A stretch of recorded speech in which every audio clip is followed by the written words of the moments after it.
Hello and welcome everyone back to the Michigan Bandwidth Bowl. We're really excited to do the grand finals day today.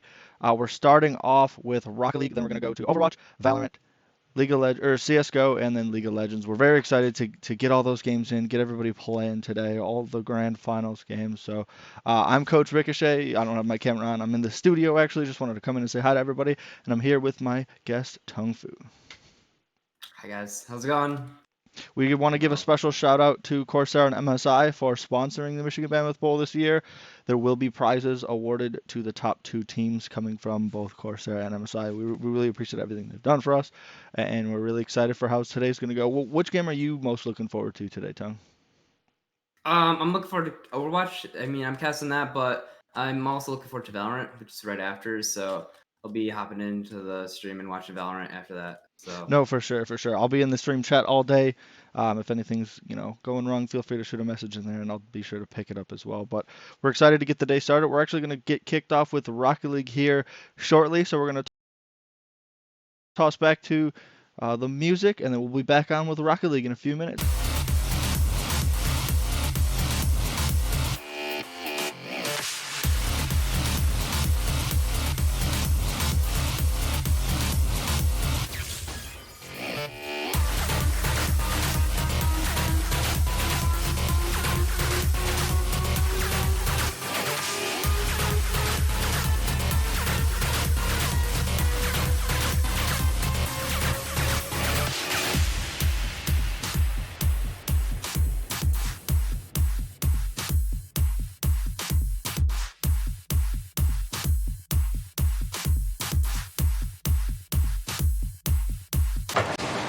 Hello and welcome everyone. I am here with my co-caster Powder. You want to give yourself a little introduction here, Powder? Hello everybody, I am Powder. I go to Aquinas College. I'm currently a member of the white team there, and I also cast the maroon matches, the A team, whenever they have matches that I can cast. But other than that, I just do a couple community organizations, excuse me. But excited to get into it here with the Bandwidth Bowl, the final between Western Michigan and Davenport University. Surely to be an exciting one. Oh, definitely. We're excited. Looks like they've already started off. Both teams played a phenomenal way through their bracket. Ending up winning big. Grand finals. JK putting in a nice shot to go up and for Davenport. Alright, Davenport starting off early. I have gotten to see both these teams before. I believe I casted Western Michigan in the last Bandwidth Bowl, and Davenport I actually casted when the Maroon team for Aquinas played them several weeks ago. They played extremely well, an extremely aggressive style of Rocket League. So it'll be tough for Western to fight back from that, but I know Western's a very, very good team. So it'll be interesting to see how that goes. Right now, a lot of back and forth as Davenport's trying to break out, but right there, a good demo starting off that aggressive play. Going for the flip reset, lands it, a pass off the backboard, but nobody there for the shot. But they'll keep it in. Going for his own pass off the backboard, can't quite find it. Looking for passes all over the field. Good shot just wide, but saved away from the defense. Shot up, cleared out. Finally, maybe that is actually a good shot on target, and it will find the back of the net. Western Michigan tying it up. Fantastic play from both teams. Everybody getting ready, everybody playing fast. That's what's nice about watching good teams play, is how fast they are across the field and how quick they're efficient. Like, let's what's going to take it here and keep it from their side. Western going in here. Rhino puts a nice shot on goal. JK with the save, though. Take it in control for Davenport is back on offense. Trying to get something going here. Good pass off the side, and an excellent shot comes in. They take the lead again. Just a great passing play, puts them up by one. That's a fantastic play from both teams. Davenport winning the kickoff here, getting it on offense right away. They've just put a ton of pressure on Western this game. They've already decided, we want to set the pace of this game. We want to make sure that you have to be on the back foot. Davenport still on offense. Another pass off the corner. They've done that multiple times now. Can it work out this time? No, the shot's a little bit too high. Western on their own backboard to clear that out. Keeping it in. Another good pass towards the opposite side. Shoots it right side of the net. The only spot he could have made it. Knocks it in. Davenport has insurance. For sure. That was a great play by Davenport there. They were, I wasn't quite sure if they were going to sneak it in with the defense got a touchdown. It looks like they didn't quite manage to get there. Nice goal. Western looking to carry this out. Teammate to his right is going to look for him. Pass is just a bit too far in front. Save is easily made. One touch looking for the clear. Can't quite get the dunk. Oh, a double commit from the defense is going to open up that net. Western will cut the deficit in half. Down 3-2 now, just over halftime in game one. For sure, close game from both teams. Everybody coming out scoring early in the first half. 2-3 here going into the rest of this game. Davenport, that awkward, all clumped up in their own corner. Can't quite get the angle on it. It actually is a great back pass. They double commit on the save, but they're still able to make it. Pinch out towards the side wall. Who's going to be there first? It's Davenport. That's actually on target. Bar down and a double tap. Knocks it in. Davenport again up by 2, just staying ahead of Western throughout this game. Nice kickoff there from Davenport. Again on the offense, they're just setting the pace. They're really wanting to do as much pressure as possible. Get as many shots on goal. Western looking for something. Defense is up early and a great jump in to get the clear out, but unfortunately now it's a 1v2. One's racing back. He jumped a little bit too early, but he was smart enough to keep his jump, or keep his flip, I should say. He's able to stop that ball. Western still pressing, though, looking for something. The 50 pinched backwards towards the opposite corner. Coming around on it, one touch off the side wall, but Western is there. Shot will be wide. No matter who gets there first. The 50 is taken. It's sent out. One up for Davenport, looking for the clear, but J. Crew comes in, but now sent back down. Offense, the bump comes out, and I think that was own goal. I couldn't quite tell if it would have been wide, but either way, it finds the back of the net, and Davenport starting to run away with this game. For sure. Those bumps are playing a key part of Rocket League nowadays, where opening up that space to get the goalies out of the way and let your team's shots, even if they're easier to block shots, if you bump the goalie, there's no way they can make that save. Western Michigan up for this. Rhino goes up, takes a shot, bit too far away, but Davenport still double commits. Fortunately, his teammate behind him committed a bit too early. Beats one. The pass will be off the backboard unless Davenport, they do come up and stop that. Double commit up. Net is wide open unless Western can get back. The ball took an unfortunate bounce off the corner for Davenport, and that shuts down their offense for now. They're keeping it in off the corner, playing it up. It'll go up and over. They're holding back. No reason to quite press yet. There's 15 seconds left. Very little chance of Western Michigan coming back in this unless they get a goal right away. Last 10 seconds.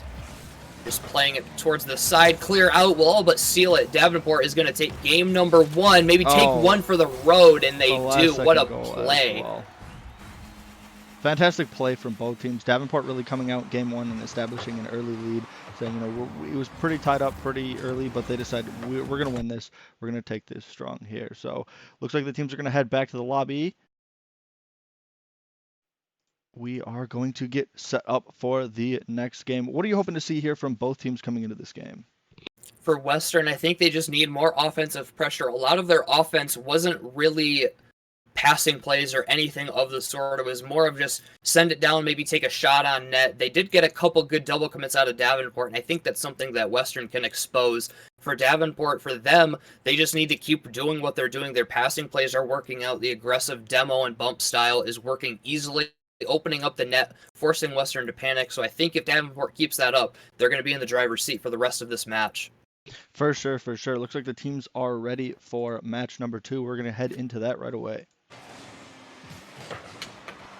On the kickoff, one by Davenport. Actually, Western Michigan is there to send that all the way down, trying to take a shot. Tough angle. He did have a couple teammates waiting back in case the shot was wide. No boost, but he is able to push this down into the corner. I think that was a double commit from Western. Takes the shot. Rhino is right there, however. He pinches it out. Western Michigan will go on offense. Bounce off the corner. Good pass off the side wall, but J. Crew cannot find it in time. Davenport a bit slow to get to this, but so is Western Michigan. They are able to keep it in. There's one bump from Western trying to get some aggressive plays of their own. Unfortunately, it doesn't work out for them. Ball bouncing straight down. Western choosing to hold back. They'll get the ball off the corner. Davenport shot wide, looking for a pass, but nobody quite there. Western trying to clear this out, but it's right back from Davenport. Play slows down for a second as he goes up the wall. We'll see what he tries to do. He goes for the flip reset. He did get it. Use that flip to pass it. But Western's going to clear this out. If he can get in front of this, he might have an open net. Unfortunately, though, the ball a bit too quick, and he couldn't get around. Still an opportunity. Open net, and he'll take advantage of it. Western Michigan will take the lead 1-0 in Game 2. Fantastic opening goal there. It took a while to get it, a minute in already. Western coming in and cleaning up on the end of that play. Davenport. Looks like Western's going to take control here, try to get some more offense going. If they can get an early lead in this game, they can, kind of change the pace. The momentum is on Davenport's side. They did win the last game by 4, so they're coming into this game feeling confident. It's Western's opportunity here to take control of this game, get an early 2-0 lead, and say, we're really in this to fight. We're in this to win it.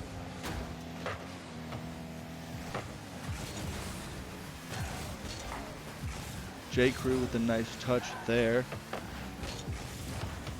Davenport still in control, still haven't managed to score this game yet, though. Rhino with a nice save. Virus goes up and in. 3 minutes left in the game. 1-0 for Western Michigan. Looks like Davenport's going to try to take a shot. Not quite able to get it in front of the goal. Virus with a nice redirect there. Down in front, but luckily Davenport able to catch up to that first. J. Crew looked for something to keep it in. He can't get quite around on it. All 3 defenders racing towards the net.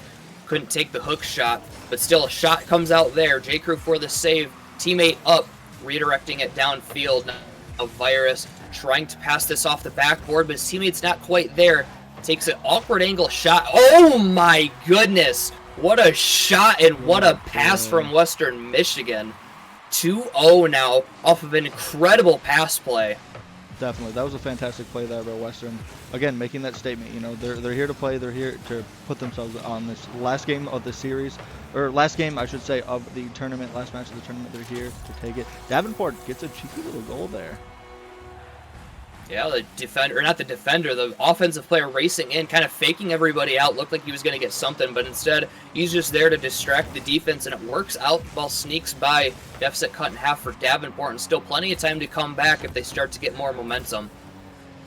Definitely, 100%. A lot of the times, those nice little easy shots, you'll send them towards the goal. People think you're going to do something fancy, and when you don't, they're left unexpected with the easy stuff. Great shot there from Western.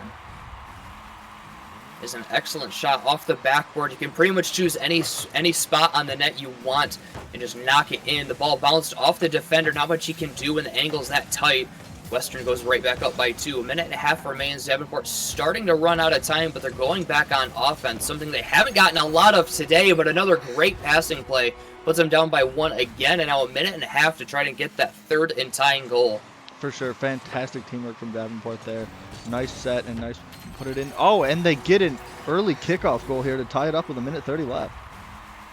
Great kickoff goal. Ties it up, and now plenty of time. They've got all the momentum back, pretty even right now between the two teams. Western's had way more offense, but Davenport's just been able to take advantage of their opportunities more quickly than Western Michigan has. 100%. So it's going to be interesting to see in the final minute what happens as Davenport tries to get something on offense. Unfortunately, Western's going to clear that out. Only 1 back for Davenport, but he does get the touch. But now it's out. 1 back. Can he get the redirect? No, it's saved. And J. Crew pushed up a bit too far, and now 1 back. Virus going to go for an air dribble. Double commit gets the save. Now a shot. Rolling towards an open net. That double commit actually comes back to bite them, and Davenport, just like that, has fought back and taken the lead. For sure. Momentum's all on Davenport's side. They're looking to close the series out and take the Bandwidth Bowl victory home here in this last minute of this game. Let's see if Western has anything to say about that. Carried it up and over his net to clear out. A little bit dangerous. Doesn't seem like it's going to come back to bite them. Shot high. Oh, what an excellent jump from the defender. Knows that the offensive player is going to come up and shoot that ball. Davenport dribbling this up. Can he knock the double tap in? The save comes out off the post, but it's knocked in anyway. Davenport has come all the way back, and now with 28 seconds remaining, they have insurance. What a play there. Fantastic play by Davenport, almost getting it in, burning 2 defenders there, but ends up getting it just in front, but in an easy position for the teammate to come and follow up. Another one. Davenport. Ooh, is this? Oh, just pressing again. It looks all over for Western Michigan. Down by 3 goals, 15 seconds left. It doesn't look like it's going to happen. Davenport fights all the way back. Another goal comes out. What a comeback from Davenport. Down by 2, just slowly inch their way back before going all in, regaining the lead. They're going to take game number 2. For sure, and that's actually a win for Davenport. They end up taking the Rocket League bracket and earning points for Davenport at the end of the day.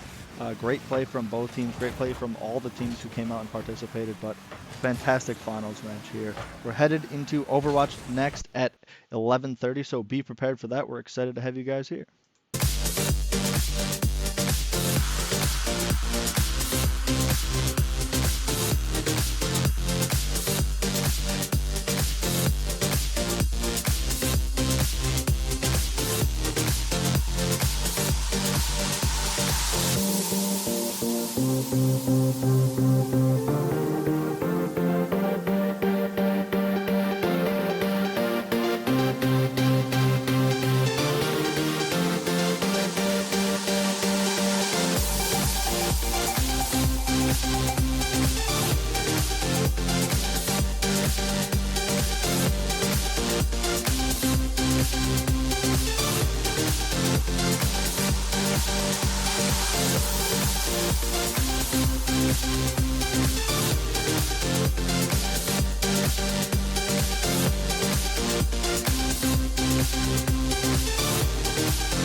they went back.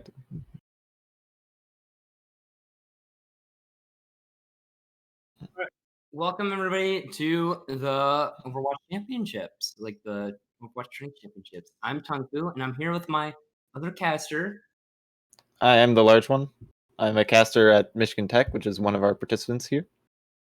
And I am one of the casters from Ferris. I appreciate the large one for joining me today. I'm very excited to introduce our two finalists for the Overwatch tourney. We have Michigan Tech and we have Davenport playing.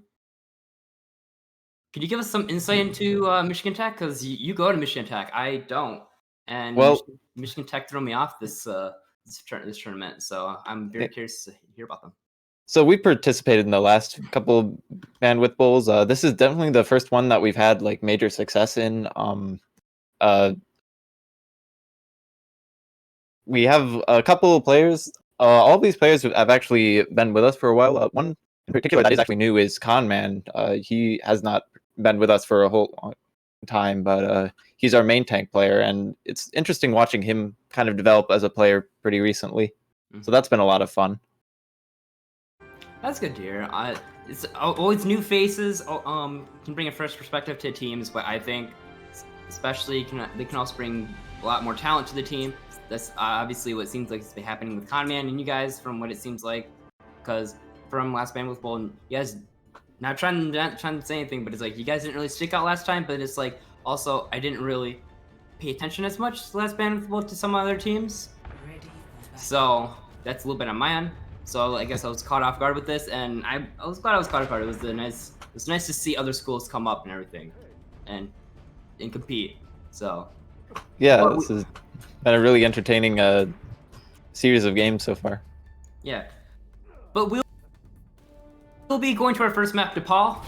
So we will be having again Michigan Tech versus Davenport, and also I just want to shout out our sponsors for this match. We'd like to thank Corsair and MSI for sponsoring this tournament. But back to the match, we will be going on to the first round of Nepal, with both teams running essentially different comps right now. From it looks like Michigan Tech running a bit of a different comp with Strigat game on his classic Diva, and you see Davenport with their classic Ryan Zarya. Yep, we're seeing a lot of the Reinhardt mirror matchup. I'm guessing we'll be seeing a lot of that today. Reinhardt seems to be incredibly popular right now. Yeah. Davenport taking the first capture right away. Davenport taking the first capture away. Seems like few they had a little advantage going off right there. Cypress already building almost all of his ult. Same with Yokai. Yokai and Cypress have been building their ults pretty fast this tournament, from what I've seen. Here comes Tech up from the high ground. I'm going to try and get the jump on them. One thing to note is that Davenport has the Symmetra turrets on point, really making sure that any kind of attack is going to be a lot more hindered with the slowing effect from those turrets. Agreed. We see a wall. I mean, a Baptiste wall coming out from both sides right there. A lot of damage can be thrown through there. We do see a High Noon coming out from Michigan Tech's side, not quite finding anybody. 3 picks do go down on Davenport's side. They're trying to hold point as long as they possibly can. Lucio definitely stalling just for a little bit, not using any ultimates, just making sure that they preserve those for their next attack. And Tech takes the capture. What do you think we will be seeing in this next fight coming up?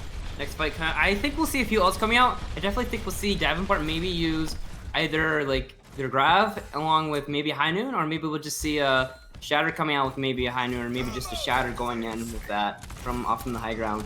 But but in terms for Michigan Tech, I think we'll see maybe like a defensive response, or maybe we'll just see like maybe a Diva bomb coming out, or maybe an Eaton with that. Vale comes out from forward, getting quite a few freezes and taking down the Immortality field. And without that Immortality field, there is nothing defending Davenport. Michigan Tech will take the point, and like you said, nothing really defended them from that Mayo, and Michigan Tech used quite a few ults, but Conman is building up another. It's already halfway to his next ult already because of that team fight. We will see Davenport have a better ult economy with 3 ults with another ult coming up behind, whereas we see Michigan Tech with 2, possibly 1 more coming up just behind that. Shatter comes out from Cyphus. It is blocked. High Noons on both sides, neither really getting any picks. Winnow coming in at a lot of pressure. We do see a fat crack coming out on the middle pillar right there. We do see the Mr. Games get the Cyphers down. That's huge. And that just leaves for a free Shatter. No Reinhardt to block the Shatter, and Conman can just knock them down. Yeah, it was a huge Shatter coming out from Conman that helped secure the point right there just a little bit And now longer. it's really just a matter of cleanup. Tech approaching 100. They really forcing Davenport to go in, try and get this last-ditch effort as we approach overtime, and it looks like they're going to get it with the sim wall really coming in clutch. Yeah, that symbol coming in clutch right there helped protect some damage, incoming damage from Michigan Tech. And just see Michigan Tech was a little split up right there at the end, and it seemed like Davenport took a little advantage of that. Yeah, there's actually... This next fight's going to be pretty interesting because you're not seeing a whole lot of ultimates on either side. Yeah, with a lot of... Really could swing either way in this case. Exactly. You always want an ultimate at least coming into a team fight, but it seems like Daisha still and Lucas goes down. Mr. got gains the pedal coming in clutch for Michigan Tech, putting them ahead of Davenport. Yep. Cypress trying to hold down as long as he can, keeps his barrier. But they're just Maywelled off of the point, just barely able to contest right there. Oh, huge Shatter from Cypress, but Valkyrie does have the answer with the beat. Immortality comes out from Davenport, and there's just so much happening right now. Yeah, we do see the hiding come out from Daishin, so we see Valkyrie go down. Valkyrie goes down a bit early in that fight, and, but Pedal Mr. Got Games got a few people. We see the Hainu coming out from Pedal. He finds 2! Pedal with 3K right there, carrying Michigan Tech back to the point, saying get off my point. And it's really just Cypress left. Overtime is ticking down. Will they be able to get point in time? And Chance is just not quite able to make it. And the first point goes to Michigan Tech. I really enjoy watching these two teams play each other. Yesterday, their match was just so close and so nail-biting. It may have been a 2-0, but that score was really misleading. Both teams were really fighting every inch and nail, so this is really going to be entertaining. I agree with that. I definitely think that even though sometimes you see 2-0, it's like some people are like, oh, they probably stomped them, but it's like sometimes some matches are a lot closer than you think. You gotta look into like nitty-gritty details sometimes of that, or sometimes you just gotta watch the replay yourself.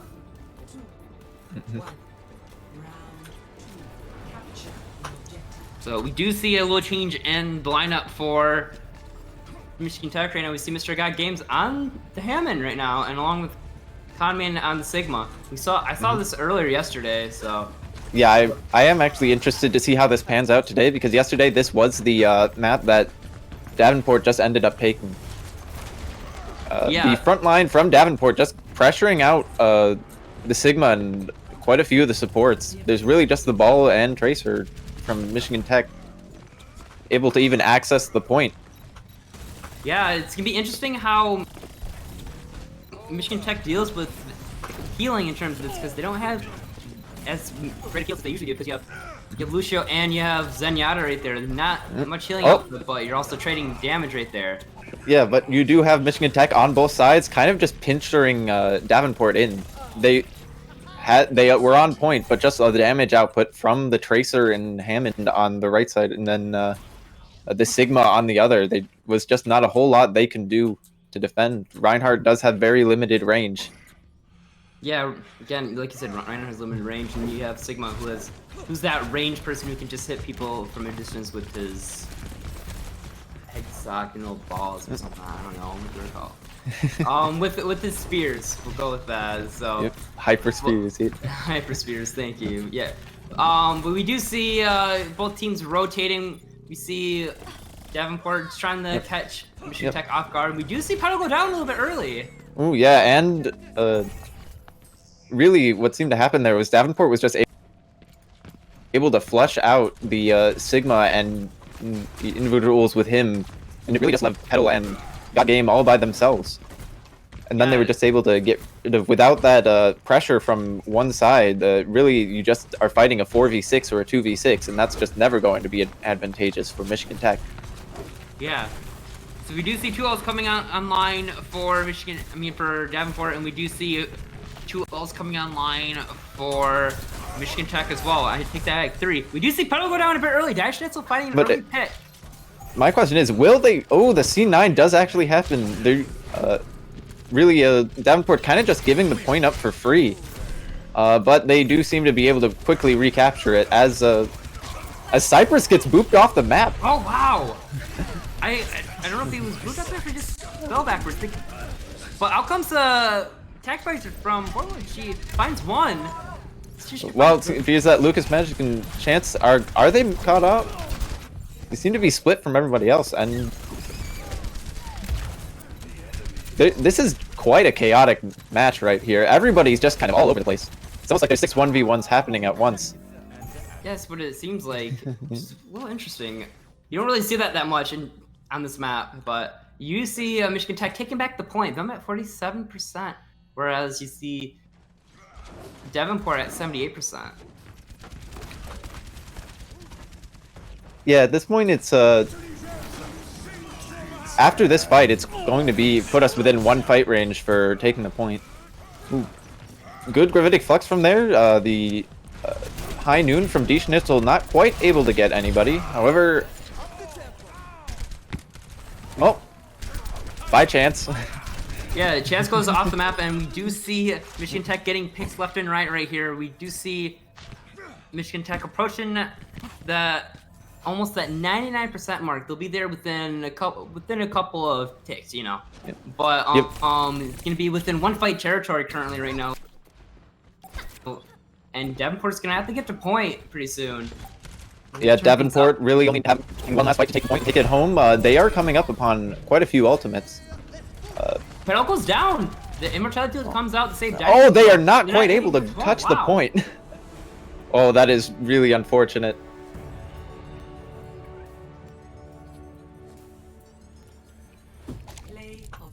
Michigan Tech getting this round, winning this map. Alright. Now we'll see what map they decide for the next one. Do you think we'll see the Route 66 that Davenport chose yesterday, or do you think they'll try a different map? I don't know why, but my gut feeling says we might see Dorado. So we saw a case of Route 66 and Rialto a lot yesterday, but we did see Route 66 and Rialto, but we did see a bit of Dorado. We saw Dorado like once, I believe, yesterday, in like 1 other map. I can't remember what that map was, but I was pleasantly surprised when somebody chose Dorado, and I feel like they're gonna go like with throw somebody off by like choosing like a map that not many people usually play on, at least from what I hear from certain practices and everything. So. Yeah, I definitely would like to see a different payload map. Or I mean, I wouldn't be against another game on Route 66 if it's anything like yesterday's game. That one was insane, really down to the wire. But yeah, in terms of our other options, Rialto would also be very interesting. Just you have those long corridors. It seems to favor the kind of Deathball Ryan Zarya comps that Davenport really likes. Whereas with Dorado, it's a bit of a mixed bag, I'd say, for Dorado. It's Gibraltar is what I'm thinking. Is the other? That's the map that we saw of it yesterday. Yes, Gibraltar. Yeah. So I honestly, I don't know. I don't know about you, but I have a catcher's curse with Gibraltar. So my catcher's curse is whenever for some reason it didn't happen yesterday, so I think it might be broken. But there was the course I think of like at least 10 times in a row whenever I saw somebody playing Gibraltar and I was casting. And I mentioned Ryan, somebody would go Ryan. And it's like, Ryan's not the most ideal pick for that map because you have a lot of high ground. So, but it looks like I'm safe because it's like we're going to be going to Route 66 this time around. So, I wonder if we're going to see the strat that we saw at least I saw so much of yesterday, where I see a lot of people going in that too, but right near the attacker spawn. Yeah, there was a lot of and very early fights for first point yesterday that I noticed. In yesterday's game, it seemed that both teams were able to have at least one successful fight there, and then it very quickly fell apart. Mhm. So I I'm I wondering think if each team is going to consider it worth it to take up that riskier position, or go back a bit and hold at the corner where you usually see. I think the whole plan and strategy behind that type of thing is kind of like the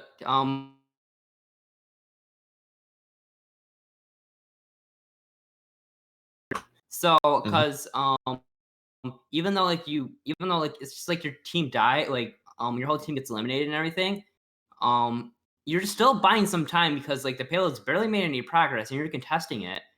And so that also allows you to build up some alt charge. And so you're just kind of wasting time off the clock, and that's less time for the enemy team to get to the point right there, like to the first point. And Mhm. you're not like and you have the benefit of like having more alt charge and everything. Granted, they do too, but you won't have to like.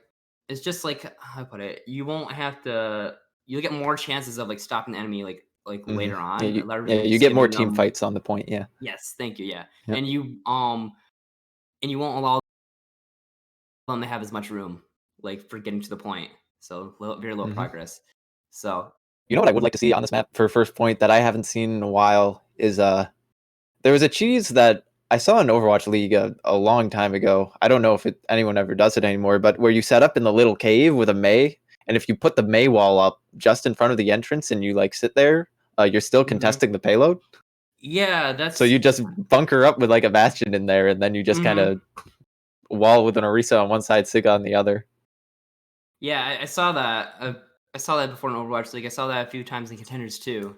I It's always wonder a fun if strategy. it's I'm so it not is. sure if we'll see it today or not, but it's definitely a lot of we have a lot of options now as we wait for this next map to happen. Michigan Tech Yeah. did take a 5-minute timeout, so we will resume sometime around 11:45, maybe earlier, Maybe depending on earlier when they come depending. back. Yeah. So I think teams are allowed 5 minutes between each map, or like at least 2 5-minute Um, breaks. Let me I check. believe it is either 2 or 3 timeouts of 5 minutes. Okay. Is the standard that I've seen a lot. I haven't looked at the exact specifics of this tournament, but Here, let me pull up the rules real quick for us. give us something to look at real quick. Yeah.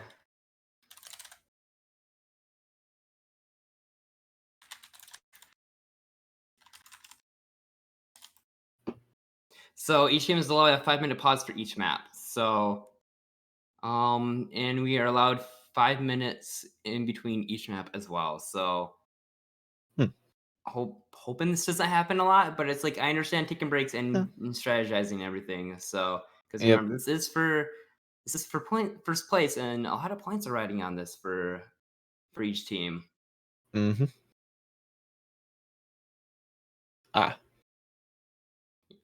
So we've just been informed that for if you were on to pause in game, that has to be only for technical issues, and then all other pauses are just for times like here, just a little bit to Yeah. have a bit of a refresh. Mm-hmm. But in terms of Route 66, what do you expect to see coming out of Michigan Tech? Because you know them a bit better than I do. Well, I think we honestly are just going to see, at least in terms of team composition, kind of what we saw yesterday. It seemed, if I remember correctly, the only kind of things that we saw that changed was for Forewarned, she would play May or she would play Echo, and so I'm kind of curious as to what we'll be seeing out of her coming forward. Yeah, I think Echo's a good choice to have right here, in my opinion, because Echo is still really strong in terms of how she's played and everything. So I feel like Blizzard can just nerf her just a tiny bit because her being so OP right now because it's like so long and everything. So and I feel like maybe just reducing like the distance, because sometimes you're like. I love how it's also been nerfed for both of those options as well. Like it's already gotten shorter, and the duration has been nerfed as well. Yeah, it's like sometimes it just feels like it's a sniper shot. Sometimes it's just coming straight at you. Oh yeah. I mean, my personal opinion on it is it seems like that the Mei is a bit safer in my opinion, just because you get the benefit of the wall, whereas Echo, you have a lot more damage output, but it's a bit riskier because Echo is a lot more fragile. Mm-hmm. And it looks like we're going to be seeing the early setup in the tube, and with Forewarn on the Mei. Yeah, just what we talked about and everything right there. Yep. So we'll see how things go. Davenport coming out on their classic Rhine Zarya. Maywell comes out, almost gets the Rhine, traps him. Oh, and now it's enforcing Immofield out of Qua. Yeah, That actually does put quite a bit of pressure, since Michigan Tech still has their Immortality field, while Davenport still has to wait on that 25-second cooldown. We do see a lot of ults being charged up right now on Davenport's side. Window has already been charged. It has been 30 seconds into the match. That ult is charging up way too fast, in my opinion. We do see Michigan Tech getting a lot of kills here. One thing to notice about hurling, when you hold early like this, even a single pick is enough to require the teams to kind of back off or force a fight, just because of how quickly the offensive team does respawn.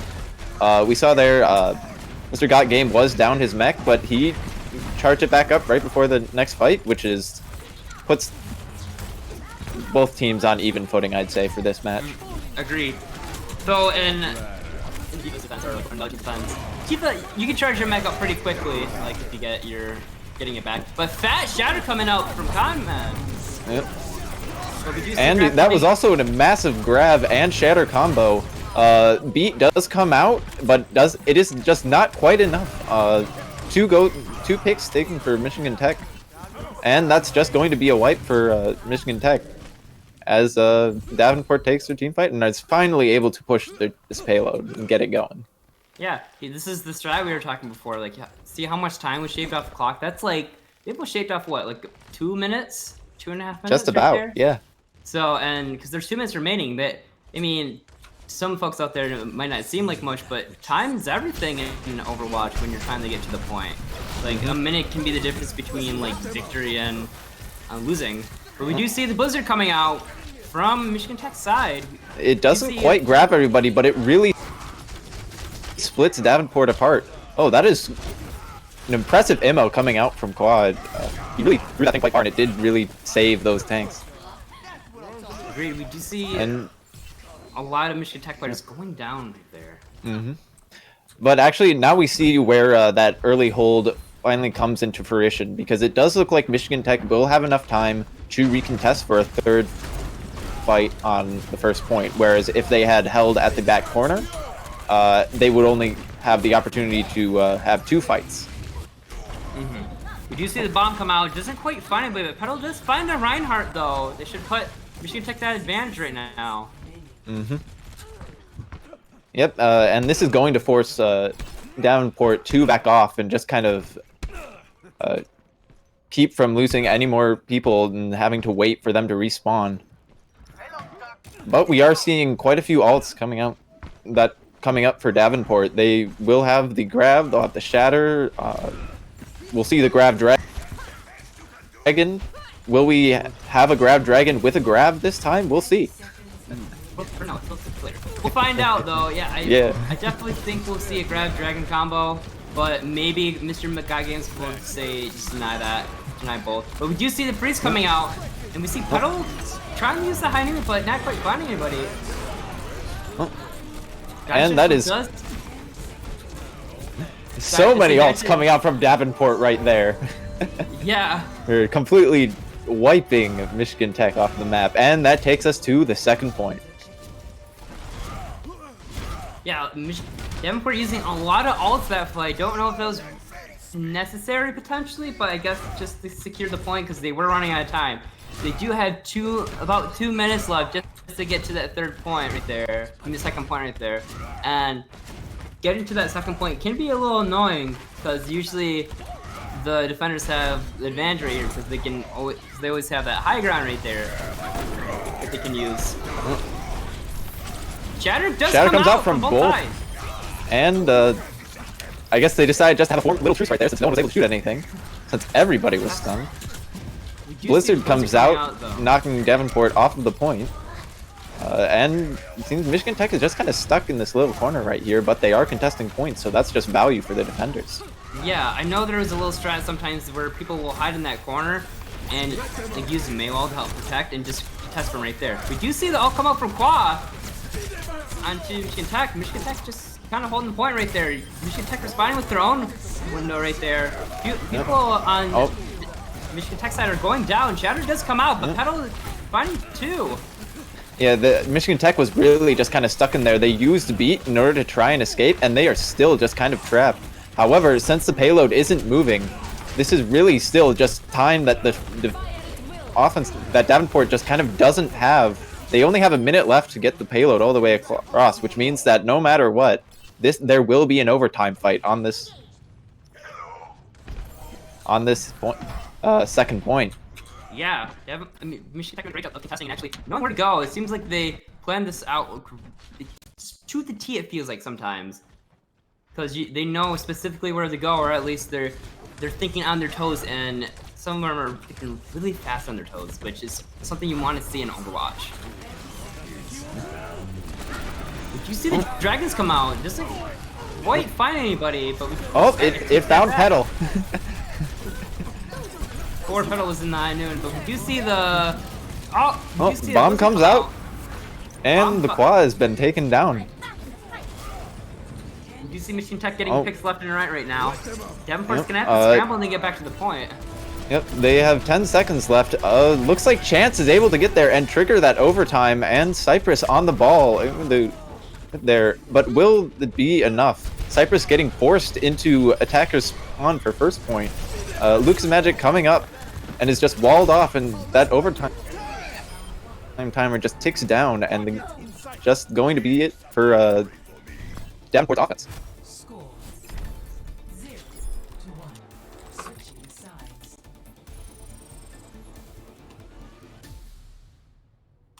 That was fun.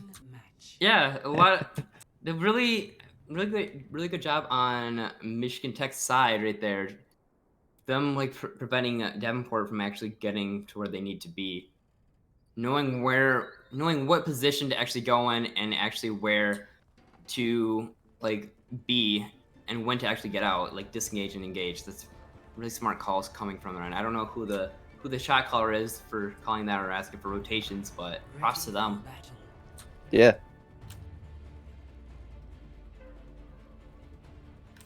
One thing I really did enjoy watching right there that I've seen it before, but I've never really processed it, was just how long as defenders they were really they were down 2 or 3 picks in that early second point defense, but just from the way they were positioned, Davenport just couldn't quite finish them off, and that just allowed the point to be stalled so much longer, even though the fight was at a disadvantage. We do see Davenport going the same strat again. See Yokai kind of lagging behind just a tiny bit right here. Just trying to make his way into there. Let's see if Michigan Tech will anticipate it and they decide to go around. Seems like Michigan Tech is anticipating that. Seems like they were looking to engage. And yep, you've got to move coming off right there. Oh, that's always really fun with Lucio. You always got to be careful around those cliffs. Already, yeah. You know, you'll just be walking along and then there won't be any floor underneath you, and it'll just be really unfortunate. Agreed. We do see the Michigan Tech is running Forewarn and on the Echo, and we see Valkyrie on Mercy.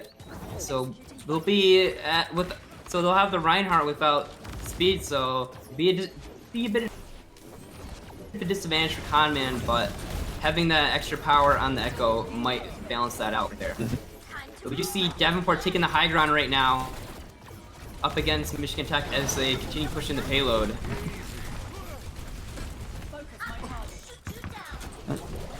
Both sides kind of just trading blows. There is no immortality field for Michigan Tech, which gives a bit of an advantage to Davenport, and Window comes out from LaCroix as well. Petal tries to go behind and is just picked off. He is caught out. But the copy comes out from Forewarn. So let's see how Echo does with this grab. Or she's just going to get shattered. But Immo comes out just in time. We do see some people going down on Michigan Tech side, but we do see Conman runs again. Immortality fields from both sides come out. Both go down. Conman goes down again. Michigan Tech is gonna have to the back beat up. from Chance comes out at the perfect moment, right as the immortality field goes down. And it really is just going to push Michigan Tech back here. Yeah, but on the way back, Cypress went down a little late right there. Michigan Tech's gonna have the advantage right now since Davenport won't have the Rhine. Let's see if Cypress is making his way back. Let's see if Michigan Tech can really capitalize it. Ryan is coming back, but is he in a good position right now? I guess we're going to find out. We are going to see most likely a grab dragon combo. Yep, there goes out the grab, and there's the drag. Immo field comes out. Oh, and Petal goes out with the 2 picks. Petal using high noon, trying to find that somebody like right in there. Finds nobody, but we do see. But he's still able to just zone out. When McCree is high nooning, unless you can quickly burst him down, you just cannot get out from behind a wall and do anything. It's really quite crippling. It is crippling. Yep. It's always scary to hear it's high noon when you're out in the open sometimes. But we do see Davenport taking in the bottom left approach of coming to the point. We do see him trying to go to take advantage of the high ground, but yeah, Zari goes down. We do see High Noon come out from Daishin, so just find he was still holding it? Yeah. We do see both teams kind of even right now. Conman getting Yokai. Yep, bomb comes out. That's mostly for a remake, I'm guessing, but it does happen to find Chance. And we've got a little 3v3 engage on point. Lucas Magic and McCree. And it looks like once Cypress goes down, Tech will be taking this first point. We do see Michigan Tech kind of in the same predicament as Davenport, but Michigan Tech with the better time bank right now. By like, I think 30 seconds. Yeah, 30 seconds to a minute, something like that, yeah. 30 seconds is still a lot of time right there. That's at least one team fight. Yeah, especially when in overtime when fights just get really fuzzy there. I'm really liking the position from Davenport right now. Just everybody setting up on the high ground. We do see the Ainu come out from Petal. Let's see if Petal can find anybody. Just and he takes out the other Kree. Come out. Barrier comes out just to really give Tech the opportunity to push forward, but the charge from Cypress takes out Conman, and Chance following up with their own beat to counter the Mail. It's a really scrappy game here. We're up to 3 against 4 in favor of Tech. And grab comes out on the point. And the dragon comes from very long way. Will it get anybody? Bomb gets 2. Yeah, Mr. Yacht Games popping up his bombs right now. Michigan Tech have the advantage right now. Shatter comes out, and Immofield just doesn't come out in time to save the McCree. Oh, we see Cypress coming out of nowhere and charging Conman. Huge Shatter comes out, but there's just nobody able to follow up. We do see Michigan Tech slowly approaching the last point. Let's see if Davenport can touch in time and Lucas coming in from his high noon. Oh, Wall comes out, actually raises the McCree there, but fortunately, or unfortunately, depending on the team you're supporting of, the ult just doesn't find anybody. And that's our second map, but this is a best of 5, right?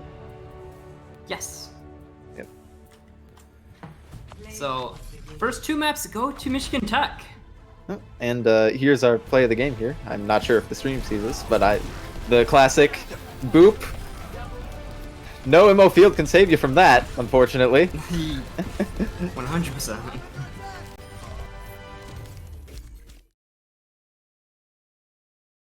16,000 healing. It's a lot of healing right there. Yeah, especially for only 12 minutes. Mm-hmm. Now up next is Hybrid for Yep. our map. And we didn't really see too much of Hybrid yesterday. I think I only saw it like maybe once yesterday. Because a lot of matches were kind of just went like 2-0, 0-2 type thing. Yeah. So it's gonna. I'm excited to see a hybrid map for once. So. Yep. So real quick before they give the map, what do you think Davenport's gonna pick? Because they're choosing next map. The generic answer would be Scrims Row Kings Row. Excuse me. See. I called it. See. Yeah, really good for those Rhine Zarya comps that Davenport just absolutely loves. Exactly. It's not too bad for the. I don't know. I think it's also pretty good for the tech for the comp that Michigan Tech's running as well with the Diva Rhine. Yeah. I am really liking the Rhine Diva comp. I think right now with the amount of utility that you just get from defense matrix, just you cover the Reinhardt, and like with a Zarya bubble, the Rhine gets an extra 200 health. But depending on what kind of projectiles the enemy team is running, you can definitely block a lot more and make it a lot safer for your Reinhardt. I'd say the biggest disadvantage for the Diva is you don't have a cleanse if an Ana is being run. So like once the anti-nade comes out and that happens, you as Reinhardt, if you get anti-naded, you have to back off because there's no way to get rid of that. But it seems since both sides are running a BAP, I'm not really seeing any disadvantage to the Diva at all. I don't see disadvantage to Diva at all either. I wonder if we'll be seeing Echo come out from Forewarn if she'll run it or not. Yeah, I'm actually not really sure. Because I've seen some teams run Echo on this map. I've seen some teams not run it. Yeah, one thing that like they call Kings Row Scrims Row for a reason. Like you always like as much as the front line tends to remain constant of just a Reinhardt. There's really a lot of options for DPS on there. You can run the Hanzo, which Yokai seems to be a big fan of, so I wouldn't be surprised to see that just for that long range. But you can also run kind of more of a Mei Reaper kind of close range brawl and really just kind of bowl over the enemy team. So I'm really excited to see what both teams come out with. Part of me is kind of hoping this probably won't happen, but part of me is hoping we see a little fair action coming out because I did see a little fair action coming out from I can't remember what team, but it was kind of early on in the tournament. I think it was up against it was Kettering Ferris maybe. But we saw that on Rialto, but I think it would be pretty cool to see it on here.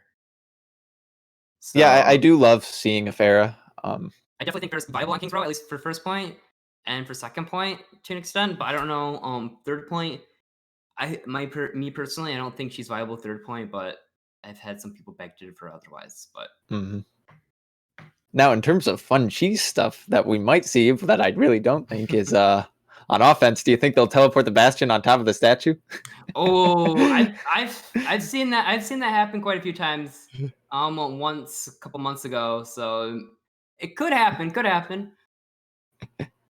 No.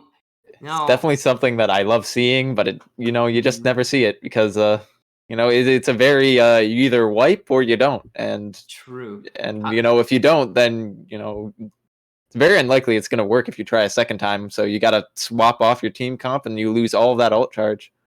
Agreed. But it is always entertaining to see it come out. It is. So how would you feel? So recently I've been seeing a lot more Torb on this map. How would you feel about Torb on Kings Row? Because Torb's becoming a bit more viable on this map. I really do like Torb on defense. Like Kings Road, there's a lot of really long sight lines for the turret to just kind of set up and deal damage, and there's a lot of good corners that you can kind of just put it behind, So like the team will walk forward, and then the turret will just be dealing constant damage from an off angle. And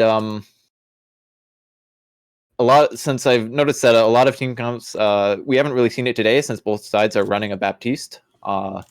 Like when you'll see the occasional Zen Mercy, just the constant damage from the turret will just be chipping away, and with a low healing comp like that, there isn't a lot that you can do to mitigate that. Agreed. So I do like it in certain situations. I wouldn't be surprised if it comes out, to be honest. But I guess we'll find out, really, as we start up.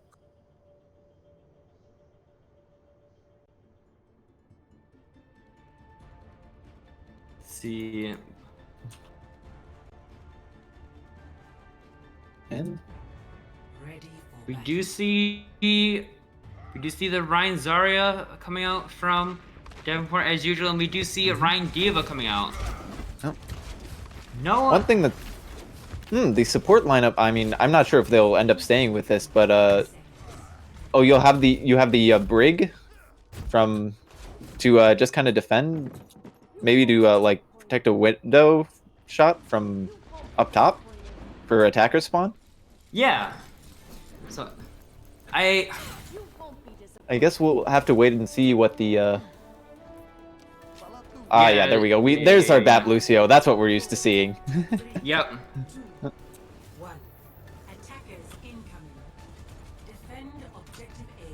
Interesting. Already we're seeing something with Davenport going out the left side. Symmetra TP. No, but they are not taking it. It's a fake. The debate is real right now.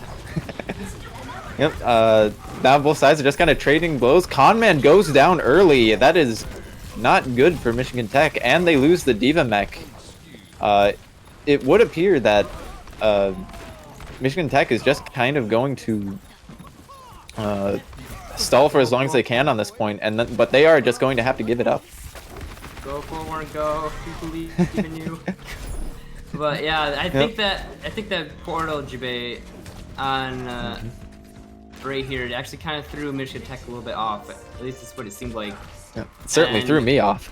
Yeah, it threw me off as well. And Davenport took advantage of that. So now let's see how far Davenport is going to take this. A lot of teams, when they first take first point, they really like to push up really hard with their front line. Just take advantage of the fact that you know, the enemy team will still be coming out of spawn and trying to regroup. Cypress coming out the shadow, not finding anybody right there. The window. Mayo comes out, but they're grabbed. No one can really get the hand of it. Petal comes out with the high noon kill on Lucas Magic, and it looks like Michigan Tech is just gonna drive him off real quick. I think that wall coming out from Forewarn was actually a good move right there. They kind of put Cypress at a disadvantage right there because it also blocked Kwa's own Baptiste ult right there because the wall is just big enough to block it.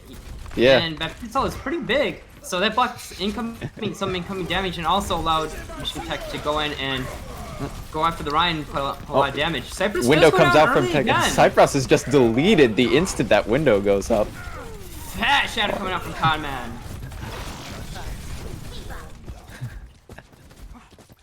Well, Davenport wasn't really. They did not use any ults that fight, which is good for them. However, they also didn't really have the opportunity to charge any ultimates because of how quickly that fight just ended. They still have going to come out with both their DPS ults. They're going to definitely have a window because of how quickly that ult builds.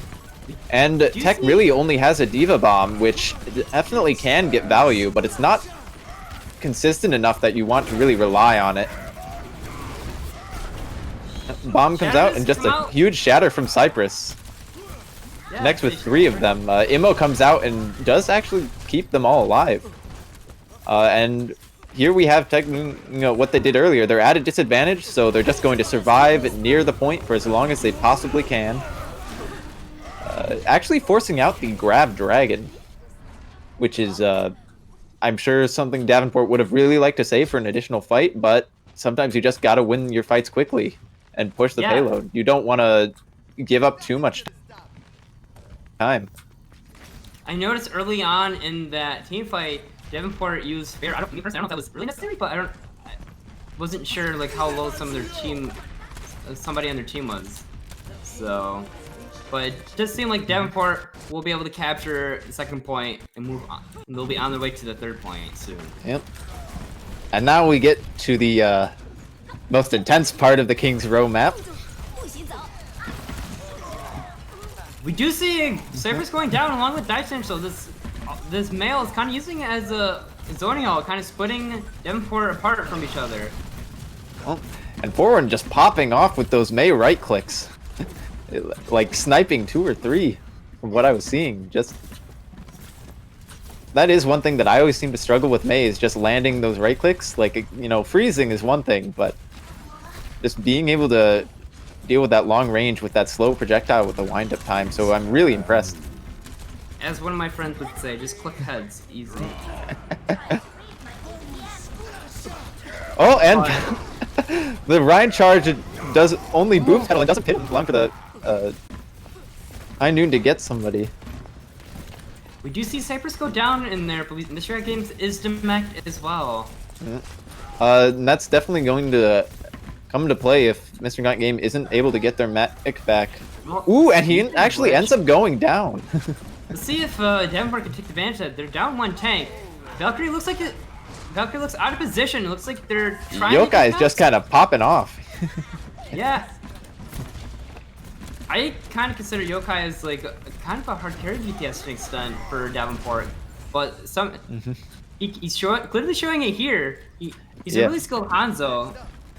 Yeah, I was actually really impressed yesterday on the Route 66 map. The Graph would get eaten by Mr. Got Game, but the Dragon would still come out and get like 2 or 3 regardless. He just does not care. Yeah. Out comes the bomb from Mr. Got Games. Not finding anybody, just used to demek though. He is able to touch. Hainan comes out from Dyson zone. Maywall is not able to stop D Schnitzel. He can just kind of wander around it, and Michigan Tech is stalling for as long as they can on this last point. But you know, they're just Michigan Tech just doesn't have the numbers. Ball comes out for last second stall, almost gets booped. just as quick enough save. It's able to get there in time. We do see Michigan Tech rolling in one by one, just trying to get tests as long as they can. Conman really not quite able to get there in time. Let's go. The map has been finished. Looks like we're gonna have a long game, maybe. Maybe. 1 minute 37 seconds in the time bank for Davenport. Let's see how Michigan Tech does.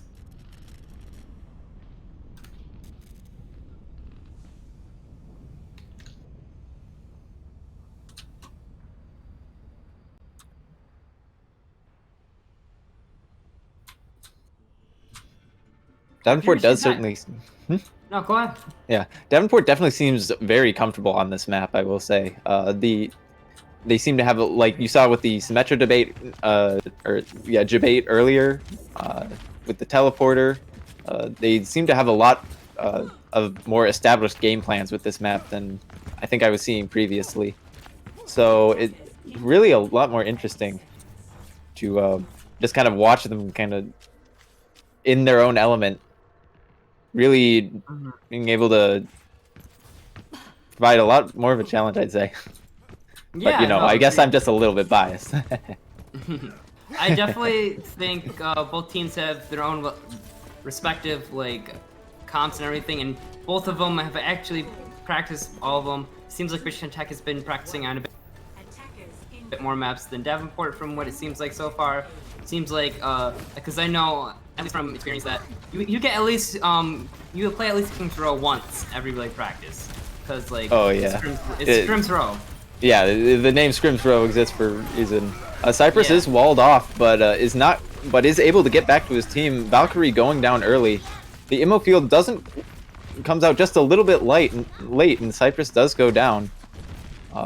This is going to give Tech just a little bit of an advantage because losing a Lucio, well, that's the outside of the time to respawn. That's really nothing at all. Lucio just comes back to the fight so fast. Mr. Games is demeched though, but Michigan Tech is capturing the point. It seems like Davenport's trying to go for the... Going around for a last second recon tech. Boop comes out and the... Oh! Forewarn's ice block. 5 has Drag coming out from her. Michigan Tech's making Davenport pay for trying to come to their point. I'm saying, can I off my profit? You know? Yep. It's real estate for Michigan Tech. And they're pushing up as far as they can. Oh, maybe a little bit of an overextension there. 4-1 does go down. But it does appear they're still able to hold the line as Mr. Got Game just sits on the payload and getting as much ground covered as they possibly can as before Cypress can come back for a recon.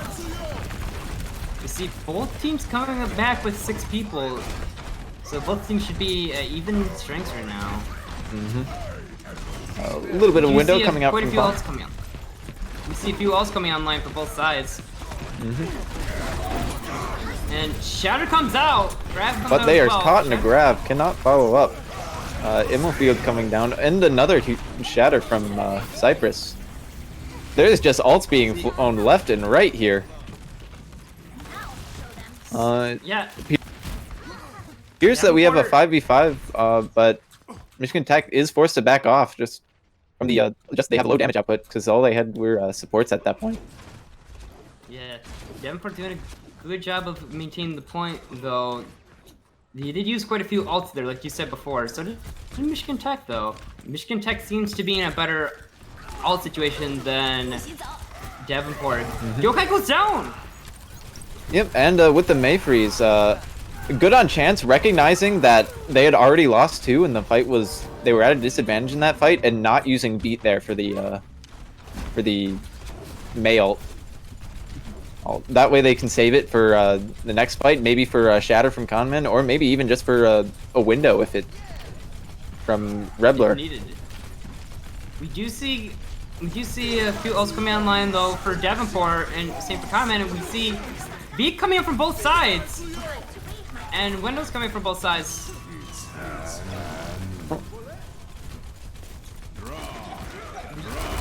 Both High Nudes being protected by their Reinhardts. Unfortunately, protect that Conman shield just cannot hold up. Yeah, Conman shield couldn't hold up, and then Daishan look at 2 right there too. Yep. Looks like Valkyrie was trying to staying behind, seeing if he could just get a little cheeky C9 there, but he decides against it and decides to come on back to his team.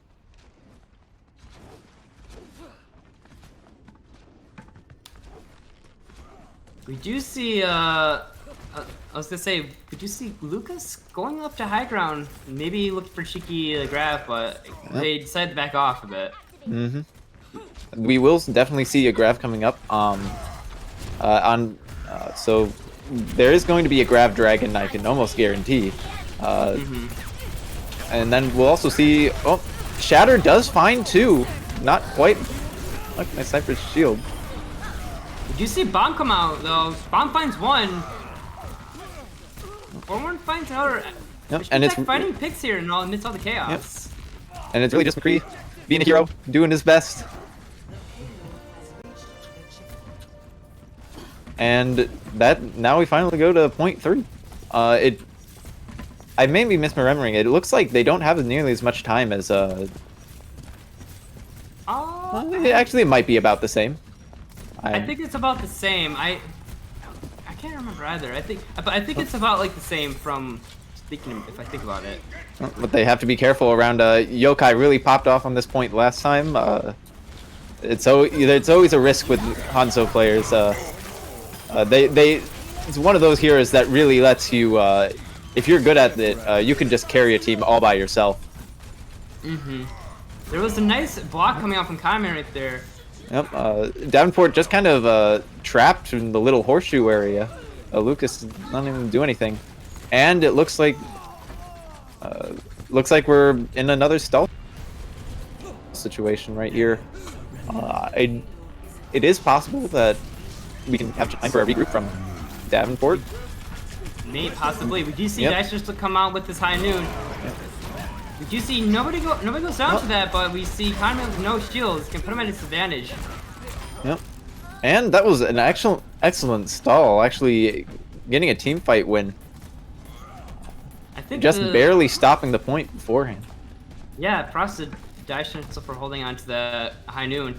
Gave his team the opportunity to go on to the Rhine and go into other people who were on point as they were trying to look for cover from that high noon. Allowed them to get a few picks right there. Both sides have beat. One thing I saw a lot earlier is in these earlier team fights is both teams kind of using beat to push offensively rather than waiting for an enemy ultimate. I wouldn't be surprised if we see that again, because it seemed to kind of work out for either team. We do see Michigan Tech a little bit split here. Michigan Tech is a little split. Seems like they're waiting for opportunities. So I think they're trying to anticipate Revelers ult, but maybe Quad's ult. But Quad doesn't have ult currently right now. But we see Reveler go down. Michigan Tech will have to retreat because they don't have their main source of healing. But we do see Michigan Tech almost have all their ults on hand. Forward and Puddle just about 10% away. Whereas we see Davenport with pretty much all their ults, but they're still a little lagging behind. I mean, the one lagging behind is a BAP. That I would hardly say that counts. True. All right, looks like we're going to see all Qs on all sides. It's a Q fest. We just push Q and easy. But we see Mr. Got Games got 2 right there. And that was just ball coming out for the last second touch. He is stunned by Petal, and there's nothing he can really do against the bomb. Grab comes out, does get quite a few, but the damage is still coming out from spawn. There's just not really a whole lot of follow-up. Quad going down, so there won't be a lot of healing for Davenport. And ball going is Cyprus doing their best to stall. Actually, will they be able to get them to overtime? That is the main thing here. If they get stall until overtime, Michigan Tech will have to. Yeah, Michigan Tech. Yep. Well, Michigan Tech will have to defend for a draw, it appears. Apparently. Wow. Yay, we get a map 4. We're going.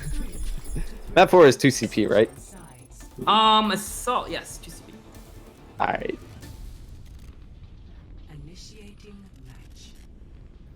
So yes, we will have 2 CP next, regardless if Davenport wins this map or if it's a draw. Mm-hmm. But we do have a minute 37 seconds left in the time bank for Davenport. And I can definitely see Davenport taking this. They were really able to very quickly take point. Both teams were really able to take first point almost in 1 or 2 team fights, which a minute and 37 definitely allows. So this could really go. While a draw is possible, it's very possible that Davenport takes this. Yeah, like you said, this can go one of 2 ways. So we'll see how things go. It seems like Davenport might be going with the Sim strat again potentially, or maybe they'll just TP on top of the top of the statue potentially without the Bastion and just throw them off. I feel like right now it would be a good time to point out that it is very possible to draw both this map and possibly the next one, and if that's the case, this best of 5 will become basically a best of 7. True. Which will be really interesting to see. So we do see Team Mech, and we do see Shield on Conman going down ever so slowly. Forward, it does go down. A lot of pressure on the point right now. Valkyrie comes back to retouch, and Conman gets the charge off onto Cypress. With the best contest. Yep.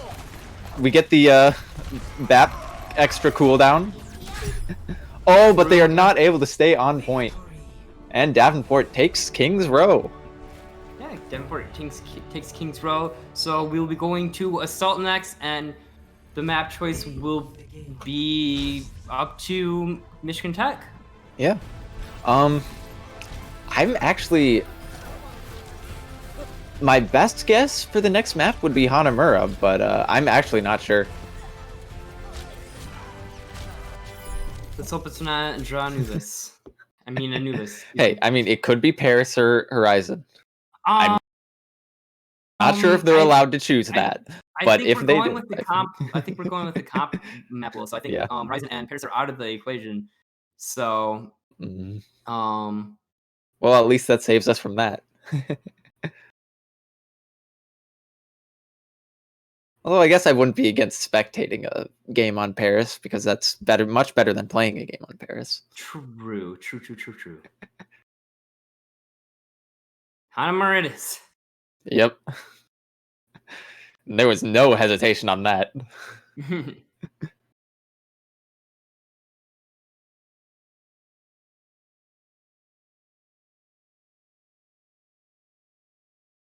We do see that Davenport would like to defend first time, so we'll see Michigan Tech on the offense next. Mm-hmm. And that's just the classic scenario. If you get to choose whether you want offense or defense, typically most teams will choose to defend first. That's just so that if your defense goes really well, you don't have to attack and have attack nearly as much, and it just gives you a shorter game overall. It really helps move along the competition. Yeah. Yeah. Yeah. 2CP has always been a controversial thing within the community. Yep. So much so that in the sequel, there's actually been discussion for just removing it from the game entirely. I would not mind that.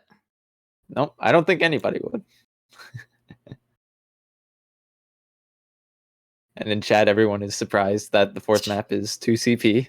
Because, I mean, every other game up to this point has been a best of 3, so unless there was... And I think this was also our first draw in this tournament. Yeah, so, first draw of the tournament, right here, yeah. I mean, I'd say it's appropriate that it's in the finals. Like...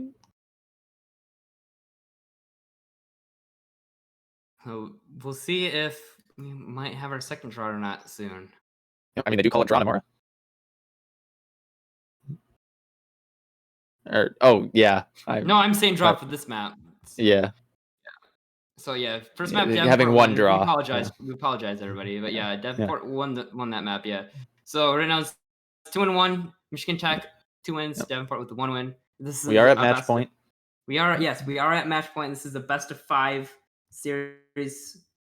With the possibility if somehow if Davenport wins this, then somehow have a little confidence. They just took King's Row. True, but Scrims Row. Everybody plays on King's Row. Oh yeah, that's what I'm. Now you're saying that Michigan Tech doesn't.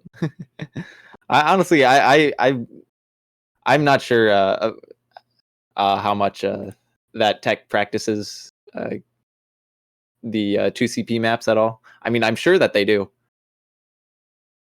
But they might just practice as much as any other team. So this could go either way, in my opinion. I mean, I don't blame them. They don't practice them as much as other teams because it is 2CP. Yeah.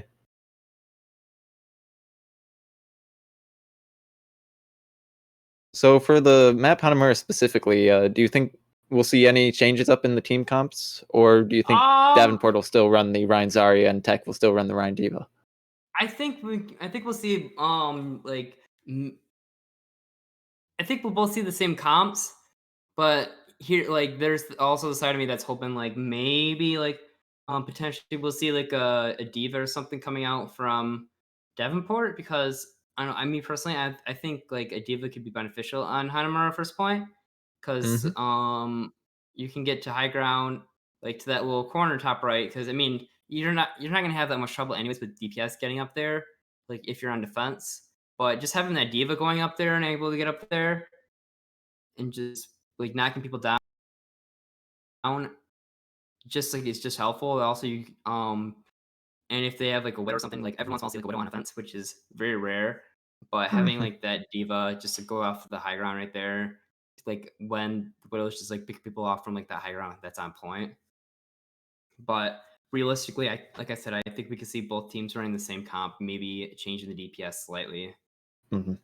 And I would like to point out that Davenport has run the Rhine Diva before. I believe they played it yesterday against Central in the losers finals. Yeah. So I guess I wouldn't be surprised if we saw Lucas on Magic take the Diva for once, and we'll maybe see how that goes. We Forgot might about also that. see. I mean, this was only for like last Kingdom point. The way that Davenport also did pull up the double shield bastion at some point. Yes, So Davenport we did pull might that see out. them put that up on the right side of first point and just kind of see what happens from there. I don't think it's the best thing for your first round of defense, just because you have 4 minutes. The attacking team will have 4 minutes to charge ultimates, and that's really kind of the easiest way to unseat a bastion. But Yeah, just we might see it. It's it's a bastion. It can swing a fight no matter what. yeah, it's true. Like you said, I highly doubt we'll see it. I can maybe see a Torb actually on this map. To be honest, starting out in defense. Yep, I actually am. Part of me is. I think Torb is just the hero that has a little place in everybody's hearts. Yeah, Torb. A little Swedish men will always have a place in my heart. Mhm. But also for at least first point defense, you will commonly see like a turret behind the rock or in the back area, where you like to the I think the right left side of point from the defender's perspective. Yeah. Those are two really Sometimes you good see it. turret spots. Sometimes you see it on point, like on the staircase a little bit, kind of like help like cover like that little back flank area to the point Mm-hmm. from like the high ground that you can get up to. If you're like a tracer or if you're a Hanzo. Yeah, there's a lot of options for Torb turrets on Hanamura. Now, At least first point. So what do you expect MTU to run for comp-wise, and what do you expect Davenport to run? I mean, Pose the question. as much I would like to see the team switch it up. I think they're just going to stick with what each team has kind of been staying with, the Ryan Zarya from Davenport, with Hyokai on Hanzo and Schnitzel on Kree, with the support lineup being the Bap Lucio, and then likewise for Tech, we'll see Mr. Got Game on Diva, Conman on Reinhardt, and then Valkyrie and Rebler on Lucio Bap. I am not entirely sure what DPS Michigan Tech will play.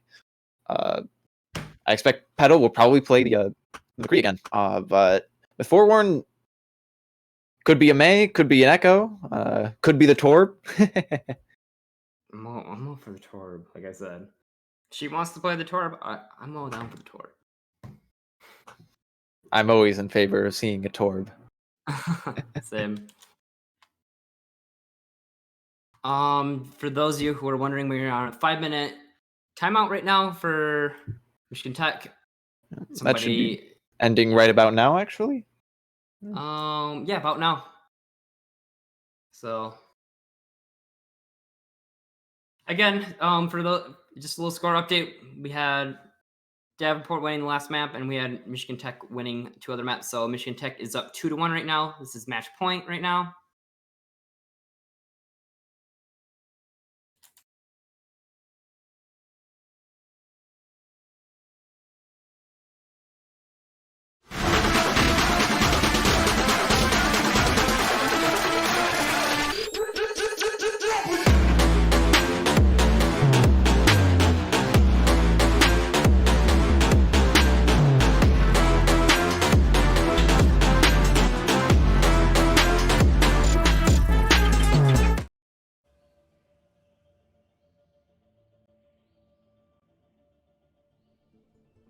I like it.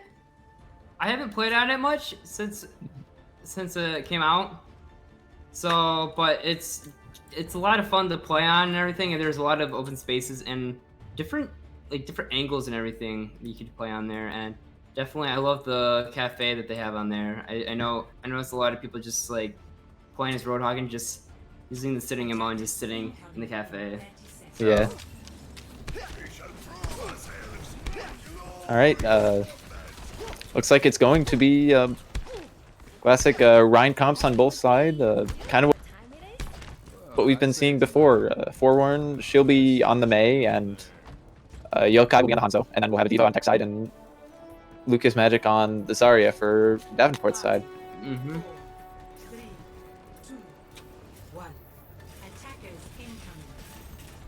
We do see them going to the right. We see Davenport going to the right, which you don't typically see. Usually, you see people going typically to the left. That's tech on offense, my friend. Oh, I thank you, Tech. Yeah. But yes. Yeah, in the previous maps it's been reversed. Yeah. Oh, Yeah, and- Petal is as Tech gets flushed out. Petal is just kind of vibing in the top corner there. Can definitely give an advantage to Tech if he is not caught. Just having the little off angle. They definitely don't know he's there, but they might be able to see like, wait, someone's missing. Oh, are they asking for a pause? Oh no! Oh, they said I'm not. So yeah, they're not aware of him. Yep, So- and actually the team is able to catch up with him.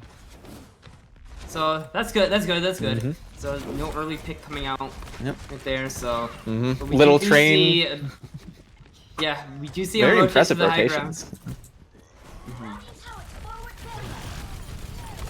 And yep, Tech really kind of just diving on the point, which is weird to say when both teams have a Reinhardt.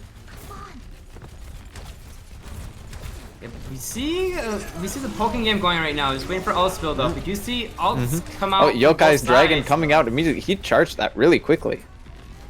Yeah. We see Daishansel with their own ult too. Speaking of which, And he...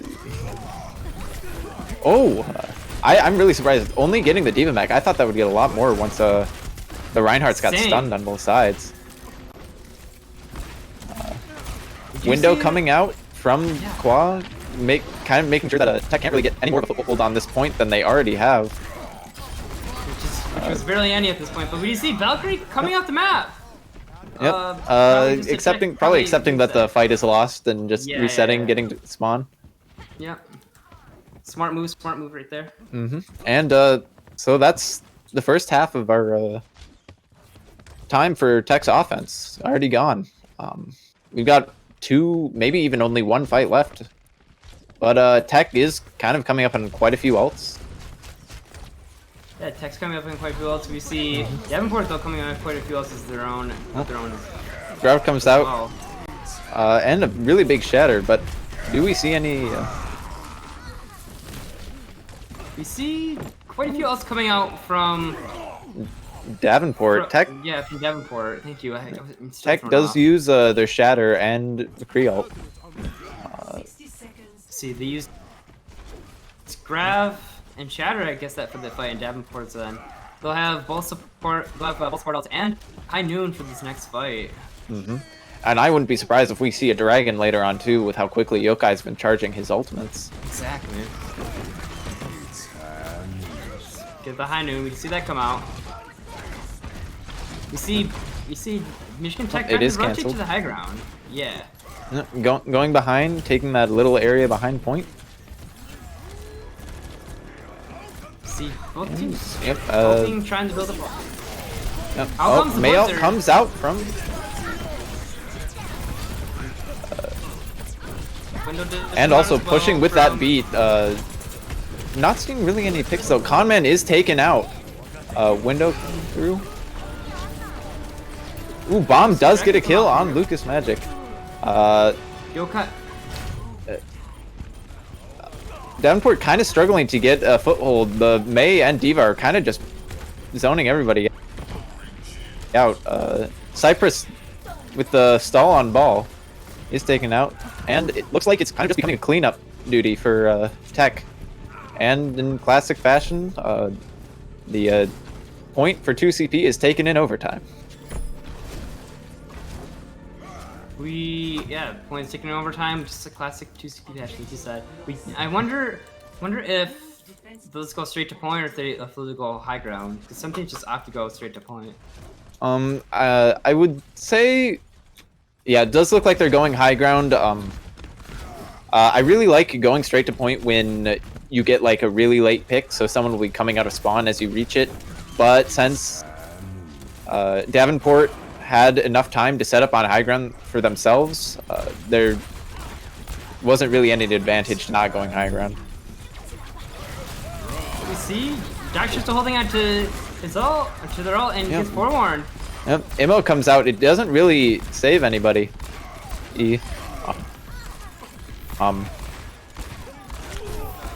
And Tech is going to be washed away. However, they were able to get a tick there just from the amount of time it took for Davenport to drop.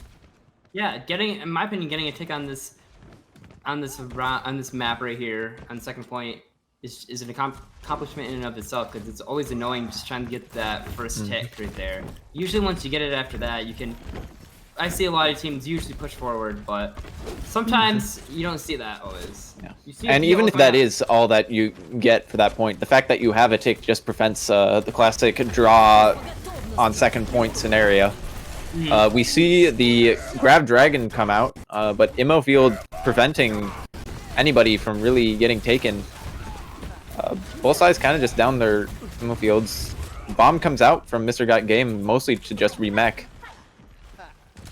We do see Maywell comes out. Doesn't get anybody. Oh, there's a Kree coming behind them for Davenport. And Lacroix is just popping off with his window. And the oh no. Not like this. Not like this. There he goes. He's able to get off the map. Poor baby diva. Always the occupational hazard of playing diva. Yeah.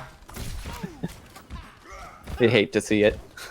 Yeah, I hate seeing that so much. It was so bad. Well, yeah, it depends. If you're the one staggering the diva, then it's just fun. True. We do see two ults online for Michigan Tech, whereas we see two ults online as well for Davenport. We'll likely also see Dragon from Davenport, and Conman will probably have his Shatter. We see Hainu come out from Petal, not fighting anybody. Shatter comes out from Conman, fights too. Yep. And Not just three. And Conman trying to come on up from below, get a bit of a touch to keep overtime going, but he just cannot make it. Excellent defense from Davenport. Yeah, excellent defense from Davenport, but props to Michigan Tech for getting that one tick. That, like you said earlier, that could be the difference between tying the map and winning the map right there.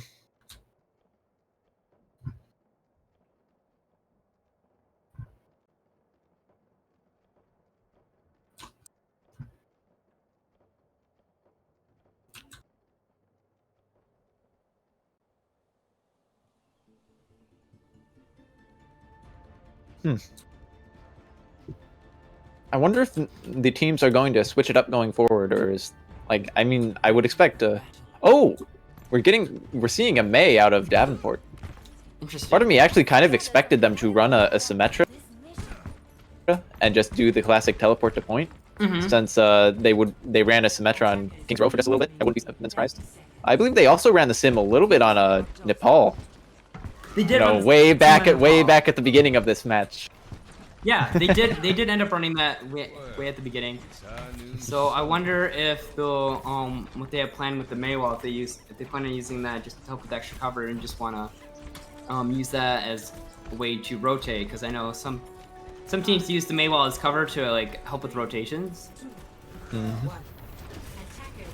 Also, there's always the classic scenario where you just wall off the Reinhardt and he just cannot get healed by his team. It's not quite as effective when both teams are running a BAP, since you can always just jump over the wall.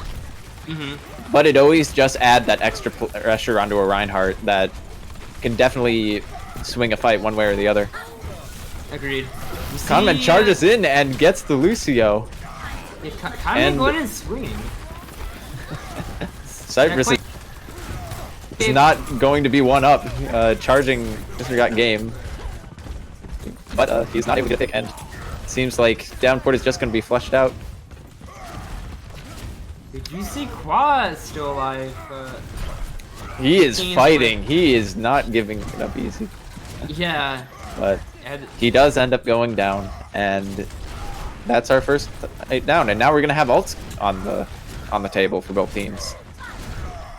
Of course, both teams have their Baptiste window, because of course, if a team fight ends or begins and a window doesn't get charged, we're not playing Overwatch. Exactly. We also have both teams with their own shatter. Well, you see both. I would say you have Valkyrie coming online with barrier pretty soon, but Chance doesn't have barrier. Oh, both windows immediately go up. High Noon from Schnitzel does take out Rebler, and it looks like Tech is kind of just been completely wiped. Valkyrie out here for a last-second touch, and he is just melted. Can we just make note that Yokai just swapped off May, Tanzo, and already has his ult again? Guys, I didn't even notice that. That's quite impressive. Objective lost. New defense point. Objective B. You guys out for blood? Yeah. Looks like we'll see how Tech handles this grab dragon. We haven't seen Mr. God Game eat any ults, but that don't count him out. That doesn't mean he won't do it in the future. Actually, looking at the angle he's at right now, it seems like he's ready. Yeah, it seems like they're also Davenport was also anticipating the D.Va to be like right there. But classic boosters just kind of wander away. Yeah. Oh. Let's see. Well, teams just kind of looking for that. Looking for that bomb, trying to spread them out. Yep, make sure that they can't exactly capitalize on the grab dragon, because Immo is trying to keep them from getting picked. But it looks like Tech is going down. That is a big shatter, but it's just a little bit too late. Davenport. And Davenport takes the 2 CP map. Davenport tying it up 2-2. And that'll take us to Tech's decision on Another control map, I believe. Yeah. And I'm trying to remember what Michigan Tech picked yesterday for when they played against CMU. Do you remember? Gosh, I think it was Li Jiang. I saw a lot of Li Jiang Nepal. Like, I remember talking like during the last match, like, I really want to see Busan. Oh yeah, Busan's really entertaining. I forgot about that map. But I believe it was Li Jiang.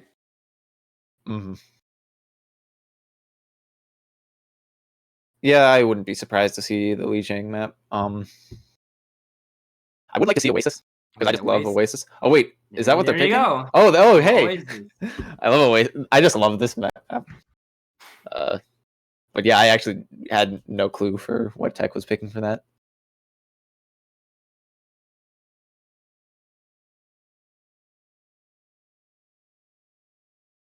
Now Oasis opens up the opportunity to have a lot more ults. Do you think both teams will stick with their classic comps that they've been playing with for the past 4 maps, or do you think they'll change it up during Oasis?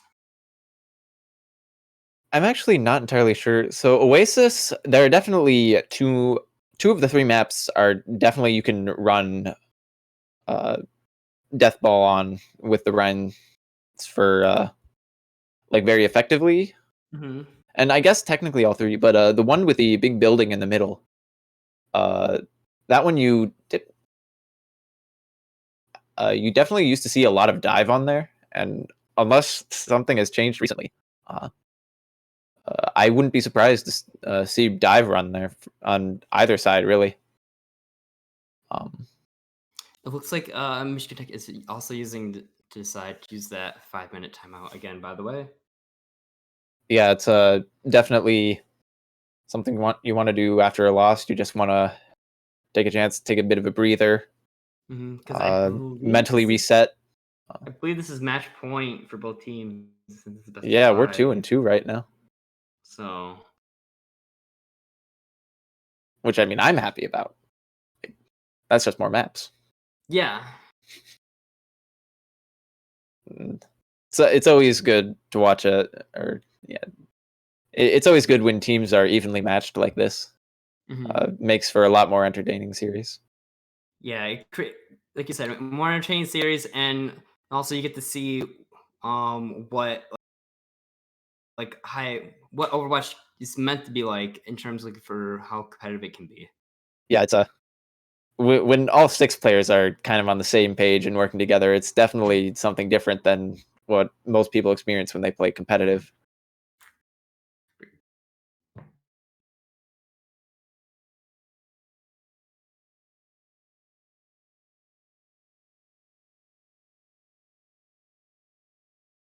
I also imagine our coach for Michigan Tech, Lick, is probably also going over and kind of doing a bit of pep talk. Potentially, yeah, going over I like whatever strategies they had for this map going in. now I wonder how often they practice Oasis in terms for them, or I wonder how often Davenport has practiced Oasis. Yeah, Because I mean, they probably didn't anticipate going to this map, or like probably going to like a map 5 right here. no, I'm not sure if they anticipated it. No, I mean, I know but some like teams don't. it's definitely something you'll be I'm sure teams are ready for, especially in a competition like this, because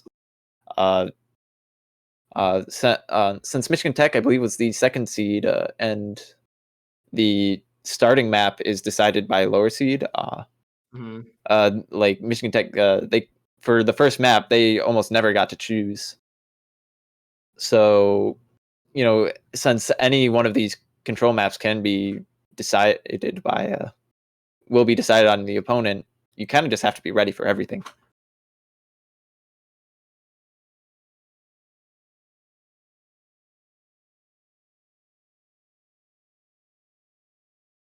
And it seems like our break's gonna be almost up pretty soon, but again, we are currently tied 2-2 right now, with both teams winning 2 maps.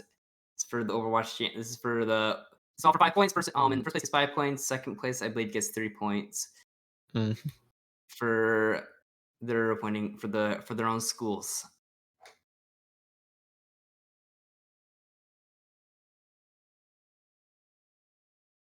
Now, do you think Davenport will be running different comp? Because I think they, I don't know, just to call it a gut feeling, I think they might. I mean they've won the last 2 maps. I don't really see why they would switch it up now. Is the my whole thing. And so I mean maybe we'll see something new. I mean I wouldn't be surprised if they like switched up the DPS lineup a bit. Like we saw Yokai was pretty flexible with the Mei. But I think in terms of the support and tank lineups on both sides, it's going to be pretty set in stone.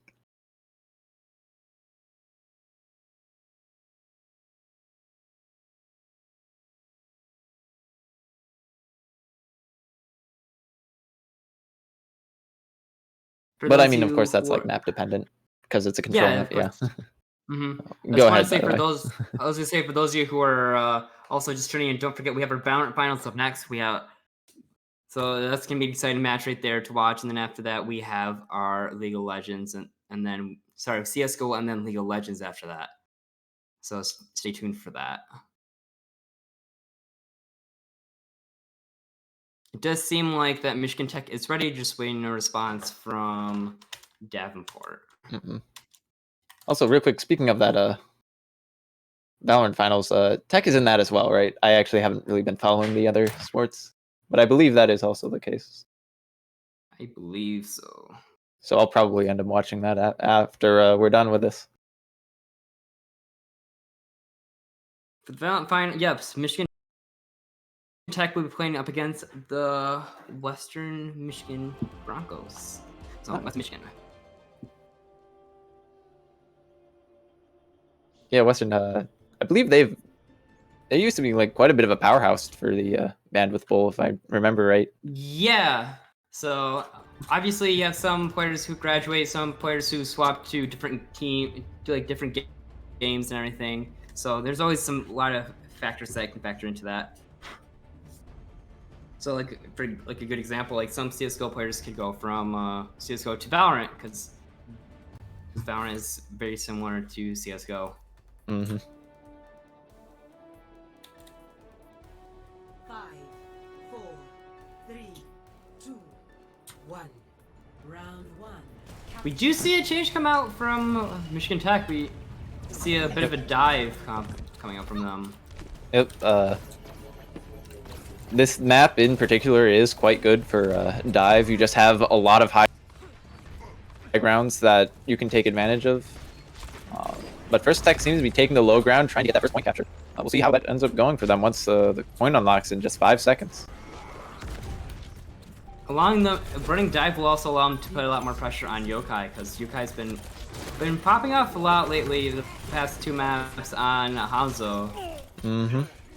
Yeah, that tracer will definitely put him. McCree going down for CMU, and seem kind of be both teams taking heavy losses right there.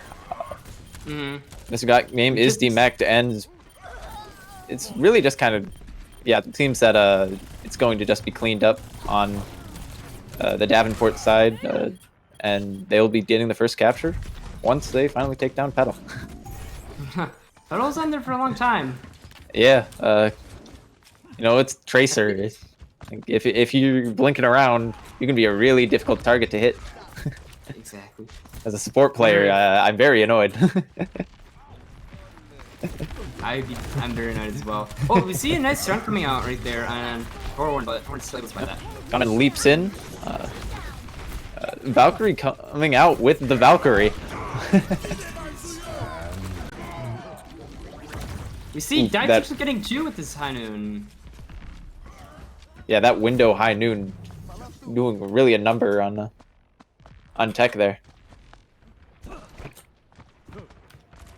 We do see a few ults coming online for Michigan Tech, and a few ults lagging behind on Davenport's side.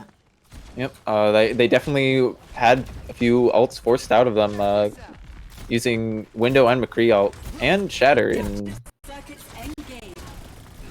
Horn coming up, copying the Zarya. Just like watching goats all over again. Oh yeah. You see the grab come out though from only gets Conman, and with the Nano and Winston ult, he just cannot die. Cypher's really getting juggled. And Tech just kind of using their ults very efficiently to just kind of wipe out CMU. Yeah. Oh, Bap!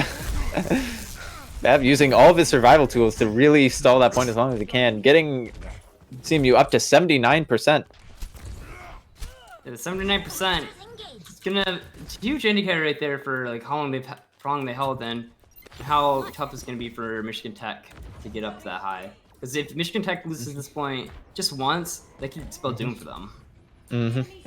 I mean, I think that also really just shows how important it is getting the first capture in any of these control maps, because like it's not like when you're trying to capture a point in 2CP where if you're contesting the objective, the timer stops ticking up for the capturing. So for as long as you're on the point but you don't own it, like that time is ticking, and that just approaches overtime. Davenport going in doesn't use any ultimates, just kind of trying to charge some of their own. not really getting a foothold, but now they're going to be coming back with 5 of their ultimates, basically, that will be going in mid-fight. We do see the copy coming out onto the Zarya, though. Yep. With Petal and the Monkey behind.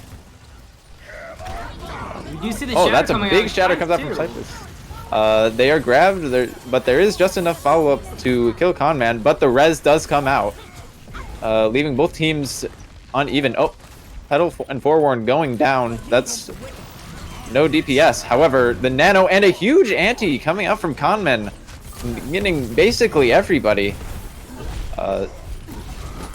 And Primal to help test, getting a few people in there, pushing them around, but Yokai's getting 2 people right there. Oh, and the pulse bomb from Petal actually forcing out beat. And Tech getting all the way to 99%, and they have a fight coming up. Tech only has Diva Bomb, and we're seeing the Dragon and Window from Davenport. So, Window used early to really make sure that Tech can't contest objective until the very last second. You see... Dragon comes out, splitting... Oh, splitting Redler off from being able to heal his team. But he seems to be able to come back, and Conman does go down. Both tanks kind of being lost. And we haven't seen any picks on Davenport, going down for Davenport. So Tech is really in trouble here. They've got, again, the Zarya for the copy comes down, and it's just immediately deleted. You can see the grab coming out, getting Chaser. We do see getting the res on coming 4. out. And yeah, just overtime happened so long, and just the instant they stepped off the point, that ticker just went down, and that's the first map going to Davenport. Yeah, first round goes to Davenport. There's still one more round to play. If Davenport wins that, I believe they win the series, since this is a best of 5. And we're 2-2 on match point. Yeah. We did not see any draws, which, you know, yeah, a little sad to see sometimes. I mean, like, yeah, draws are always fun, just because of how rare they are.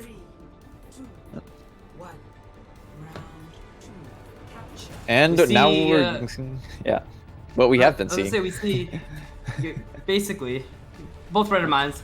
We do see Davenport going to the high ground. We see Michigan Tech going the opposite way to the other side. You see Michigan Tech kind of trying to rotate up to the high ground, trying to engage with Davenport.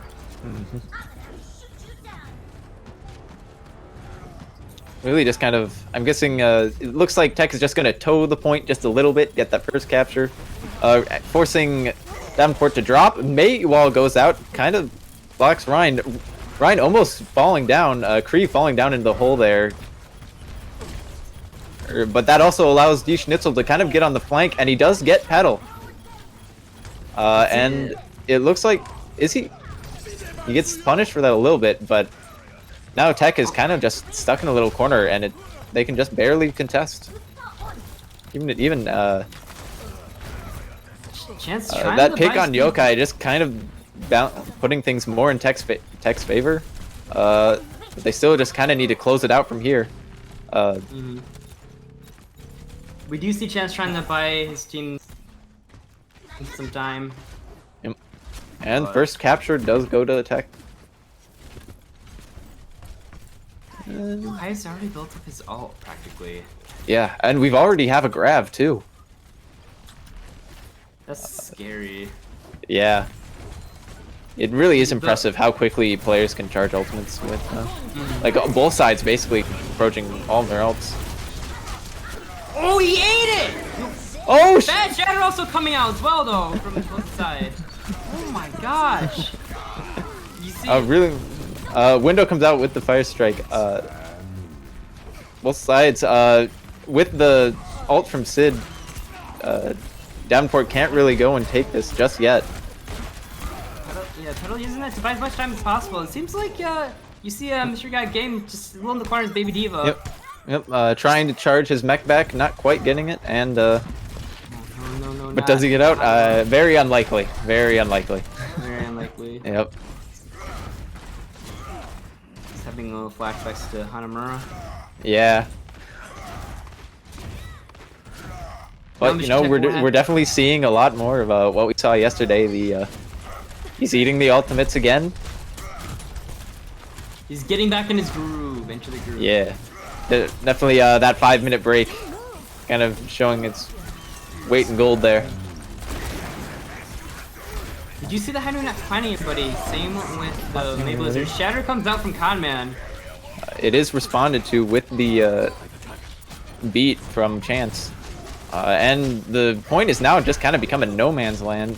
Conman finally being able to push out. There's just a lot of...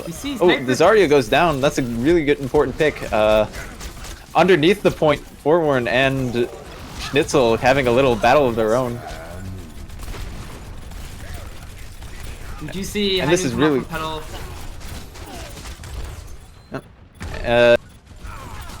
Chance is just kind of on the point. Ooh, gets a pick onto Rebler. And just kind of forcing tech off point. And this is really not looking good for Tech right now. They've got another Grav Dragon on... They've got 4 ults on Davenport's side. And really only Bomb... Well, they have Beat. And Beat can really swing a fight in any situation on Tech side. Agreed. They'll also have Bomb coming up, like I said. You go behind that too. But then you have the Baptiste's cooldown coming available.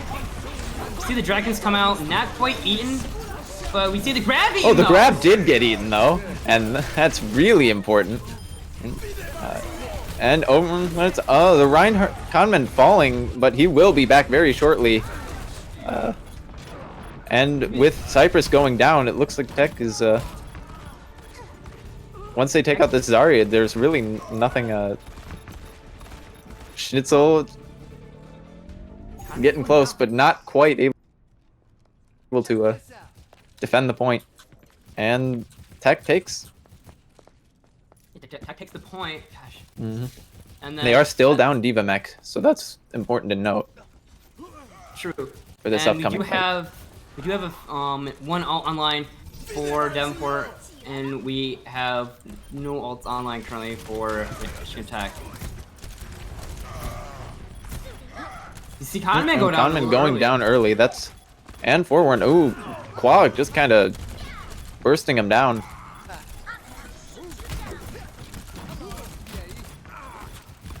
Distract aim, trying to stall as long as possible. Oh, and Conman coming in on the ball. Not really a whole lot you can do there, but we do see.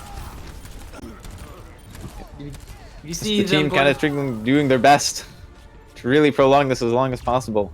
But the map does end up going to Davenport with the reverse sweep on Michigan Tech. Yeah. Davenport coming in clutch with their own reverse sweep. We see play game coming out from Koa, getting that 3K right there.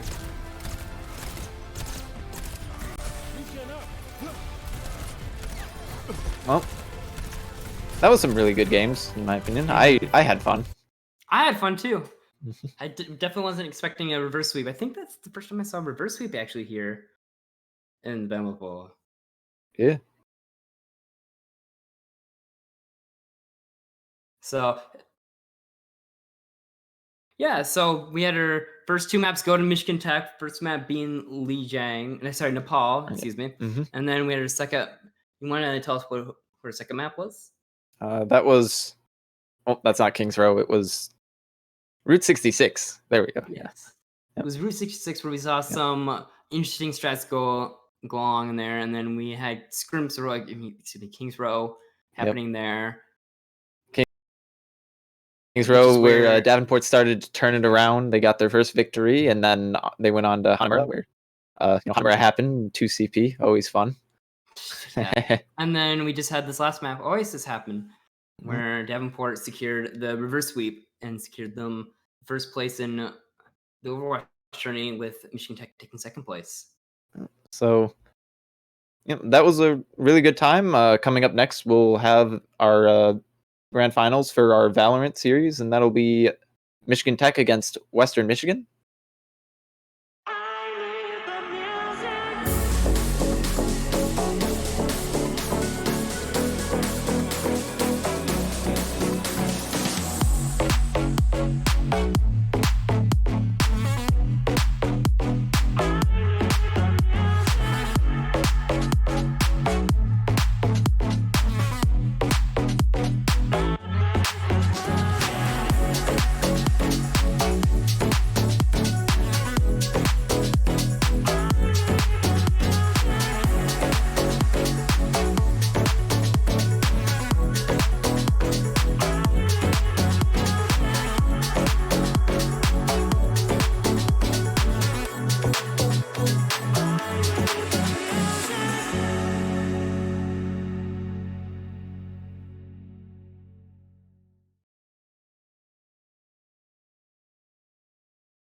Hello, everybody, and welcome to the Bandwidth Bowl. Today, I am joined by my good friend here, Boomer. Say hello, Boomer.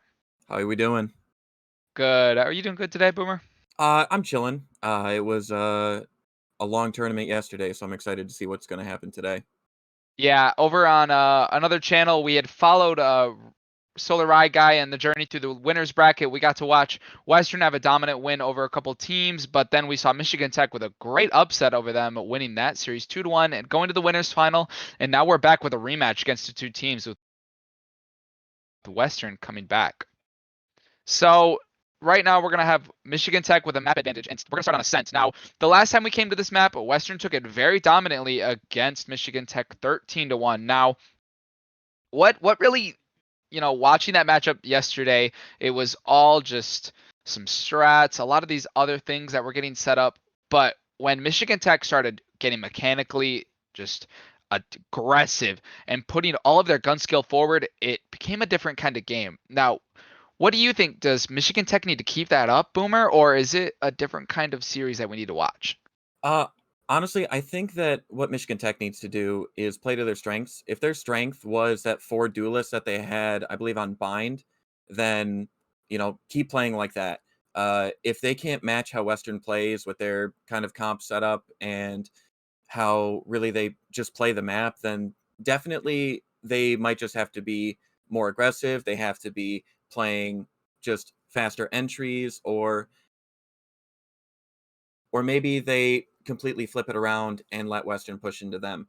I'm not sure. I'm not sure if they just don't like playing Ascent or if they're just Western's just better at it. But I think for Michigan Tech to win this map, they need to either play aggressive like they did on Bind, or they need to just play better than they did yesterday. Yeah, and I am respectively from Western Michigan. I have to rep my boys in the gold and brown, but you are also from Tech yourself, aren't you, Boomer? Yes, I am. Yeah, I've Yeah. known most of these guys for a while, so I'm excited Mhm. to see them play today.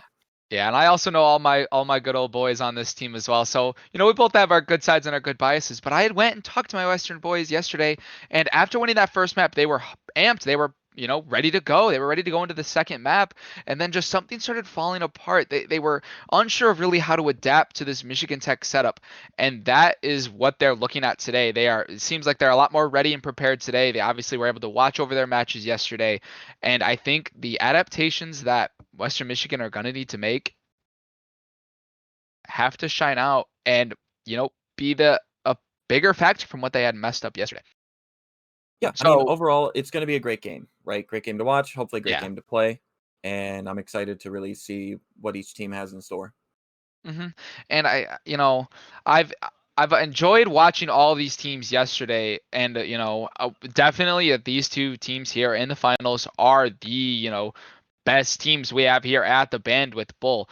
So obviously with Michigan Tech here in the winners finals, coming from the winners finals, I should say, they do have a map advantage over Western Michigan University.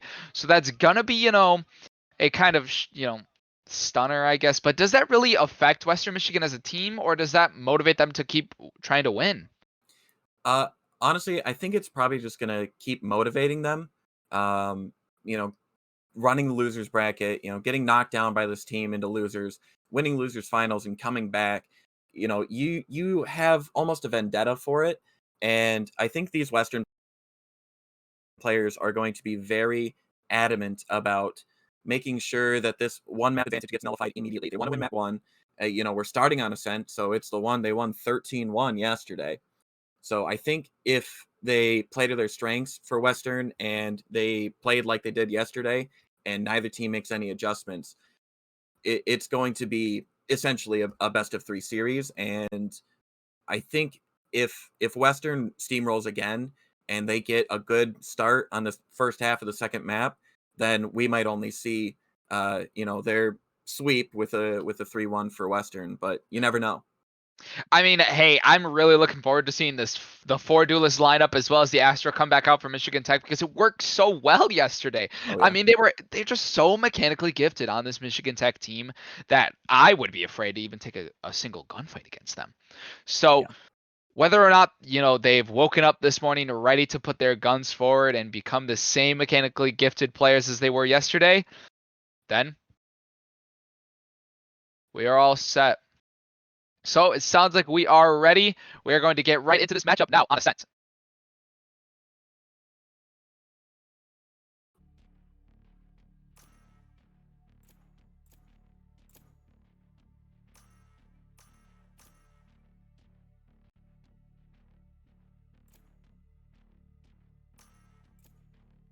But was subbed in, looks like, for Jello.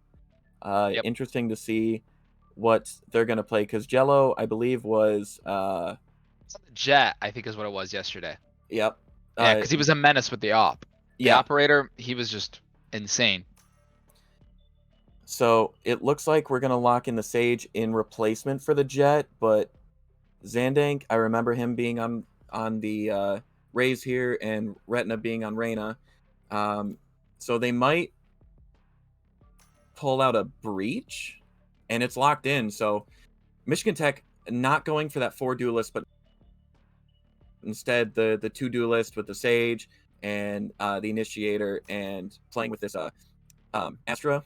And, you know, Western coming out here similarly with the Sage, but looks like instead of almost a completely different lineup with the Sage and the Astra, but all they have in common are just those two, with the Cypher, the Jet, and the Sova on the side of Western, and in exchange for really just more flashes, it seems. Western great with like breaking lines of sight, but not as much with, you know, flashing people out. Their info is going to be better with the Sova. However, the smokes and the flashes that you're going to get with the Reyna, the Astra, and the Breach are more likely going to benefit Michigan Tech in their play style of being aggressive and being kind of in your face.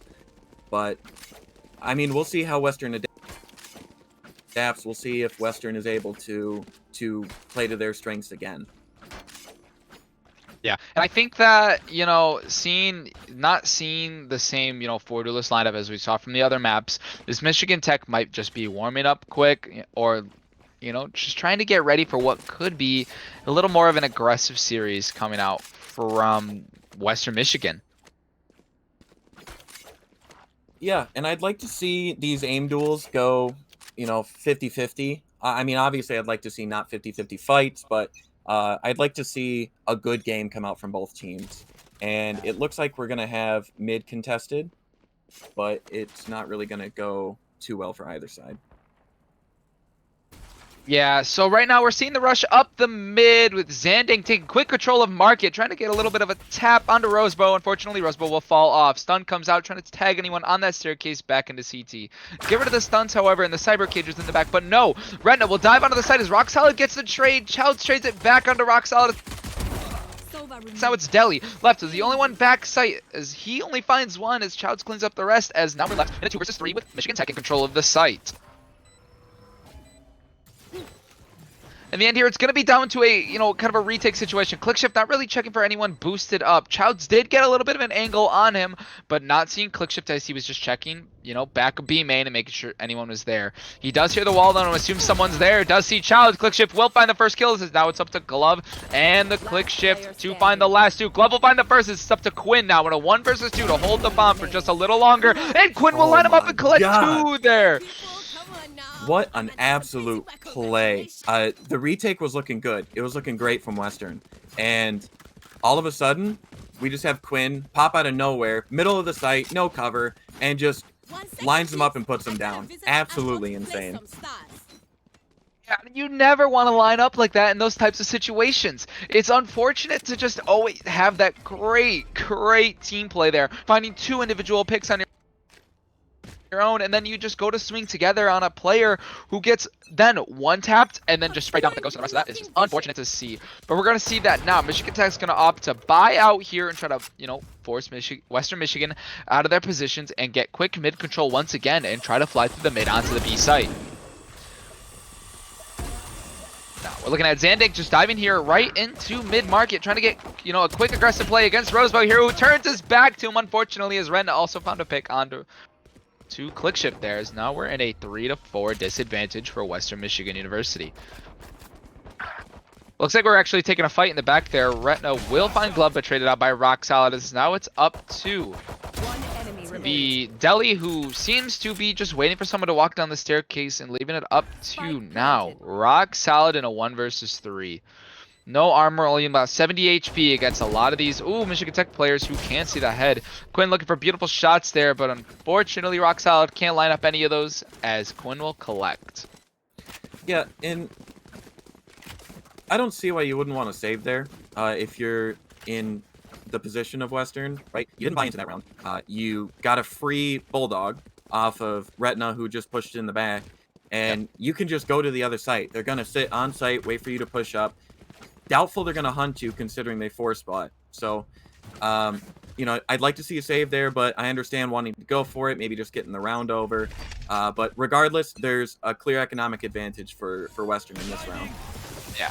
So it looks like we're going to go for an A execute this time. Zandig just throws his life away to Glove there. Unfortunate to see, however, he was trying to make a play. That's always the move you want to make in those situations. Get that early pick and keep moving forward. But we're going to see Retina now moving to tree through top of the catwalk. Peeking a little bit of dog, trying to see if anyone's there. And will wallbang click shift on the swing into the site. Now has a better gun than that Bulldog, which is going to be a lot stronger in these fights. Taking fights in mid, Retina will pop his ultimate now as he's going to try to get aggro on the person holding a site. We will have Rock Solid here holding a tight angle onto tree, waiting for anyone to peek, but no, it's up to Glove on the back, the bottom of Heaven, trying to get an angle there. Unfortunately, Retina will lose out on that fight. Glove will lose out on that fight, sorry. And Michigan Tech's actually rotating back towards A. All of the Western defenders had left B site, but they decided to just take it back to A, and it looks like they're just going to win site. Retina with a beautiful 2-piece there, almost collecting the ace there as he had a 4K on the round. Deli had found him, unfortunately not being able to clutch out the rest of the round for his team, as now Western Michigan is down 0-3 on this map. Yeah, totally different than what we saw yesterday.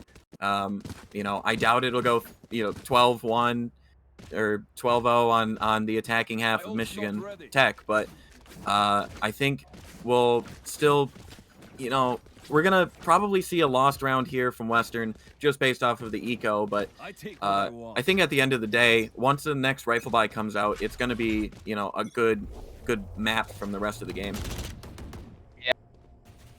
Yeah, opting to buy, only Deli buying full shields. The rest of the Western Michigan lineup buying light armor, trying to, maybe get a little bit of eco wins with these sheriffs here. As most of them had bought sheriffs, a couple classics also on the board. But we're going to see Retina do the same play. He takes mid control quick and then goes up cat and tries to find a first pick on the person playing tree. As it's going to be Click Shift who's going to win that fight this time. Now it's going to be up to Zandank, who's going to be looking for the trade here, checking his corners, waiting to see where Click Shift is. Unfortunately, missing his shot, Click Shift just backs off and holds a passive angle. Smokes it off and waits for the rotate. Glove will grab the old Torb as it's going to be a sound cue for Zandank now, as the rest of Michigan Tech will be pushing up the mid. Oh, Glove with a beautiful shot onto Zandank there, just peeking out into tree, as unfortunately Western Michigan doesn't know where anyone else is. Rock Solid here, getting pushed by 3 of the Michigan Tech players, trying to be calling anything. He will peek up on the top, Rosebow and him trying to get a quick little collapse there onto his teams. As Click Shift now has a gun and collects a 3K. Unfortunately not being able to collect win, as now Rosebow will get it, and that is an eco win for Western Michigan University. Yeah, I'd call it more than thrifty. That was impressive. I mean, Click Shift with absolute bangers of shots onto Retina on the Reyna, and then Glove coming in and getting the raise, really just shutting down any kind of tree push that Michigan Tech was thinking of. And I am very impressed with how they're performing, and I'm ready for Click Shift to really show up and really pop off the rest of this game too. Yeah, and even if it's a slight mess up when you say Quick Shift, he is quick on that jet, so be ready, because sometimes he can collect and sometimes he can, fall short. But this round, we are going to see that once again, Michigan Tech is going to have the advantage with the early pick onto Glove, who is peeking out A main. So now we're going to see Retina and Zandank once again do their job on the A site and get ready to peek. No one hiding wine, as Retina will check the angle, but it's up to Click Shift being the only one holding the site. Getting flashed out by the Reyna, ultimate coming out from Zandank. Can Click Shift hit his shots in time? He cannot, as now they have control of the A site. And they're just going to continue to push through it, as Retina will also collect Rock Solid there, as now Michigan Tech is going to opt to rotate to the site. One enemy remaining. Deli gonna be checking heaven as Rosebow will get collected peeking tree. If Deli can find at least a couple here, he can get out with some money's worth of it. He will find only one as Retina will swing out of the smoke and collect the last. Yeah, and great round for Michigan Tech, right? Like you pointed out, the initial pick onto Glove from Zandank, taking the Sage out instantly. Rez was down. There was no chance of making that a 5v5 again. And, you know, all they did was systematically take these more favorable gunfights, the 2v1s, the crossfires, just anything that they can do. And obviously using the Raze ulti to take out the most dangerous player on site of Click Shift. I mean, right now, Western Michigan has to be thinking that they're playing. Michigan Tech has got to be playing this a little differently than they have been in the past. You know, Ultimate coming out from ClickShift is going to be using those knives as he was saving his money, I believe. Yes, he was. So, in the end, Zandig will get a grenade kill and try to go for that first pick as ClickShift will miss his knives. That is unfortunate. You cannot miss those on those 1 versus 2s there with those knives. As now they have control of the site. Spike will get put down as that Astro Ball will hide them. Mask the sound of the plant. Rock Solid did collect one, putting it back a little closer in the favor of Western Michigan as it's up to Rock Solid here to try to collect a couple more here in this fight. He does flash himself, unfortunately, by trying to stand up and peek the rest of that, as now it's up to Rosebow in a 1 versus 4 here, trying to maybe get rid of the op off the board of this Michigan Tech lineup. Just standing up, trying to peek with the pistol. He will find Retina as Childs will just swing and collect the head of Rosebow. What a shot by Rosebow onto Retina. That was kind of gross, I'm not gonna lie, but definitely you hate to see whiffs happen, but you know what, they happen every level, everybody's whiffed, right? So, you know, ClickShift had the right idea, right? Try and get the trade on the Sage, but at the end of the day, sometimes you just miss your shots, and sometimes it does cost rounds. But I think Western just needs to mentally reset, go, okay, hey, we don't have a buy, but we can just take this round as we go and get the next one. You know, being down 1-5 is definitely, you know, a huge disadvantage for them. They're going to Cypher Ultimate as Retina went a little too deep and picked himself off. They are going to pick up the gun as Deli will now have the Vandal in his hands. That's going to be an advantage now for Western Michigan as they did get that first pick, and all they need to do now is play passive and away from Michigan Tech to want to force these gunfights. Now, the big glaring issue I've seen here so far is that Western Michigan have just been, you know, giving picks away. That was the big issue they did in the last series when they played each other, is that Western Michigan either overextended or played alone too much. Now the question is, do they know that they've overextended so in the 5 rounds that they have, or has it just been that they've lost some gunfights they shouldn't? Well, I think so far this game they just lose gunfights they shouldn't, but Quinn takes down Deli and it makes it a 4v4 again. Yeah, and you know, just trying to get a little bit of a peek into mid and try to figure out what's going on, as Quinn will be the only person here contesting the mid, as the rest of Michigan Tech is going to look to rotate into tree and take a site. Quinn is just going to hold the rotate here out of the people on mid, as well as his buddy on the backup of a River. Just trying to hold for anyone hiding B main. Dart will spot him out, as now he's getting tagged as the rest of Michigan Tech have rotated into the A site.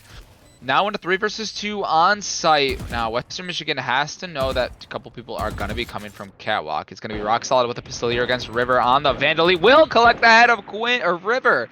That is going to be a beautiful pick for him, as now they have a 3 versus 3. Can Rock Solid find the next? He cannot, as Quinn is now on a 3K and a 5 on to retake. Childs with the op will collect the first one, as now it's up to ClickShift with the Marshall to try to find at least Quinn here on this fight over here. And unfortunately cannot do that, as Quinn will pick up the 4K. Yeah, Quinn popping off, getting 4 on the round, and really allowing Michigan Tech to come back from the Retina overextension in B main, and really well played by Michigan Tech. You know, it seems like they're very comfortable now. Maybe yesterday they just didn't feel as comfortable, but now they're really kind of getting in their groove and ready to play Western.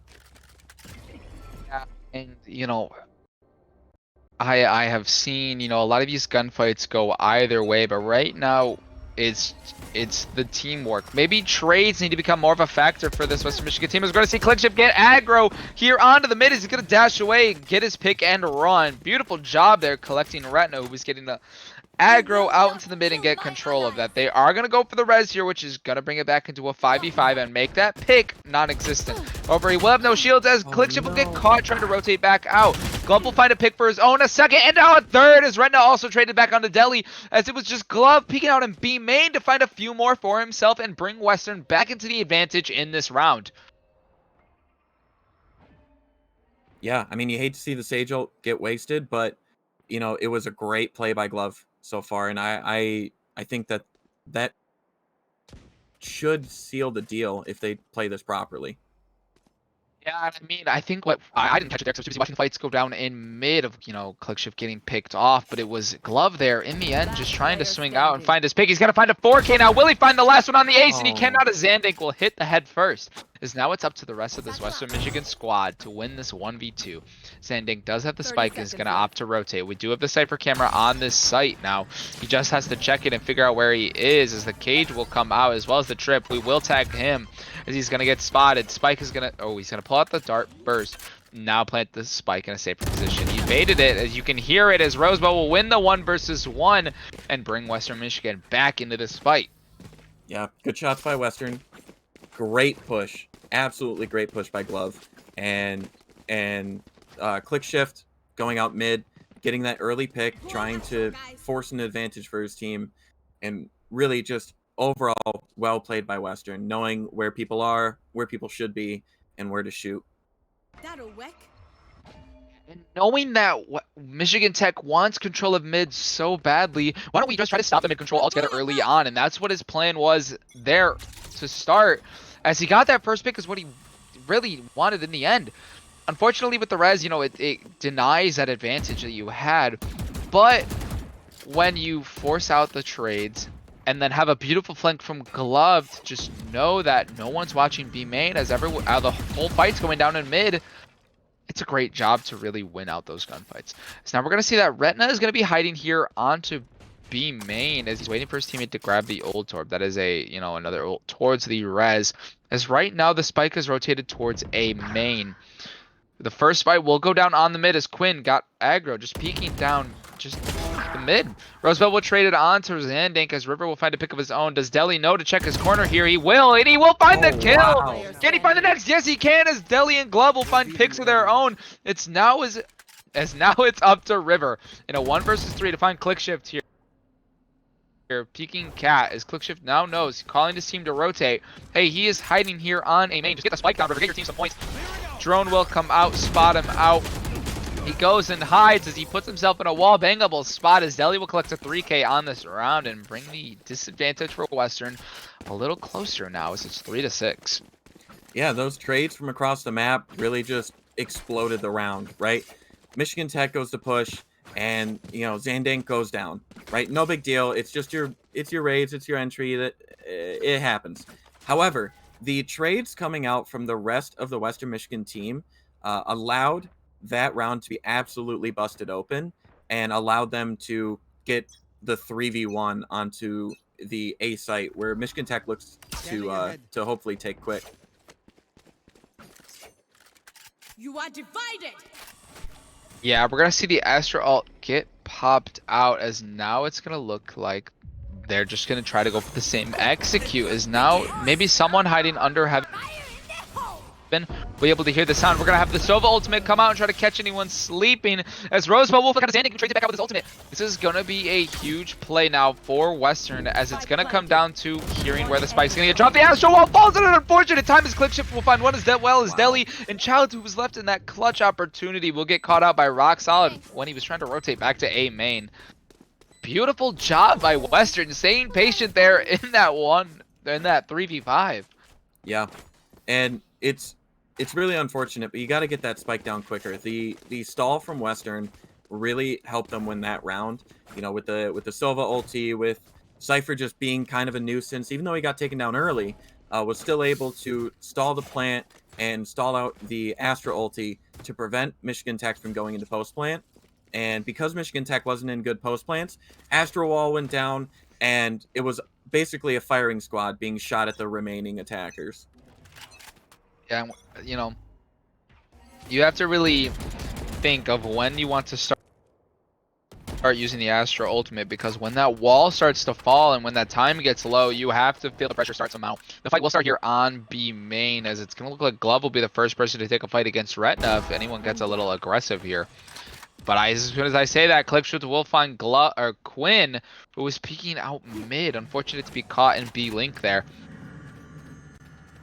But we're going to see the wall come up. Chow's is going to try to spot Glove here, as he's going to get tagged to the wall and then headshotted there in the end, as that's going to be the backside control now for what would be Michigan Tech, but now they're opting to rotate to mid. They need control of mid, and they need to get rid of the guy playing market. They're going to res Quinn, as now it's going to come down to Deli, who's peeking mid and gets caught out by Zandik. Was the opposite side of that. Unfortunate there, you know, Western Michigan getting a little antsy and just trying to, you know, play aggressive and keep control of what they already had. But now it's going to look like it's Michigan Tech who's just going to try to bulldoze onto the A site. Retina with the flank. No one's going to know that, as it's going to come down to Clickshift, who pops his ultimates. He's going to see the planter as well, as Rosebud finds another. There's going to be one more on site. Will they check under heaven? Clickshift just now checking for it as he hears the gun and no one checks it. Chow will find two there as well. That was left to Rock Solid in a 1 versus 2. Retina flanking, but Chow's is under heaven. Will Rock Solid find the first one? Yes, he does, but he won't check heaven. Is no. Retina will get the flank and clutch the round for Michigan Tech there. What an absolute roller coaster, right?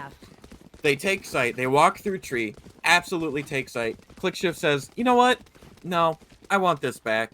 Pops ulti, you know, dashes up, gets one, dashes again, gets another, and all of a sudden, it's a 1v3 on site, 1v2 on site, and we have, who was it? It was the Sage, Chowds, absolutely popping off, under heaven, no one checked, and is able to nearly win the round for Michigan Tech. Goes down in the 1v2, sure, but gets traded out because Rock Solid didn't know where the last player was. Really a great round by both teams, and I'm really excited to see how this pans out with Michigan Tech going for a B push.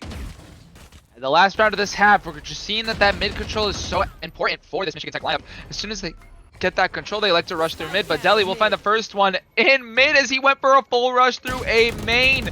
He went through the back and let the spike down and spawn, as Rock Solid will get picked up by Glove with the trade, as Retina will also get back to Rosebow, as now Retina has control of the B site. He will jump onto the site and continue to check and take control, as now it's up to a retake in the mid to get control of this spike, as he's just trying to stun anyone up there in the catwalk to tree. Clickshift will get stunned out pretty heavy there, but he's going to collect the spike, as it's Glove who was spotting him out. Will swing and collect him, as Clickshift with the swing back to protect his teammate and collect it. It's up to a Retina in a 1 versus 3. We know he has the gun skill and the potential to clutch up these rounds. Glove will wall his back off to protect this site. 30 seconds and left. his back. Retina will just have to shoot down the wall or check if anyone's above it. He does shoot the drone, which will spot him out. It's now Retina has no clue that he's playing there. Clickshift will dive above, which makes him less weary of the fact that the Sage is going to be playing here, continuing to tap into the smoke, as now Retina just has to push. He has nothing he can try. His Glove will collect Retina there when Retina had collected one, making it a little more viable. 7-5, you take that, right? Yeah, I mean, you take that.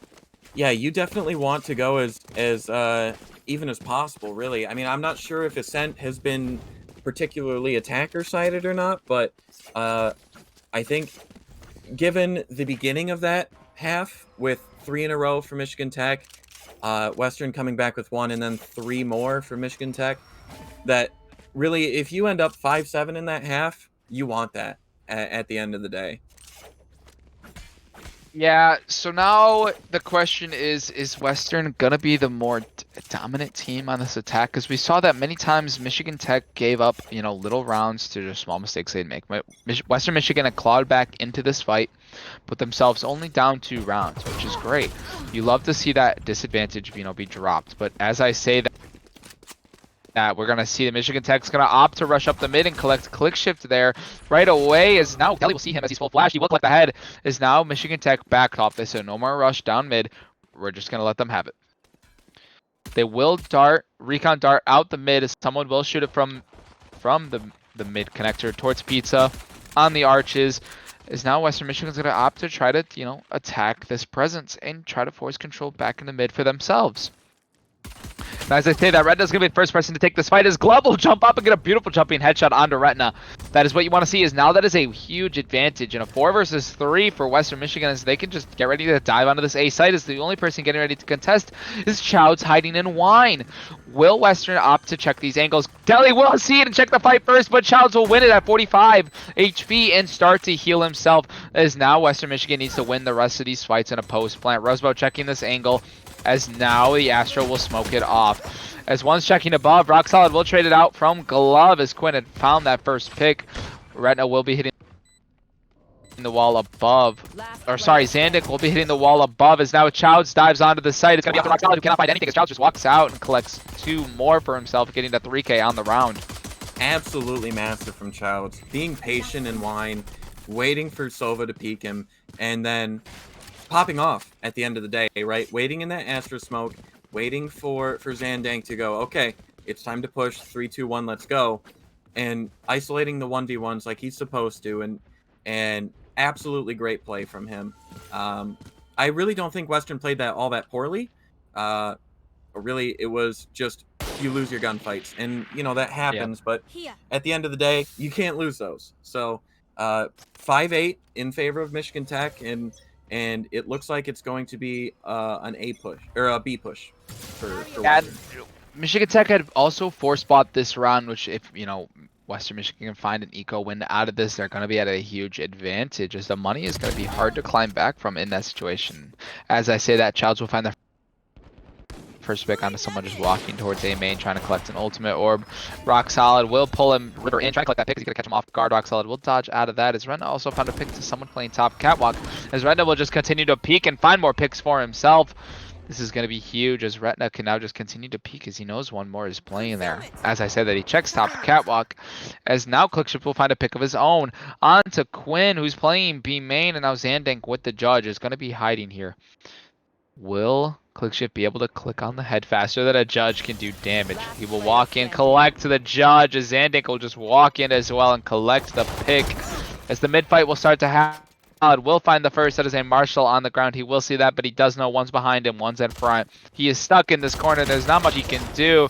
He will get collected by Childs, as once again, Michigan Tech will find another round. Yeah, great eco though from Western.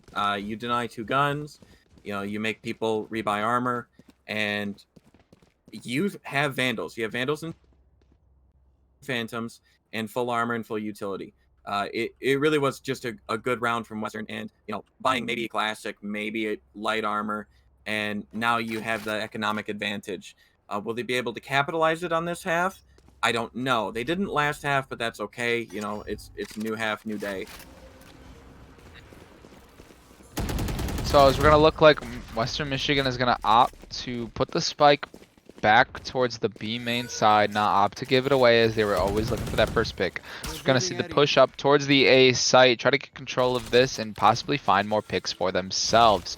Camera will go out, they will shoot it. Child's playing beautifully in the back of that side, as Retna now is here for backup, as 3 are stacked on this side for Michigan Tech, as it seems like Western Michigan might just have to start bailing here, maybe making a little bit more sound to make them seem like they're not rotating, so they give away that, positional advantage and maybe call the rotate for Michigan Tech. But as I say that, Glove with the spike is going to be peeking mid, trying to collect Glove, as now that will be called out, as River will start to peek up towards the cat. Rosebow will put the cyber cage and cut off that angle for him, as now no one will check it. This gives River a free angle and possibly a free pick. He will see Rock Solid, as now Deli's the only one watching this angle. He pulls out the dart at the wrong time, as River will collect the kill. Is now it's up to the rest of the Western Michigan squad to just walk up mid and possibly find a pick of their own. Wall will go down as he tries to shoot it back down and collect it. Sun will go out as Clickshift will find one. River with the trade back onto the person playing there, as the rest of the Michigan Tech squad will walk up mid and try to, pinch this Western Michigan squad. Childs will find Rock Solid, who was the last person to bail there. Quinn will collect Clickshift, who was hitting the button to hide and close out the door. Will pull him out into a spot where the spike is out in the open. Resing Zandank Retna with the last pick, as Michigan Tech will go up 5-10.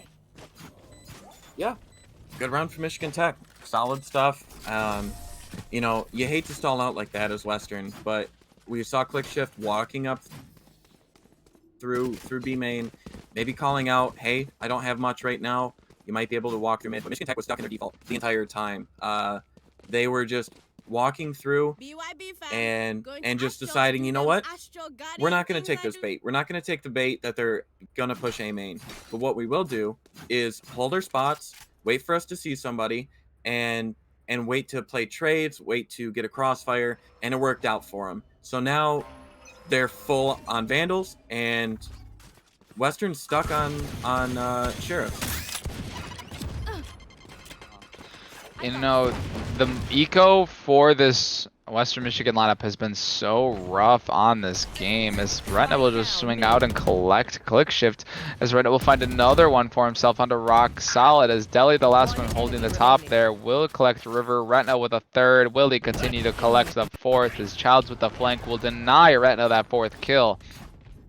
As Michigan Tech are about to clean up this map as they go up 11-5. Completely different team than yesterday. Absolutely different. Playing better. Really playing pretty solid Valorant. Fundamentally sound and economically sound as well. The second round force buys have proven to be useful. They haven't bit them.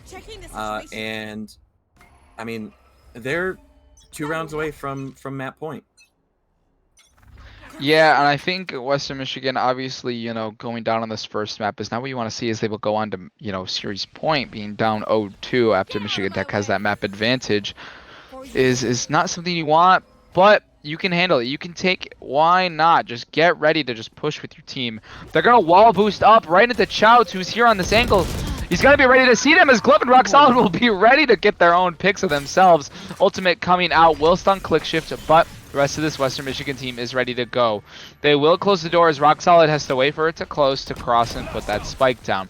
Michigan Tech are planting up here on Heaven, getting ready to peek, as Click Shift with the knives is looking for one. Barely misses Zandink there, as now they have to get ready to collapse. They have the money to just throw this round away and go for picks. Why not? Just send it. Click Shift will do a lot of damage with those knives. Camera goes out. Zandink has to shoot it. It's now Glove hiding under Heaven. Will try to find a pick of his own, but Zandink will find his trade. It's Rosebow. Will go back onto River. Rosebow with a beautiful wall bang onto Quinn. Zandink is left at a 1 versus 3. 1 versus 4. Actually, 2 of the Western Michigan players are low, which could prove useful to Zandink here. But it looks like Western Michigan might just try to die with the spike, as Zandink will collect 2 on his way out and Click Shift with that. That is going to hurt Western Michigan there, as they had fully bought out that round. Yeah. Smart as Zandink to really just go for the economic damage. You're ahead, you can hunt, but why hunt them when they're all on site, right? So he just waited for the spike timer to start going to make Western Michigan run. Gets 2 right on the exits, and now it's not as solid of a buy. Rock Solid's going to end up having to buy some sort of maybe a Bulldog, but gets bought. Full rifles for both teams, off on Retina, and it looks like it's going to be just another standard buy round. Yeah, Western Michigan gotta be thinking that, hey, we gotta start playing a little differently here with our strats and our picks, because we were able to walk up through a main after we just boosted ourselves with a wall, but we won't be able to do that every single time.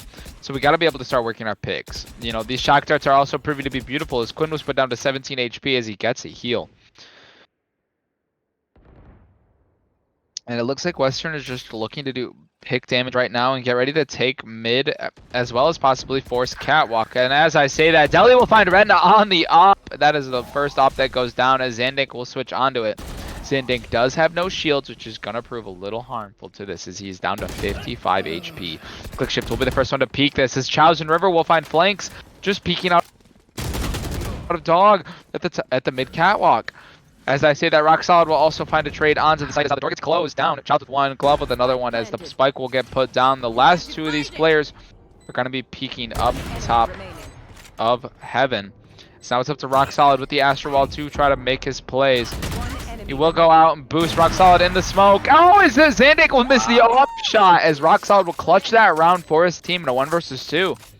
Incredibly well done by Rock Solid. That is so hard to do, and just isolated the 1v1s, right? That's what you're supposed to do. Go on the other side of the Astra wall, isolate the I believe it was Astra and Raze left. Raze pops the ulti, goes to try and satchel jump onto you, but you just deny that and push up past the Astra wall, take out the supporting player and take out the Raze, and really just well done round. And the the winner of this round will should get 2 in a row with the eco rounds coming up. Yeah, and I mean, with Western Michigan, they're proving to be getting a lot stronger now. They're finding rounds. They're finally piecing together their strategies and how they want to play, as they have seen everything Michigan Tech wants to offer. So now it's going to come down to, you know, keep playing into your strengths. Keep playing into what Michigan Tech is just letting you do. As I say that, we're going to see a B main push, as we're going to have Zandank holding the highway, ready for anyone who's going to play this wide swing. We've seen that many times. Western Michigan has fallen, you know, just short of checking some of these small corners and getting ready for those pushes. They're all stacked here in B main. One simple little run will give away everyone here. It's Rock Solid's getting ready to smoke off maybe an angle on mid market. Slow orbs will come out. It's now they're getting ready to swing. It's going to be Zandank finding 2. His click ship will dive onto the site. Spike got dropped. His click ship will find another one, as it's going to be up to this Western Michigan squad to continue to dive onto the point. Retna will continue with his Bulldog to try to retake some control. Delhi will pick Retna, who is out in the open a little too far. Cypher ult gonna pop out, as now they know where the Michigan Tech squad is, just both peeking the site. This River will peek one on B main. He knows he has to win this fight. Getting ready to flash, and Delhi just lets him have it. Have the control and let him push, as River will win that fight. So now what you want to see is now it's gonna be a 2-on-2 with some better guns for this Tech lineup. Stun coming out that will stun both of the players on Western Michigan. So not going to have the sound cues. This click will going to have to swing one. He will find the third there. Is now the last one's highway. They know they got to get ready to swing these angles together, as they will let him win the 1v1, as it's up to River. Rosebow just has to burn time and let him hear. He hears the drop. Rosebow knows he's in a 1v1. He's going to be swinging both sides. As River's just playing back and forth with them. Rosebow knows he has to go, but now there is no time, and Rosebow does a beautiful job at winning the round for his team and playing the clock down. Yeah, well done. Well done on the 2v2 post plant. You're going to be able to buy guns. I mean, it might be a little kind of sketchy with Glove probably picking up a Bulldog. Does Click Shift? He does. Okay, does have ulti. Click Shift did buy. Yep, he's going to use his knives here, as well as their Judge. Good old Jet Judge knives play, as we see a lot of Jet players do, is it works really well. You know, the shotgun does so much damage. And, you know, I say shotguns are a little busted. They make me mad. I hate dying to a Bucky, you know, sometimes. It just really tilts me. Delhi will find the first pick onto this Michigan Tech squad. We're getting aggro down mid and trying to find their picks. As I say that, they are going to let Western Michigan have full control of A site, as Glove, who's waiting to put the spike down, as they're just checking full site, trying to make sure it's completely clear, instead of trusting his team to clear it out. Delhi's going to be holding the A main rotate, try to watch the flank. Clickship will find River, as well as Delhi holding the flank, and finds Quinn, as it's going to be up to Chouts, who's on the corner of this box. Clickshift will see his head, call out for his team as he uses the rest of his knives. It's up to the Judge to push him. Oh, instead he picks up a Vandal. Chouts with a beautiful one-tap onto him, but Glove will trade it out. 1 versus 3 for Retna, who just has a Marshall to try to collect a couple people or grab a gun and get out of there. He will swing NC Delhi and collect that kill on the res. Trying to get an eco res in, save a little bit of money. Unfortunately, not working for him. That's a tilter. I'm tilted off the face of the planet for Delhi at this point. I despise getting rezzed and then immediately dying because I was out in the open or because it was just, you know, bad res. But like, you could have done that after the round. I'd be having a choice word with my Sage, but I mean, it was a good idea, right? You're rough on eco and you decide, you know what? We need to make sure you get a gun, but you die anyways. You have to buy. It's fine. Full Vandals and Phantoms and armor for both teams. Yeah. I mean, that res, obviously your thought is always, hey, I want the money. You know, I want to continue to just build it up and have it for the rest of this round. As I say that right now, we'll find the first pick and a second as he just walks up mid, or sorry, was peeking top catwalk and finds some people trying to walk into mid through that Cypher cage. Unfortunate there to see, but that's just not what you need to give up. You need to, do a little bit more clearing, use your Sova darts, and, get the intel before you start peeking some of these, long angles. Yeah. Yeah, and that's what your team's built for. It's built for info. Clickshift pre-firing the obvious corner. Zandink will swing into that when Clickshift doesn't believe someone's there, or possibly had known someone was there. Will get caught out there as now Western Michigan's looking utter grim and possibly going on to map point. Now left at a 1 versus 5. It's going to be up to Rock Solid to hurt the economy just a little for this team. He will find one. Here's the one behind him. Will he turn around and check? He does not, as River will collect the head through the wall and put them onto map point. Match point. Yeah, Michigan Tech wins this. They're up 2-0 in a best of 5. You only need the one more. You only need to win the next map. I don't know which map it is, but I do know that if Western doesn't pull it back right now, it's going to be an uphill battle, and it's going to be frustrating for Western, saying that you have to reverse sweep right at the end, and that they've been playing like this. Michigan Tech's just been playing better. Yeah, it's this Michigan Tech squad. We could check the stats. We see that Retna and Childs have beautiful 20 kills each, as Retna will just continue to swing with his ultimate and find kills for himself. As now they're pushing up A main as they're just getting caught out in the open. I mean, they're already down at a 3 versus 4. They have to win out on a plant and get man count, as they just have to put the spike down and force the round out. Clickshift will find River on the flank, as it's up to him to put the spike down, as they're just gonna rush tree. Clickshift knows, he taps it a little bit. Now he goes to check Kevin. Rock Solid, who's caught in the corner. It's going to be up to the Clickshift to clutch this up. Gets ultimate. Bombed, as Michigan Tech will win the map and go up in the series 2-0. Hey, good half, good round, good map, whatever you want to say. Defenders GG. win. And really, it was a great showing by Michigan Tech, and I'm impressed that they came back from yesterday's showing. Yesterday being down and losing the map 13-1 really is not a great look, but coming back today and winning at 13-9 in your favor is a great look. And the prowess that they showed of adjusting to how Western Michigan plays, shutting down Clickshift, who did go -1. However, yesterday went, I don't know, plus 14, plus 15, like 28 and maybe 9, somewhere in there, and just absolutely dominating the Michigan Tech defense and offense, really. But Yeah. Michigan Tech brings it back today and shows that they are capable of winning this Ascent map. Yeah, and I reverse sweep or not, I want to see it. Yeah. I want to see the reverse sweep of a lifetime here for this Western Michigan squad. Oh, you only lost 9-13 when you won 13-1. Hey, think about that.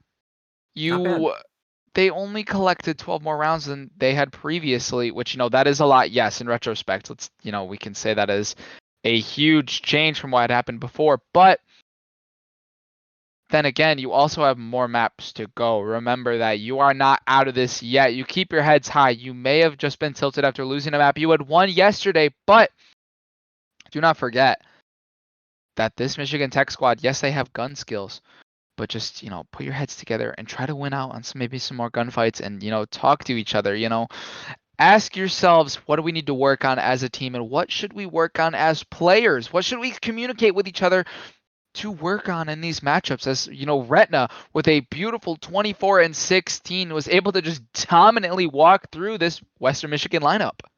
Yeah. Retna just playing out of his mind. Zandink not far behind him. 19-14. Chowds on the stage going 22-12. Quinn and River bringing up the rear, but really not being out of the fight. All 5 of those players definitely played well. They won their team rounds, and on the side of Western Michigan, Clickshift, Deli, Glove, Rock Solid, and Rosebow, all of them went negative. But you can't dwell on this map, right? You go, okay, hey, we lost it today. We won it yesterday. No big deal. Do a quick mental reset and make sure that you are prepared for this bind map. You might have to be prepared for the 4 duelists again. You might have to be prepared for, Cypher, Omen Sova, and maybe like a pocket Sky pick, and you're really just not going to have a good time. Either way, you know how this Michigan Tech team plays. You should be able to counter them, and either way, whether they go super aggro or they go super defensive, you've seen them play. You had a great game against them on this bind yesterday, and you should be able to bring it back. You should be able to win this round and win this map and start the reverse sweep and grab your brooms. Yeah, and after if Western Michigan when Western Michigan or if Western Michigan wins this map, we will go to Split next, which is a map we didn't see yesterday. So it'll be a little different. It'll be a fresh breather for Western Michigan. So will we see the usual back and forth in this map, or will we see something a little more challenging or different? Is it going to be Western Michigan ready, prepared, VOD reviewed from yesterday? Or will it be Michigan Tech who have the just pure gun skill, the tenacity, and the audacity to just full on swing and bulldoze this Western Michigan lineup? Who knows? We'll see. I do believe that the Michigan Tech does have the tenacity. It's one of our 5 pillars of success or whatever. So I'm glad you brought that one up. But we're ready to find out who's gonna take map 2, 3, but map 2. Michigan Tech up 2-0, coming in from the winner side, having a 1 map advantage over the Western Michigan loser finals.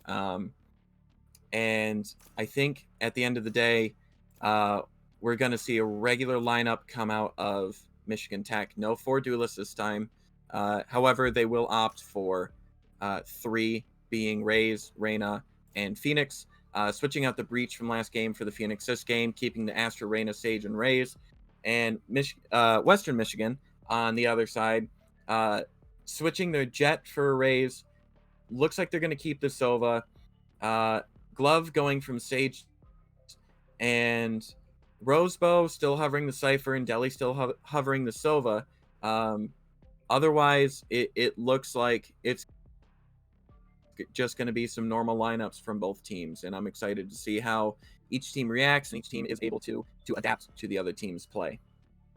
Yeah, and I mean, what I really want to see is I kind of want to see Western Michigan. Obviously, they had just locked in the Sova pick, so we're not going to see maybe another duelist that I was going to say. But if Western Michigan says, "Hey, it's bind. There's 4 main contest points you're gonna always see on this map. It's B long, hookah from B, and then A main, and then showers on the A side as well. That's only 4, main choke points you really attack ever. Do you always need the Sova pick on some of these maps? Yes, the Sova ultimate will be able to let you play safe and back up. The recon dart will allow you to just, back up also and gather intel on an entry for your team. But it seems that Michigan Tech are thinking about this in that way where they only know there's 4 choke points. Plant 1 player in each spot and get the other person rotating. Yep. As it comes down to what does Western Michigan plan for with the Sova, with the Cypher? Yes, they could watch the flanks with the Cypher and watch, those late rotates and all this other stuff, but in the end, what if you just start sticking to your guns? What if you just pull out some threats and some actual momentum on your side? So we're going to see Michigan Tech go for an A take. 1 peeking through shower as Glove will shut him down on the Phoenix. We'd seen him on the stage before, but now he's actually sticking to his guns and getting ready to fight. Flashes out as Quinn will win that first fight as he trades onto Chow. Rock Solid will trade it back as now they have control of A. Michigan Tech does. However, Western Michigan will have control of the spike. As we're in a 3 versus 2. Now it's going to be up to Deli to be the first person to throw his body out here. and gather the intel for his team. He doesn't see anyone playing out in the open, which means they could be Shower going A main. And as I say that, Randall will throw his body out of Zandic with the other one. Now Deli has the calls and he knows where his players are. As I say that, Rock Solid will throw down an Astra Orb and go for a pull. No one's there now as Michigan Tech will start to creep up. Retno with the first entry with that Ghost trying to find beautiful headshots. If he lands one, that's going to be an instant kill onto Glove. As I say that, he turns for Rock Solid, misses his shots. Zandink with the trade onto Rock Solid. Now it's going to be Glove who just has to hit him once as he will win it. It was just 2 bullets. That's all Zandink needed to do as Glove was down to 1 HP. Yeah, wonderful round. It's kind of strange to see the attackers have sight and defenders have spike, but you know, when pistol round gets a little screwy like that, it's stuff that happens. You know, I think that at the end of the day, if you play spike, you win, right? You don't have to hold sight if you can hold spike. So yeah, that's what Western did, and that's what Western did to win. Yeah, we're going to see that was Western Michigan's first pistol win, as we're going to see Michigan Tech just opt to full rush. Western Michigan bought out this round as Deli will find 2 and Roseville with the 3rd. Quinn collecting 1 on the flank of Clickshift with that Judge, as now Retna will collect the Judge. Spike is down in that window. Western Michigan will know that. Both the players on Michigan Tech slightly lit up. Quinn, who's low. Deli does spot him out, as now it's going to be up to just Michigan Tech finding picks, possibly. They're going to smoke off the spike because they're getting ready to push. Deli will just kind of wait. He hears him drop. Going to go for the recon dart, get that intel and see if someone's there. They will shoot it as Deli's just continuing to go for the pre-fire and also getting a little low on ammo, so you have to be cautious about your ammo usage here. As I say that, he continues to pre-fire walls and goes down to now what is 23 bullets. That is a little risky now if Michigan Tech rushes you. And it's going to be up to Rosebow, who actually has a lot more ammo than Deli does. So we're going to be holding crosses now. As it's just kind of a stall. It seems like Michigan Tech are talking about this out, maybe just waiting for someone to peek, get antsy on this Western Michigan team. But Rock Solid and Glove on this other site are patient and wise about what they should do. 15 seconds left on the round, as now it seems that we're finally going for a rotate. No, they go back and start the push. 31 HP is Quinn on the entry. Rosebow will collect him, and Deli with the headshot and only 23 bullets. Beautiful collect, as now Western Michigan will go up in a 2-0 advantage. Yeah, I mean, well played, well done, good patience, good pretty much everything from Western. You know, we saw the 2 crossfires on one on Hookah and one on, I believe, A main. We had a player under Heaven, we had a player near Showers, and really just being patient, waiting for it. Michigan Tech might, like you said, might just be talking about it, seeing what their plan is for the next round, ready to buy up, ready to force this economic advantage they now have. We're going to see an A push. 2 of them will dash into the TP through mid and rush this. Now that Michigan Tech knows this, they know they have control of this side. River's going to be the one watching the flank here. Will he be able to find anyone on this? He swings in, will find 2! Wow. Catching Western Michigan off guard as Deli now swings and gets caught lacking as well. Unfortunate to see on the flank from Western Michigan, but also a great idea, assuming that they would rush up B and possibly try to take control there. Great idea, unfortunately poorly executed as you got 3 collected on that flank. Quinn with the 4th there to put it in a 1 versus 5 for Rock Solid. Do you throw your body on the line and hurt the eco, or do you just kind of save that Spectre? He hears one running. Out. Quinn will check the angle, and now he gets a gun.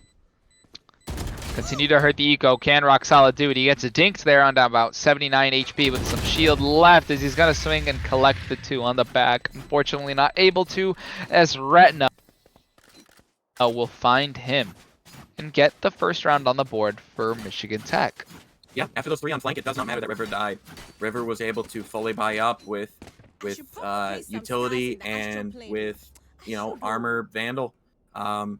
Absolutely ready on this round to hopefully pop off and short one of the baseballs, but you know, I mean, you saw, didn't even need 1, got 3 kills without using a single fireball. Yeah, and I mean, you know, if Western Michigan might have held their angles in that round, they might have been actually, you know, to hold on that attack. But as I say that, Rivers gonna pop his ultimate and get slowed down a little bit. Click shift will collect Childs, who was on the entry there, and the ultimate will burn out as Rock Solid patient, letting him have those angles, knowing that that's the ultimate pushing him. As it's gonna be Glove, the one contesting this A main pushes. Glove will collect him as well. Deli now the only person looking up from heaven as Retna will find one, and Zandink with the other one, is now Retna will pop his ultimate. That's going to be huge because his gun's going to shoot faster and do more. Do a little bit faster fiery. As I say that, Retna collects one, Rock Solid with the other one. Glove, a beautiful shot as you had said, onto Retna on the entry from Shower. Yeah, I mean, I like the idea of Western from both of these rounds, right? Hey, we got subs, they got rifles, let's play these close angles. So they go and flank around and end up losing, right? So they said, all right, that didn't work. Forget that. We're just going to play good default holds, and they're defaults for a reason, right? Michigan Tech barely made it past the teleporter, didn't make it out of showers. Glove pops off, gets 3 frags, and is ready to just do it again down A main. Yeah, and I mean, this is the momentum they need as Glove with another pick to start this round in favor of Western Michigan. As Deli will get traded right back, pushing up B long. Unfortunate to see as you had that head. Blah, blah, blah. Holy cow. As you had that advantage. But this is still great pressure from Western Michigan. Spike is put deep on to, you know, the middle of their spawn, as right now River's gonna rotate and go to grab it. But will Zandink be able to find this first pick? Rosebud with a beautiful camera to spot Zandink when he goes to enter onto the site. As Retna's just trying to find a pick onto Rock Solid here. Will either of them give up this sight angle, or will either of them give up that pick? Retna will go through the TP, letting them know that it's a B take, as now it's up to Rosebud to hold him off. Glove is just going absolutely insane, finding another one there. He's top, as now Zandink will just try to go for the ultimate and pop it. He does shoot it eventually as he's getting pinged through the wall. He will get tagged there just once through the wall, as default plant will go down. As now the rest of this Western Michigan lineup is going to rotate through. No Silva ultimate for Intel as Clickship will find the first one onto Zandink. Retna will trade it back out as now Clickship's diving onto the side. Clickship will find one as it's up to River with just a Sheriff to collect anyone, but Rock Solid will shut him down as now Western Michigan goes up 4-1. Yeah, great play from Western. The absolute balls on Rosebow to just go, oh, you're going to raise ult? You know what? That's fine. I'll just ping you with the camera, and I'll make sure you have to pull it out. Otherwise, you're going to get pre-fired through the wall, and your raise ult is meaningless. And Glove being absolutely everywhere on the map. I saw the early rotate coming out, and is just ready to support Rosebow in whatever endeavor they decide to choose. And that was absolutely massive to be there on that rotate, taking down, I believe, Zandink initially, or whoever jumped out of hookah first. It could have been Childs, but taking them down and really securing the B site after that plant going down. Yeah, and I mean, we have to give accommodations to Glove right now, because he is going absolutely insane for this Western Michigan team, being 8-1 right now for his team. He's just being so dominant. As right now, Michigan Tech is on an eco round. As right now we'll find a wallbang on the Glove that shuts down your primary fragger and your best player on the team so far. But we'll get traded out by Deli. He says, Glove will say no shot, as he was really caught off guard by that wall bang. As right now Deli's going to be droning for the person playing there. Unfortunately doesn't catch that he's there and will get droned out. Right now, it looks like Michigan Tech's just going to be getting ready to push out on this elbow, forcing him out of elbow. Deli will fall back and get ready to play. He does have his ultimate, as now we're going to see a full A rotate, as Western Michigan is disciplined enough to know that you can play there. You can play safe. You're ready for the rush. They're going to wall his teammate in. Oh, no. That is so unfortunate. No. Now that's going to let you know that the whole rush is coming. Clickship will find 2 heads as now Michigan Tech have just run away. Oh, my goodness. What was that wall? Oh, no. You can't. It was the probably wall off Clickship who was playing here to lead the vibe. Clickship to the 3K as Roseville collected River, and that wall was... You can't do that, Childs. You can't do that. Like, I understand the premise, right? The wall likely was going down around triple, right? You're gonna wall off triple, stop the peek from heaven. You're gonna peek the guy playing A main, playing around the teleporter, and you know that's with 3 players. Spike goes down, and you play safe from showers, right? Yeah. Childs unfortunately pulled his mouse down and clicked, and walled off his entire team from even pushing out of showers, completely It's a deleting the misclick. rush. It's Yeah. a misclick, okay? We Yeah, ignore it, we go move on. As now Glove will go through TP, use his ultimate to try to collect anyone there. He will get fried on that ultimate and get naded on his end of his ult. Beautiful play by Zanding to know that he used his ultimate in that corner. Clickshift will trade onto Retina, shutting down that Reyna, who's been ever so important for this team. As now it's Rock Solid who's getting terribly just rolled by that drone. As now Michigan Tech have huge momentum going into this round. It looks like right now ClickShift is just the only one holding out this rotate. Rosebud with a beautiful shot onto the person up above. Zandik with a 3K was able to collect ClickShift, who was the last person on that site. Gonna see a plant onto the A site. Is he's gonna hit River once? Will he find him again? Yes, he can. That's a spike going down. Is that with 2v2? This is recoverable now for Western Michigan. Ultimate gonna get popped. That's gonna let him know. Rosebud with another pick is Zandik, and now at about 95 HP, is gonna have to clutch up huge and get the ace clutch for his team. Opting to go into lamps and try to find Deli on this first pick. Deli will check it and find him and shut down that Michigan Tech round. That was a huge advantage for them. Yeah. Zanding going massive on that entry push, right?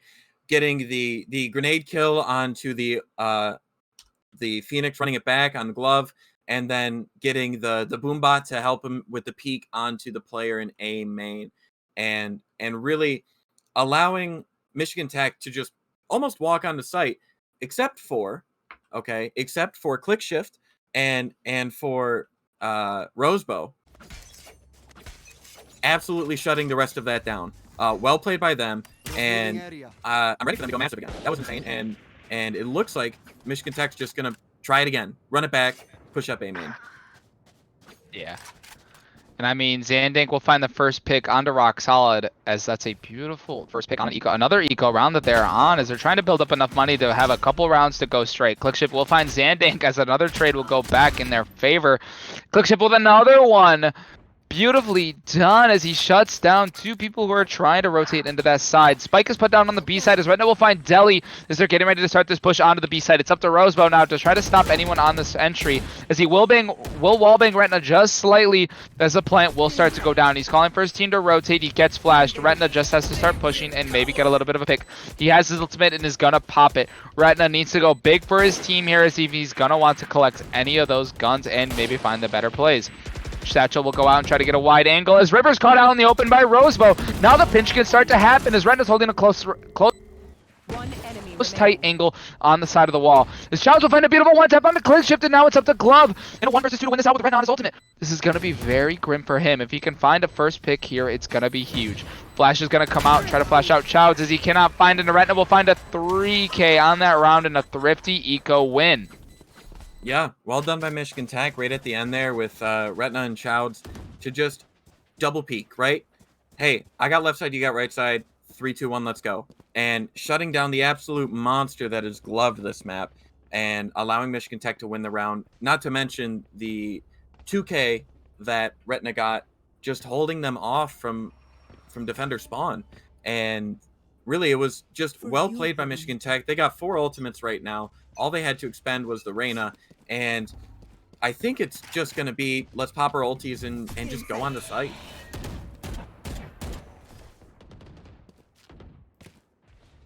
Yeah, and I mean that you usually can't give away that first pick on an eco round, you know. Judging the money and everything, you got to be weary of what's happening here. Clickshift also going big for his team, as well as Glove, you know, 2 star-sided performers here popping off and allowing Western Michigan to get back into this fight. So now we're going to see Michigan Tech line up to go for this push up down A main, as he's going to run a little bit and give away their spot there. As he's going to start bailing Rock Solid, will pull him in, try to collect anyone there. As they're going to go for the wall bangs and collect Glove and Rock Solid. As Clickship will shut him down, as Zandink's up here in the corner. He's just going to ultimate him, as Clickship will die to that. Unfortunate there, but the ultimate will get enough utility soaked out of that, as now it's going to be up to Rosebow to collect. Retina here, who's unfortunately on the flank, as now Deli knows he's on the flank. Retina will collect a 3K there, so Spike got put down, getting more money on the side of Michigan Tech. Yeah, and you know what?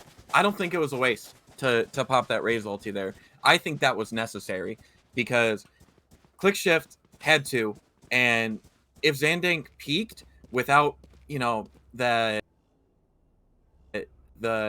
boost packs and jumping up with the showstopper, really, I think Zandank was going down and click shift was holding that site. So popping that Raze ulti, the showstopper, just to make sure that you secure the round, definitely worth it in my opinion. And you know, so far we've seen that the first pick has actually not been the big factor. As I say that, Clickshift will die to the first pick, as it looked like he dived in there trying to find a kill. As I think someone's still here pre-firing through the smoke. Zandink is trying to find someone. No one's there. We'll hear the spike get dropped as Quinn will wallbang glove. Unfortunate angle to be holding there as you just line up for a headshot. It is an eco round, however, for Western Michigan, as they're just trying to look for picks and get something going early on. Smoking off Rock Solid, as Zandik will just check it, pre-fire a little bit. Rock Solid will do a little bit of back and forth dodge, and Zandik holding it still, waiting to see if someone's there. And Glove's just playing patient, knowing that someone could be holding him. He's gonna back off, and Zandik will now know that no one's there. As he say that, Rock Solid will find that first pick. Now it's a 3v3 and looking a little more winnable for them. As I say that, Retina with that beautiful Vandal holding the backside of the site and shutting down any savior of this push. One tap onto Rosebow. Oh my goodness. What a shot from Retina, as he is on fire on this map. That was personal. That was absolutely personal to just peek, counter strafe, and one tap. You know, that's like spraying or shooting a body or almost teabagging, but that one hurt me deep down. But a good round for Michigan Tech, you know, winning it obviously, but Retina back 2 rounds later with an ultimate, with the Empress ready to go. Might just pop it, walk onto site with this A push looking like from Michigan Tech. Yeah, I mean, right now with them being back into a buy round, Western Michigan just has to stop this rush. You know, slow it down, and beautifully done with the nade there as he collects Retina there with a Astra combo. Nicely done. As they peek down A main, trying to find that pick. We've seen Western Michigan do this multiple times and actually get picked for it. As now we're going to see the ultimate come out from the Phoenix and ult onto the point. As now Western Michigan's just going to opt to let him have it and go to showers and play the retake. It's looking a little rough, as right now Glove is nowhere near just like saving for his team. As right now it's just a 2v2, maybe a 3-on-2 on this site, or a 3-on-5 on this site. As just they've allowed Michigan Tech to play their post-plant positions, as now they have so much control that you have to peek these angles. You're not going to win many gunfights, as that's 1, now 2 on these post-plant positions, and 4 or 3. There's the 4th, unfortunately not for Michigan Tech, as Rosebow and Rock Solid will find 2 for themselves. Time is getting short now, as River will get dropped by Rock Solid. Zandank here holding the rest of this out, as Rosebow will just have to try to find anything for his team. Unfortunately cannot do that, as they hurt the eco just slightly, but they have enough money to buy in the next round. 6-4, 6-5 in favor of Western Michigan. And Western Michigan having kind of a rough buy on this last round. The full armor doesn't do it for everybody, so it looks like they're going to opt for the light armor with the rifles. Rosebow just going for a bulldog and probably just some utility. At the end of the day, that's kind of what you need. But really, a good showing on this back half of the first half of Bind from Michigan Tech, bringing it back from what was 6-1 now to 6-5, and looking to make it 6-6 at halftime. We're looking for at a B execute this round, as we're having Zandank just being the only one challenging onto Rock Solid, trying to find that first pick if he gets a little aggro or not. Glove collects the ult orb, gets his ultimate on the board, as now B site is getting completely swarmed by Michigan Tech players. Ultimate getting popped out by Glove, looking to go through mid and try to find a pick. He gets shut down, now knowing that people are in hookah. You can just bail and let them have it. Astral gonna come out and go down on the plant spot, as now it's gonna be up to Deli to check all these plant spots. He's gonna get caught, as now the spike will get put down in the middle. A lot, you know, a usual spot. It's a little odd. Rosebud will find the first pick as well. Will go down and shut them down. Cypher ultimate coming down and gonna see where they are. As now we're gonna have a counter Astro Wall come out from Western Michigan. This is to shut down the play of playing in hookah and whatnot. So Quinn will jump out, play inside of his smoke. As Zandik will find the first one. Quinn with the trade inside that smoke. As Deli will find one. Glove with the trade. It's gonna be now Glove in a 1v1 against Red Knight. Glove will win it and save the round for Western Michigan. Yeah, and a string of 4 from Michigan Tech ends up with the last round of the half going to Western. 7-5. We saw this one before. Michigan Tech had 7-5 on the Ascent and ended up winning 12-9 or 13-9. So maybe we see the rounds get traded back and forth, and we get a good score line for the end of this bind map. And really, I haven't seen anything stand out other than Glove and Click Shift now coming back and really helping in the fragging department. It's been a lot of people stepping up and just deciding, you know what, I'm done losing. I don't want to play Ascent again. You know, I don't want this to end here. You know, let's go to Split. Let's go to, I think, Icebox afterwards, and let's play this series out. We'll grab our brooms, we'll reverse sweep, and this pistol round is looking very good in terms for Western Michigan. Clipper, a complete rush as River will find Deli, finding a second onto Rock Solid as Glove and Clickship will trade it out. Glove will find River as well. Now it's a 3-on-2 advantage. Spike is down by Lamps as it's going to be up to just someone to put down the spike. Glove picks up the spike and just opts to rotate.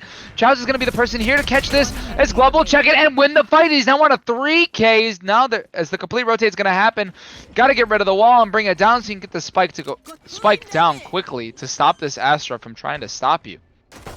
Rosebud holding the angle, knowing that Quinn's here. This is a odd and rough 1v3 for Quinn as Western Michigan's opting to go for the aggressive plays. Getting put down to 1 HP by Rosebud and Clickship with the blast pack, detonating it right at his feet. Yeah, that was kind of mean. That was like on the level of that one tap. But really, a good showing from Western saying, you know what, screw it. Let's go to site. And they did. They won site control, and then they said, you know what, screw it. Let's go somewhere else. And if Childs is able to take down Glove there, that's a completely different round. That is enough time to stall to get the rotate going. And you know, I don't know how quick the trades would have came out for Glove, but what I can tell is that Michigan Tech is preferring to hold this A site over the B site hold, and Western Michigan's going to play right into their defense. Yeah, with River here playing aggro onto the showers, he hears the spray and now knows that one is playing there. So, what the question will be is what will allow Western Michigan this entry is he will spot out River with that drone, trying to wallbang him. Yes, Rock Solid will get the wallbang. Retno will find one on the Clickship. Zandik will find another one as well. Rock Solid as well finding a pick of his own as it's looking like a Western Michigan round in a 3 versus 2. Spike planted. I say that Quinn does have a shotgun, so it's recoverable, but no. Rock Solid on the 3K saying well, you could be, you know, rock solid for his team. I like that one. That's a good one. Thank you. Thank you. Childs is going to try to get a pick on his way out on this round. Looking at Deli, unfortunately not finding it as the Spectre just shoots faster than you can click on ahead. So Western Michigan go up 9-5. Yeah, good showing from Western. Really just saying, all right, well, we have the eco advantage. Let's just go. And they do, and they win the fights. And great owl drone coming out from the Sova of Delhi, making sure that the Phoenix goes down right outside of showers, which allows them to open up that entire half of the site and get crosses onto Lamp and onto U-Haul and just winning the round off of not necessarily better gun skill, but just better tactics. And it looks like we're going for a rush onto the B as that wall that proved useful before will be put down once again. Childs, who was on top of the wall, it will fall off and try to run away with his life, hiding inside of Long with his teammate of Quinn. It's going to be up to Rock Solid to maybe find this pick on him, who also has the spike. But you don't want to lose in that spot as he will now, as Childs will find 2 there on B long. River is now on the flank. As Retina will clean up the rest onto the site as it's up to Rosebow and Clickship now, who have pistols to win this. Clickship with 2 beautiful 1-taps. As it's up to River and Chowds to try to recover what is left of their site. Yes, he has Spike over there on that side, but what will they do? It looks like Chowds will let him have the Spike and opt to rotate instead to hold a wider angle onto long. It looks like Rosebow and Clickshift, I'm not sure what the call is there. Instead, why don't you just go for the Spike and peek together as a team? Not really sure what was going on there, but it's going to be leaving Rosebow in a 1 versus 2 as Chowds can now just rotate back and play aggressive on these angles. River's going to go for a flash and stun Rosebow, which pre-fires the angle, goes now peek as Chowds will find it, get a 3K on the round, and shut down Western Michigan there. Yeah, I don't know what the plan was to go back to spawn, but, I mean, you know, we're not in voice comms, we can't hear what they're talking about, but I'm sure Western had a good plan, was about to execute, and was just shut down by River. Good positioning from Chowds, allowing them, saying, you know what, you guys can have Spike, we'll play retakes, we're confident in ourselves. And really the thought there is, hey, when they plant, we push the 2v1, we shoot the guy that's shooting back at us, then we kill the planter, and it's, you know, it's round over GG. But, I mean, we also have to think that we have x-rays, you know, we can see where these players are playing on the opposite sides of these walls, so we do know what gunfights are going to happen and what may or may not actually occur. So, you know, in that situation, yes, we can see that the stage backed off, so the question is, you know, since we know that, why not go for the Spike? Yeah. There could have possibly been a call, hey, someone could be flanking onto their spawn. We don't know. Clickshift is just absolutely insane with the Phantom. As he sees one back on the triple boxes, Zandik will win that fight against Glove, as now it's going to be up to Clickshift, who's just going to rush this, try to get that pick. He will find it on 3K, now a 4K through the smoke. As Clickshift is now looking for the ace on the round, will nade out the back, check heaven. Here's the nade drop, here's him run. Now he knows where he could be playing, waiting for the peek onto heaven. Will his teammates let him have the ace, or will he be waiting for the peek of Delhi? Just holding the crossfire, will get spotted, and Clickshift will now peek it. He's hungry, he wants it. Will he go for it? He misses his shots at the start, but will he find the next? He's going to go for the dash across and go for the kill. Doesn't see the first as Rosebow will miss his shots, as now Childs would run away. He's won that first pick, as now he's going to go for the next. Clickshift's going to want the ace, and he will find it! Beautiful headshot onto Childs, as they will also get away with their lives and with yeah, well done, Clickshift, getting the 5 kills, just saying, all right, you know what? I don't want to lose. I don't want our eco to reset. So how about we just win?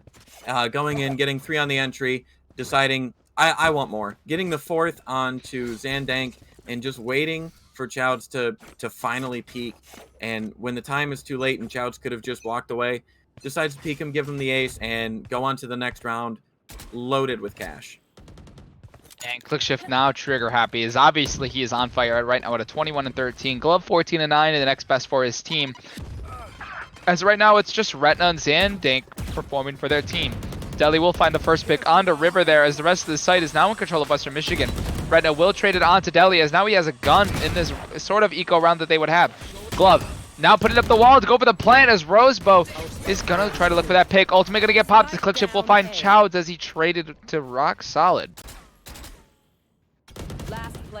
He knows he's in that corner. Retina needs to win that fight, and he will find it onto the head of Rosebow, as Retina now left in this 1 versus 2. Gonna ultimate out for Clickshift as he's trying to find that first pick to put himself in a 1 versus 1. Nose 1 rotated into shower as the, you know, ultimate of Reyna allows him to go invisible when he grabs these orbs. So with that being known, you know, you can play it smart, play it safe. He goes to the plant and just rotates. Knowing that both are now hookah, he knows what he must do. Play in the back and just kind of check all these angles. Here's that he's going to drop the wall down on the Astra ult. He can play close to this wall to stop this plant. 1 tag. 1 enemy remaining. He saw him on the left there. He's going to hide on the wall. This is beautifully played by Clickshift, as now they're just playing Ring Around the Rosie and dancing. Oh, he's going to jump above him, and no! Quinn will win the 1v1. Unfortunate. I was absolutely enthralled with and that one. if we are able to hear the same, you know, sound on our side as they are able to. You can hear when they tap the spike. Yeah. So, you know, you can play close to the spike as well still there, or maybe even go through tube and get ready to wrap around. Going above there, put yourself out in the open and in a position where, you know, yes, it's surprising, but if he's ready for you to jump up, you're going to get caught, you know, out in the Absolutely. open. Absolutely. I mean, that was, even at the end, right? All of that is well played. It's justifiable. And you just ended up looking at the wrong spot on your last shot for click shift. So really well played by him as Western Michigan tries to push up into A main. Yeah, and being up 10-7, you know, the end of this map is still in your grasp. As I say that, Retina will get the first pick onto Deli. It's going to be a good momentum, as right now Western Michigan are going to be on an eco trying to find their picks, their kills. Glove will find that onto River, bringing this back into Western Michigan's favor. But there's not a whole lot you can do. You know, you're low on health and you're also low on money. As I say that, he's rock solid. Will hit the TP. I'm assuming someone is there. He's waiting to push with his team, which allows Quinn to get the rotate in and be ready for this push. Childs will find click shift, annihilating the rest of the players on the A site. As now you should just get the spike down, maybe win out for this round. Rosebo sees that no one's hiding tube, no one's hiding there. Sees the person playing back on that side of CT. Coming out of the main side, just get the spike down and die with it. They're going to go for an eco save there, as Zandik will collect 3K as they can defuse and go up closer to bringing this tied up 10-8. Well, and I think the eco on Western is not going to be great, but the bomb plant should allow them to get the full gun rounds. Yep, with 4,500 on basically everybody, they should get full utility, full guns. And really, I'm surprised to not see any ops. However, I understand due to no jets being on the field right now. But, you know, the entire defensive side, I don't think I heard a single op shot. And now on the attacking side of Western, Michigan Tech hasn't brought one out either. They do have the credits too, but they just decided to rifle, because why not? And I think so far it's working, but I'd like to see maybe some op play when there's, you know, 3 angles you have to watch, as Glove just absolutely dumpsters Retina on this Showers take. And I mean, this is a must-win round for Western Michigan. Flash will try to come out as River's getting aggro, as Deli will collect it, as now it's control for Western Michigan on this site, but they don't have the spike. That requires click shift to rotate back out and lessen the control of the site. Rosebo will pop his ultimate, allow them to know where the rest of these players are, knowing that one's Heaven and one rotating into the back of their spawn. They can put the spike down safely and get ready for the rest of this. Spike planted. Now you need to hold beautiful post-plant spots. Quinn trying to bait out that. Rosebud with another beautiful shot onto Childs. As now it's up to Quinn to just hurt the eco of Western Michigan as much as he can in the closing seconds of this round. Or Western Michigan will just annihilate Quinn and go up 11-8. Yeah, 2 rounds away, right? 1 round from overtime, 2 rounds from winning the map and pushing it to a 1-2 series. But really, the abilities of Western Michigan are being tested in this series. You know, having the mental to come back from a fairly flip-floppy game, right? You know, there were swings of wins from Michigan Tech, swings of wins from Western, and ended up being Michigan Tech at the end. But seeing them now 11-8, about halfway through the second half of this map, shows their mental just fortitude and their ability to kind of make sure they can win games after losing. Yeah, and I mean, right now they're holding more passive angles, trying to win their picks, and there it is, the first one for Zandink on the click shift. One of your top frags trying to win that out. Zandink is just stuck in this corner. Retina with the we'll find Glove as rock solid trade onto Zandink there. Childs with the pick onto Deli as Rosebo trades it back out down onto Retina. Quinn with a pick onto Rosebo as River will just annihilate rock solid there. Who's stuck on A main? Well, I mean, I said it last round and it happened right now. They brought an op. I complained about it one time and they listened, I guess. So, you know, good on them for actually paying attention. But I do see that it's going to be difficult to get Reyna out of those op positions, because you have a Phoenix Flash and you have what? Just Astra. Like, there's not a lot to disrupt this op, but I still think it can be done, and Western Michigan can definitely pull it off. Yeah, so something now that you can't fall into is knowing that they are holding A more passively and less aggressively. With that op in the back, they're just trying to find that first pick, and there it is, on to Glove. This is what I was about to say. You need to change the pushes now to maybe more be aggressive takes. Because with that op in heaven, you're just gonna swing into her ankles. Astral gonna come out from Western Michigan because they're gonna ultimate this corner on Zandank. He's just running away, trying to get out of there. Clickship will find Retina. Zandank will find the grenade onto Deli as Rosebow will trade it back onto Zandank. As now they have control of this. River will find the pick onto Rosebow and bail, as now Rock Solid will just swing and try to find out where he went. You still have to put the spike down as well. It's about to fall, but Clickship will get that pick, as now it's a 2-on-2 with both of the players from Michigan Tech on the flank. And there it is, the first one on the flank, leaving Rock Solid in a 1 versus 2. Childs will find the head of Clickship. Now, you have to stay patient here, and you have to, let that heartbeat that's, beating really hard in your chest to clutch up for your team to slow down, take your deep breaths, and think. One's on your flank, and the other one could possibly be Heaven or CT. But, not really knowing where he's playing, you just have to, in the end, just go in there and get the spike put down. As now the Sage is going to start to rotate, as it's going to be left on an Astro 1v1 on site. Now Quinn will walk up as he slowly goes for it. Spike will get put down as Rock Solid will get it down. Will Rock Solid eventually check Shower there? As it's going to be up to the Astra. That Astra on the flank there of Quinn is probably what will win them the round for Michigan Tech. But Rock Solid, knowing that Childs was there once, he will know that he's going to be there again. Childs checks the angle and wins it over Rock Solid. Not getting a chance to shoot the gun, as Quinn will start the defuse and put Michigan Tech back into this fight. 11-10. Yeah, I mean, it's comeback season for Michigan Tech, right? They were down 11-8, and they just won 2 in a row, bringing it to a solid 11-10, really a game of games. And hopefully Western Michigan is able to hold on to this lead and take the next 2 rounds before Michigan Tech can go on to Series Point and just kind of take home the Bandwidth Bowl trophy. But, well, I guess the Valorant section of Bandwidth Bowl.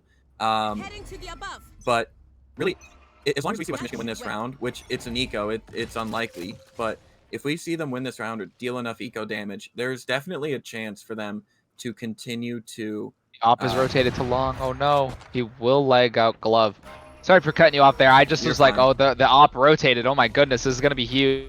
But they're trying to slow down Retina here on that op. They need to pick that op first, and he will do it. That's the op down, and Clickship will get a trade back onto Childs. That is what they need. This is the start of a Western round that they're going to need to just start the momentum. Childs is Quinn is the only one left holding B long, as now all of the Western players are going to convert. Clickship will trade it onto Quinn, but after Quinn finds a first pick.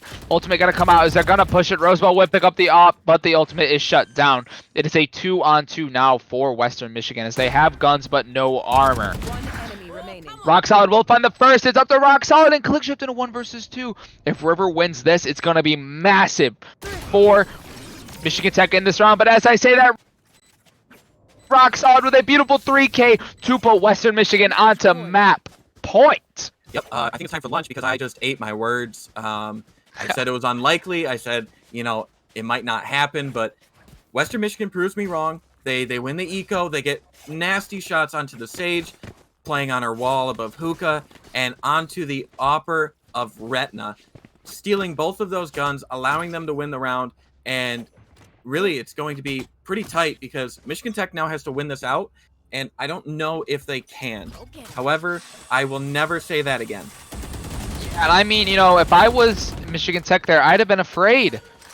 That's a massive loss there in that round. Because right now you're stuck force buying on this round. Retina on light shields with an operator now. Zandank, who also bought light shields, and a Vandal, but the rest of the team had bought out.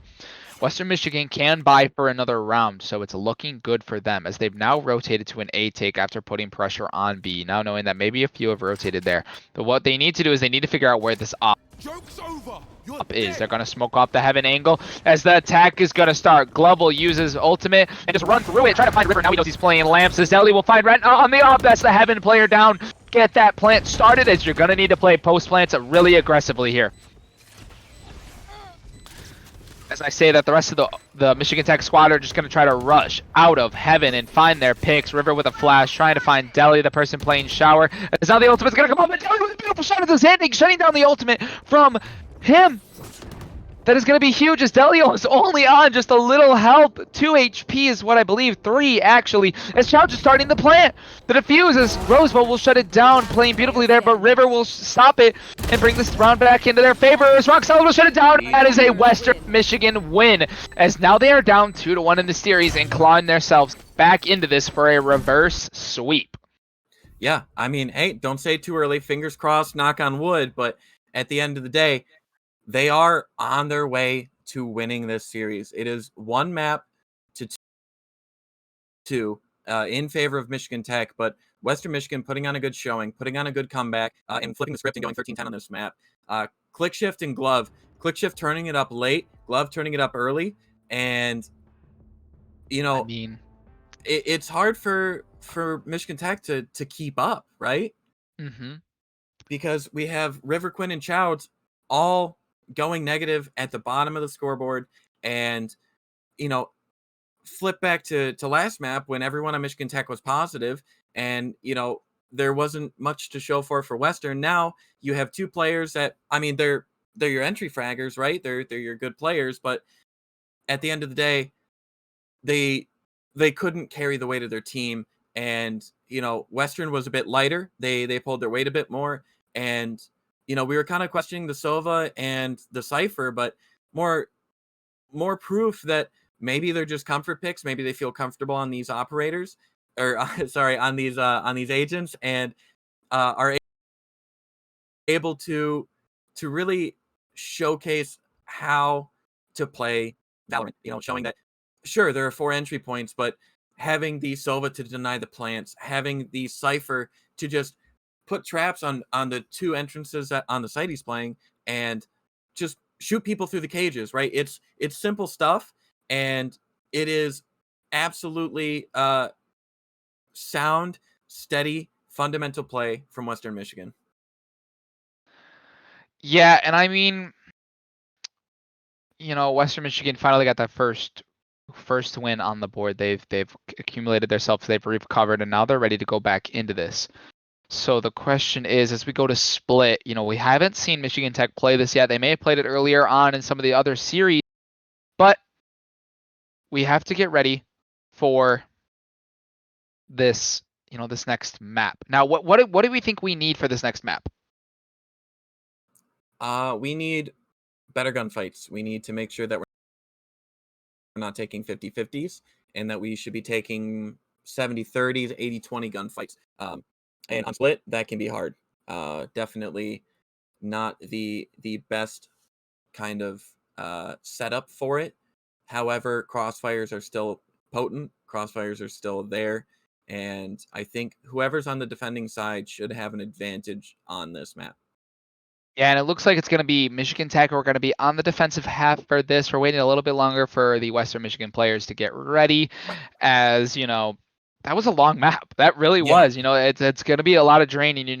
Having Michigan Tech crawl back into that, that map, it gets scary for a lot of that, fights. It's terrifying to see and be ready for all those gunfights. When you start losing them, your heart pumps and you go, oh no, we're not ready for this. Yeah. And I think that's what we want, to be ready for as the Western Michigan squad. So yeah, I definitely think that Western Michigan has a chance to really pull this out, and set themselves up for a best of 1 at the end of the day, and is able to take this back from Michigan Tech. Right, this is Michigan Tech's series to lose, and they have to prove that they belong here. They have to prove that they can win more than just one map and threaten series point every map. But I think the winner of this map is going to win the series. I really don't know if Michigan Tech can pull it back from winning one, losing two. They might choke on this last map, assuming we get there. You know what I mean? So, I think we got to see Glove pop off. We got to see Click Shift pop off, and we have to see the support players. Their Sova and their Cypher of Deli and Rosebow go at minimum even. And the same goes for Michigan Tech, right? Retina's got to pop off, Zandank's got to pop off, and Chow's has to go even, right? Chow's went massive map one, and look at where it got them, right? We need to see Quinn go even, and we need to see River go even, and we might have a 13-11 kind of map. We had a 13-9, 13-10. Who's to say this one doesn't follow the pattern and go 13-11? So I think at the end of the day, whatever team is closer to even for everyone is probably just gonna take this all and take us to either map 5 or to to our next game.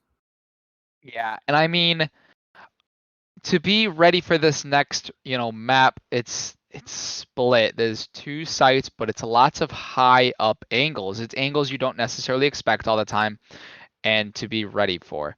So we have to really question and consider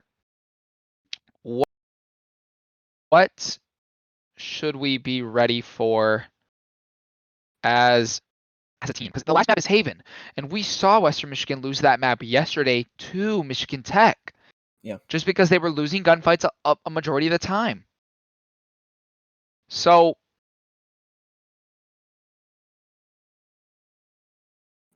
real quick, before we get ready for this, we are actually going to have a sub come in for Michigan Tech. So we're going to go run a quick ad break if you guys would, want to go get yourself a water. Also get up, go to the bathroom, because we've been here for a minute.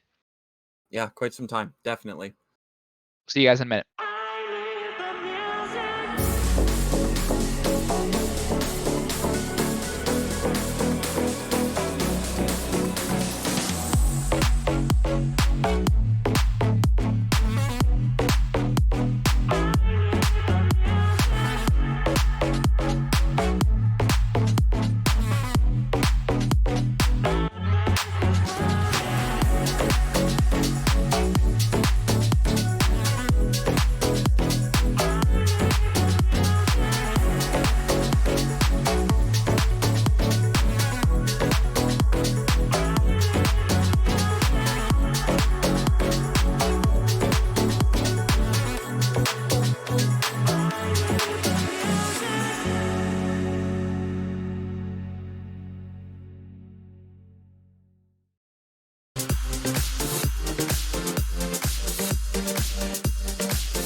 All right, everyone, welcome back. We're going to get right back into the series as we're starting with a quick attack from Western Michigan onto the A site. As we were taking that break, they actually wanted to get started right away, so they did. Retna with the beautiful 4K and the ace, he's just going to shut him down instantly. I'm talking about getting us back from the break, and Retna saying no. He doesn't care. Not at all. No respect for us, quite honestly. Wow. I am hurt. But, you know, hurt. like we said, if Retina pops off, granted it's round 1, but that's 5 instantly. If Retina pops off, we did trade River for River? Jello. Yep, Jello River is for back Jello. in. So this is looking like the lineup we saw, you know, from yesterday with Jello back in, who is a beautiful impact fragger for this team. Yeah, definitely. And I know the team comps have differed a little bit. Oh, almost Retina. Found them. Team kills Clifton! Oh no! Yeah, that happened with a grenade. That's so unfortunate to see. Clickshift will find one, but Zandank will shut him down. You can't do that. You can't do that at all. Man, this map has started off so rough for Western Michigan. I mean, wow. Getting just aced on right away, and then you just team kill like that? A grenade lands on two of your teammates' feet and just collects them. You need to reset. You need to just pause and go, hey guys, calm down for a second. We're going too fast here. We need to breathe and take a moment to really think about what we're doing wrong. I mean, that pistol round, they can be coin flips, right? The buy after, you're expected to lose, but not with 2 team kills. So it's going to be a full buy from both teams, and Clickshift starts off the fragging. Yeah, we're going to see the push up to mid here. I mean, it's a normal mid take, you know. You get that first pick onto B from Garage, which is beautifully done, you know. You always want to see that, and Glove will start his reign of terror as well, getting a pick of his own. As Childs will peek out and no one's ready to see it. Deli's going to flashes Childs who has a shotgun, and they'll shut him down. It's going to be up to Zandank here, who's playing on the Raptors to shut down any of these players dropping in. He hears Deli drop, and now he will peek. He finds one, cannot find the second, as Deli will shut him down.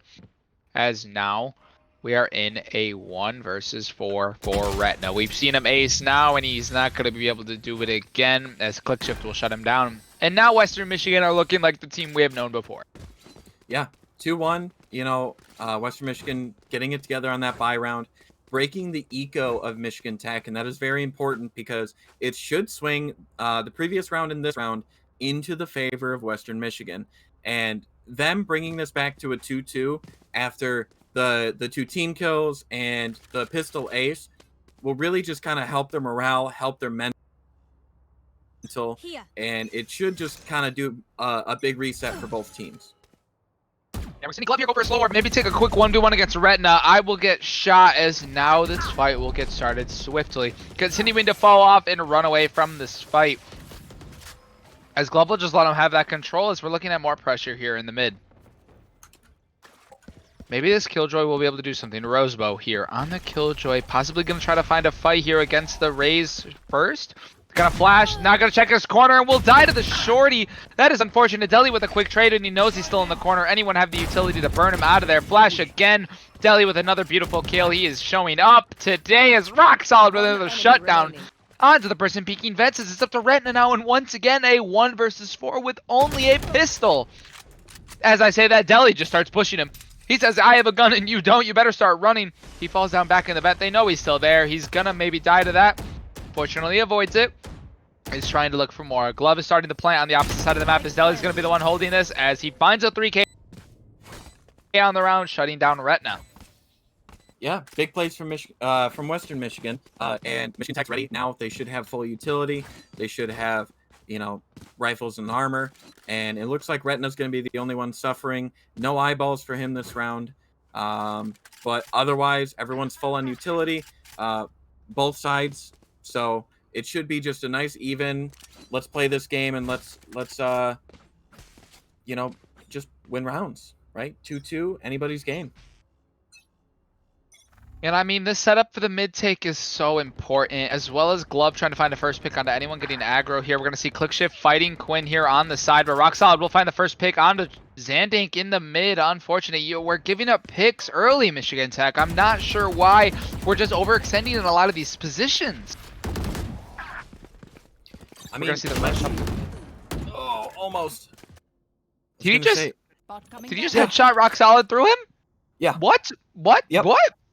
Threw an elbow into, I mean, into the dome.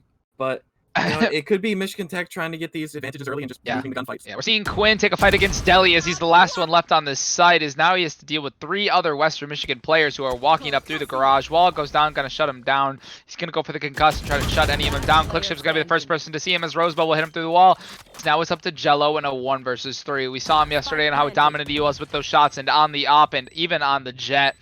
Is now he's looking for his first pick. He sees the head of ClickShift, can't hit it, gets rid of the turret first so he doesn't take that unnecessary damage. He is at full armor and HP. He's gonna have to find 3 of these players who are actually without The question is, how does he want to start with this? He doesn't have any other type of utility. He just has the ability to take gunfights. Because Western Michigan are being disciplined and holding their angles. There's not much else they can do. Swarm Grenade gonna come out, try to catch him rotating in as he's gonna hear him run. They all look the other way. ClickShift will get caught, but Rosebow with a 3K will end the round and win it for Western Michigan. Yeah, and you know, this is the first time in the series we're seeing a Killjoy.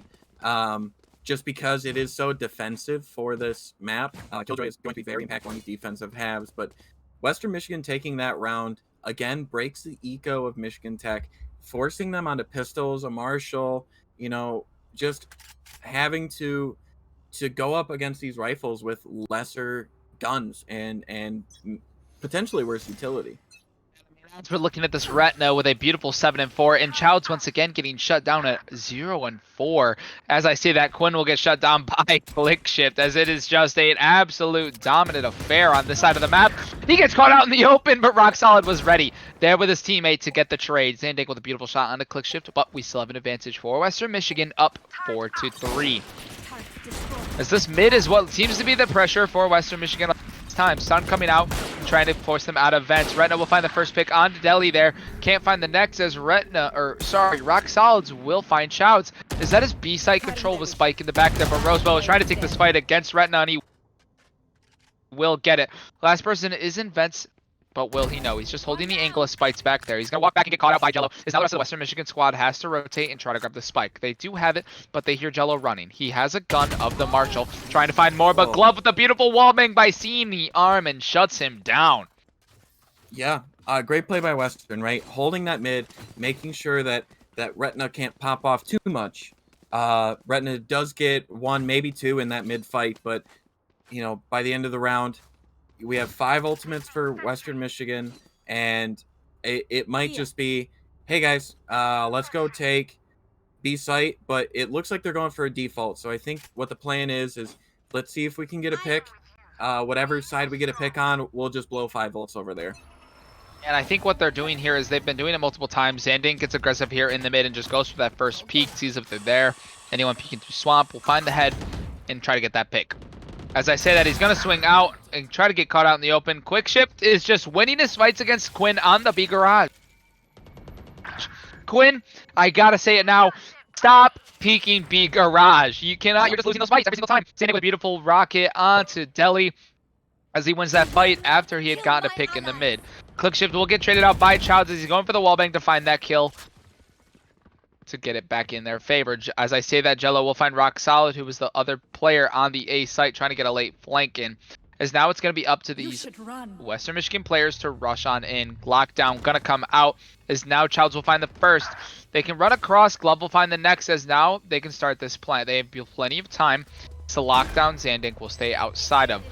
Jello here is going to be the first player to be caught out, but Jello will win it as now it's up to Rosebow, who's going to be trapped inside of this. As long as he gets outside, he has to know that someone could be flanking him. He won't check his back just yet. He does hear the turret get shot at. If he wins that fight against Jello, he will not. And will get caught lacking.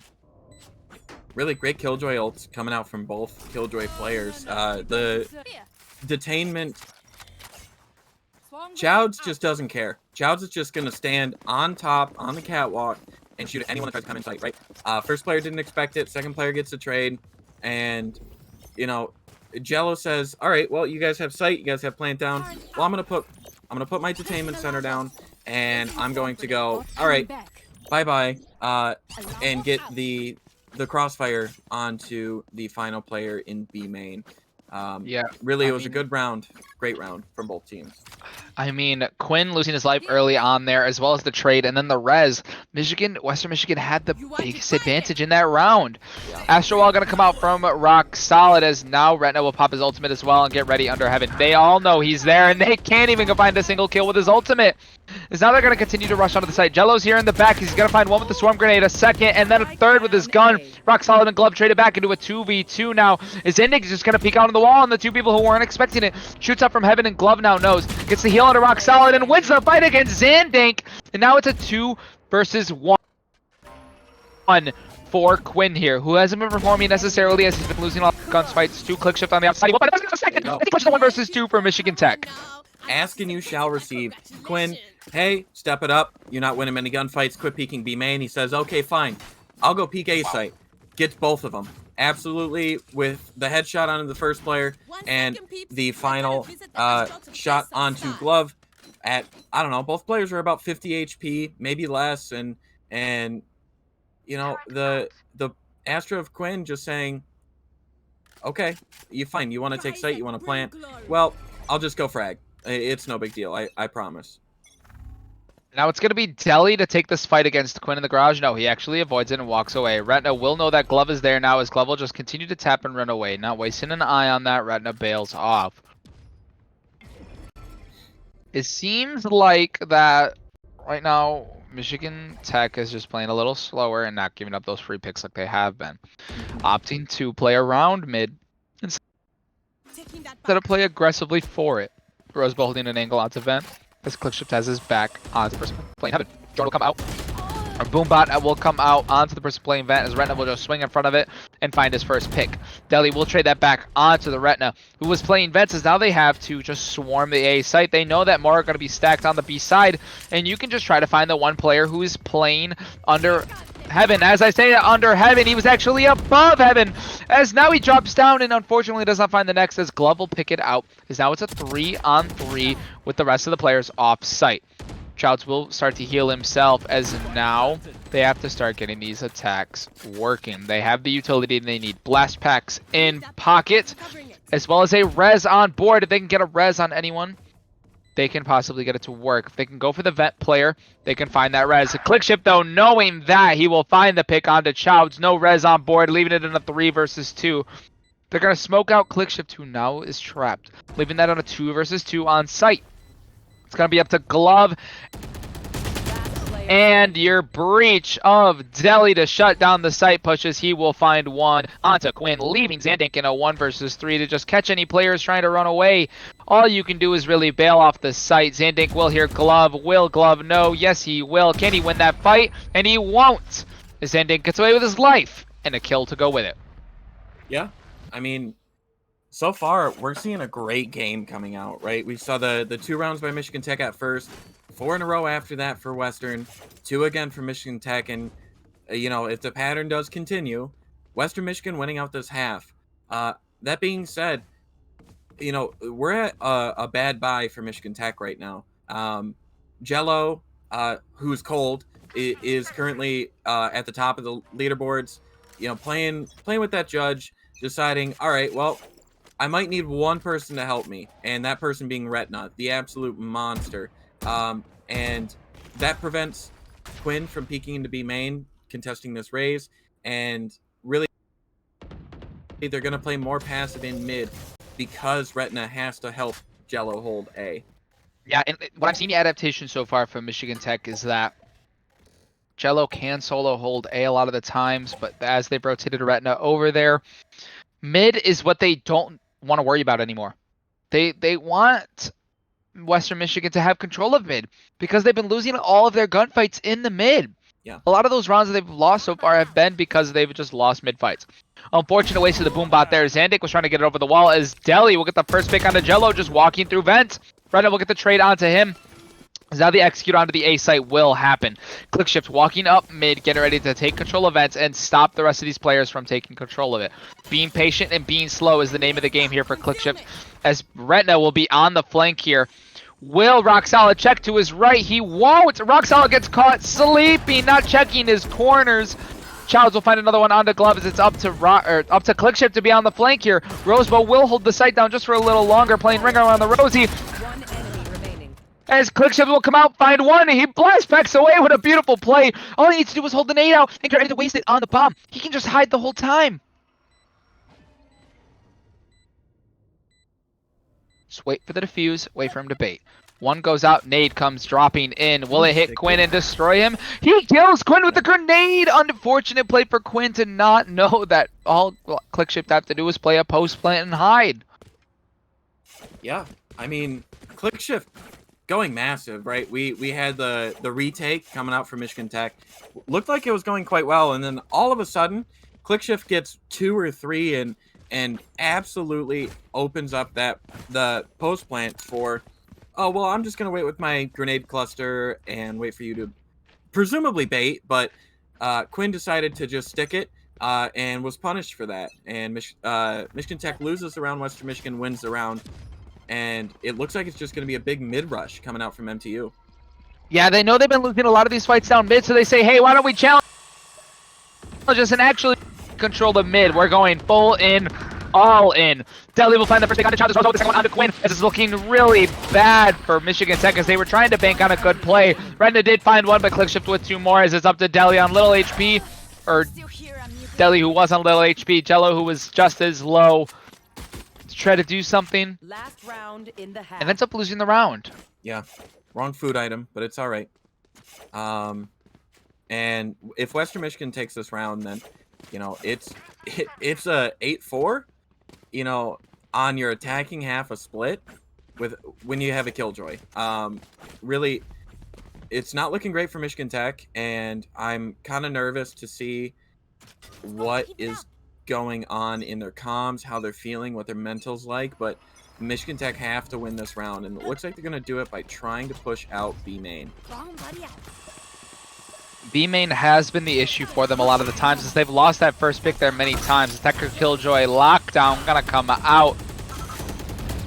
As Retina will find the first pick on the Glove, who was playing there on the A side. We're having a massive A take, which will allow Retina to rotate. But Rock Solid, who does have the spike, is gonna be the person to plant. He's going up ramp instead of going for the plant. This is an odd choice as Retina will rotate up. Will he check his corner here to see if someone's up? Now's the time to peek and get that pick. No, he's not. As now the spike is trapped here on the A site. Deli with his back to Childs will get caught out. And then Zandik with a beautiful pick on the Rock Solid as Childs will drop Roseball. And that's a flawless round at the end of the half.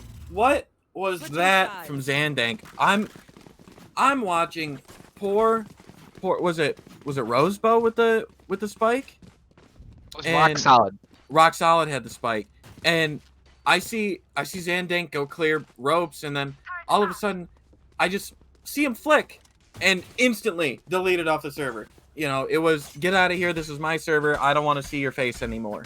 And it's 5-7 in favor of Western Michigan. And I don't think there's really going to be much competition for the rest of this map. You only got 5 rounds on your defense. You need 13. That's going to be 8 for Michigan Tech, and it's going to be difficult. Almost done by Western Michigan, but still going to be difficult on the way that most of these players are playing right now. Yeah, I mean, turrets both come out from each side. Deli finds the first pick onto Retina, who was trying to rush up the mid, and this is something we didn't see from Michigan Tech, which is the play that Glove is doing here. Oh, he finds a beautiful stun with his teammate as Glove will find one, drops his gun on the rotate out as they find a second one, and they're up massively in this round with lots of damage also on to the Astra of Quinn. Yeah, big mid control coming out from Western Michigan. They really want to fight for this, even just on pistol round. Yeah, and the difference here, I think, is that, you know, when they smoke off these angles, Western Michigan isn't afraid to also peek, but they're also not afraid to let you have it. You know, that wall came down, they shot it down, yes, but instead of peeking like Michigan Tech has been doing, they've just been hiding and waiting. We're going to rotate onto A, which means it's going to be all on to Rock Solid to stop this rush.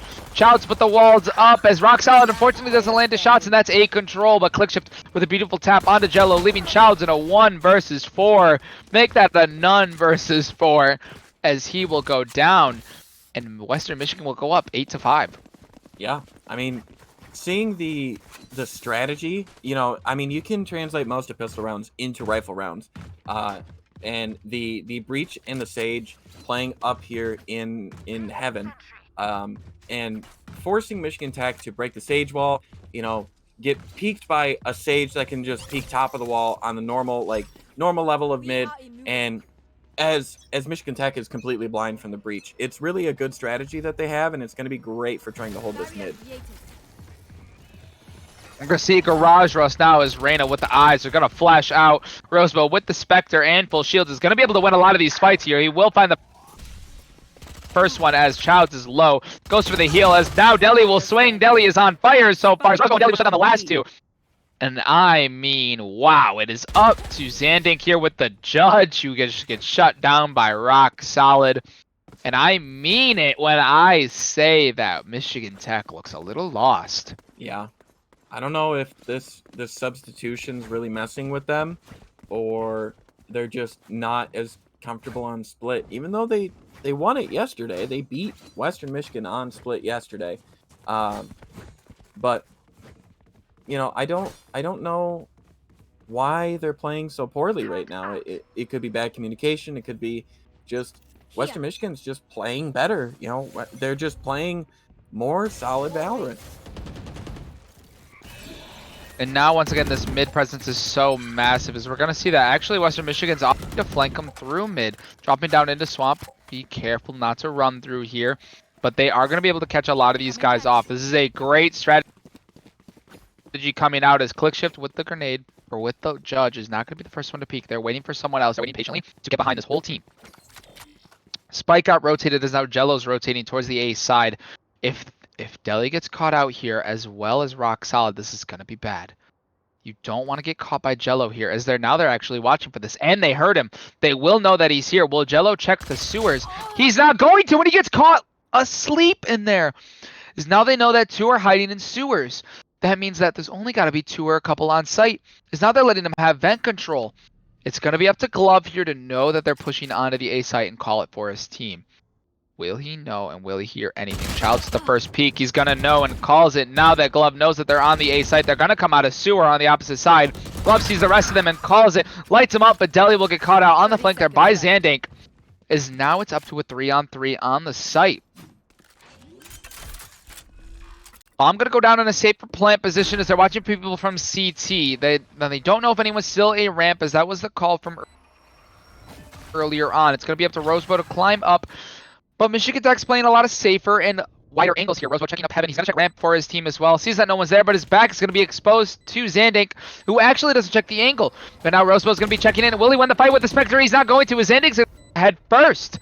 It's going to be up to a 2 versus 3 on this site. It is a Spectre round.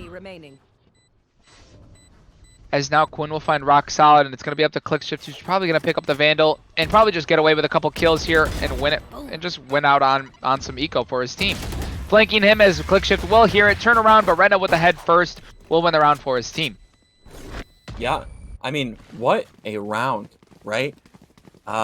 Michigan Tech going through mid, deciding, all right, well, let's go ropes and pop up on the other side of vents, and the Western players and sewers, like, just looking at all the different ways that each team had map control is crazy. Jello didn't even think about sewers, right? Oh, well, if they were sewers, then they would have peeked us mid.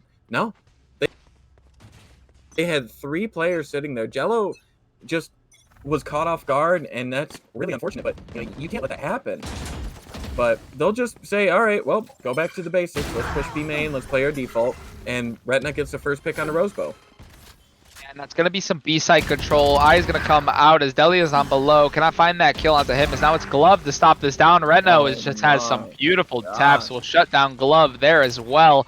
As now they have full site control, and they're going to get this plant down. Yeah, Retna just walking on, getting 3, and saying, all right, well, if you're going to steal my ace, Jello, I guess I'll go get the 4th one. Yeah, Clickshift, who's stuck in vents, is going to walk out and get caught by the unsuspecting Quinn hiding in mid. I mean, that round was just letting them swing you and giving up unfortunate picks. Yeah. Right now, Western Michigan is now in an eco round on this defense, which is going to be really, rough to see. They're going to have to pull out some, good strats here and try to, get some picks, get some guns, and possibly get that round back in their favor. But we're going to go for an A execute here from Michigan. Michigan Tech is what it seems, planting all the Astro Orbs onto, this main side. They're going to cut off with that Astro Wall, as you can see the marks on the map. They're going to look to cut off this whole angle from Rock Solid. Here's the grenade come out.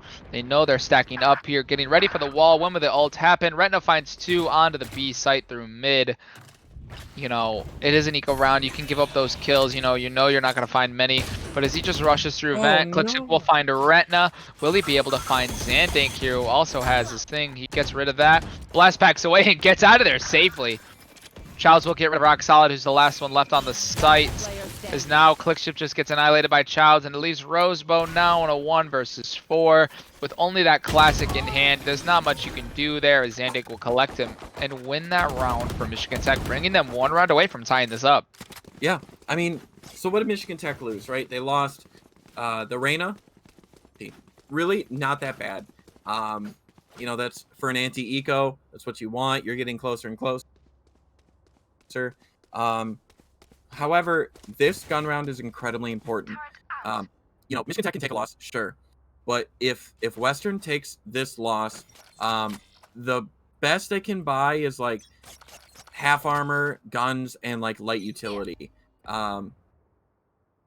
So if Western Michigan loses this round, it will be 9-9 Michigan Tech.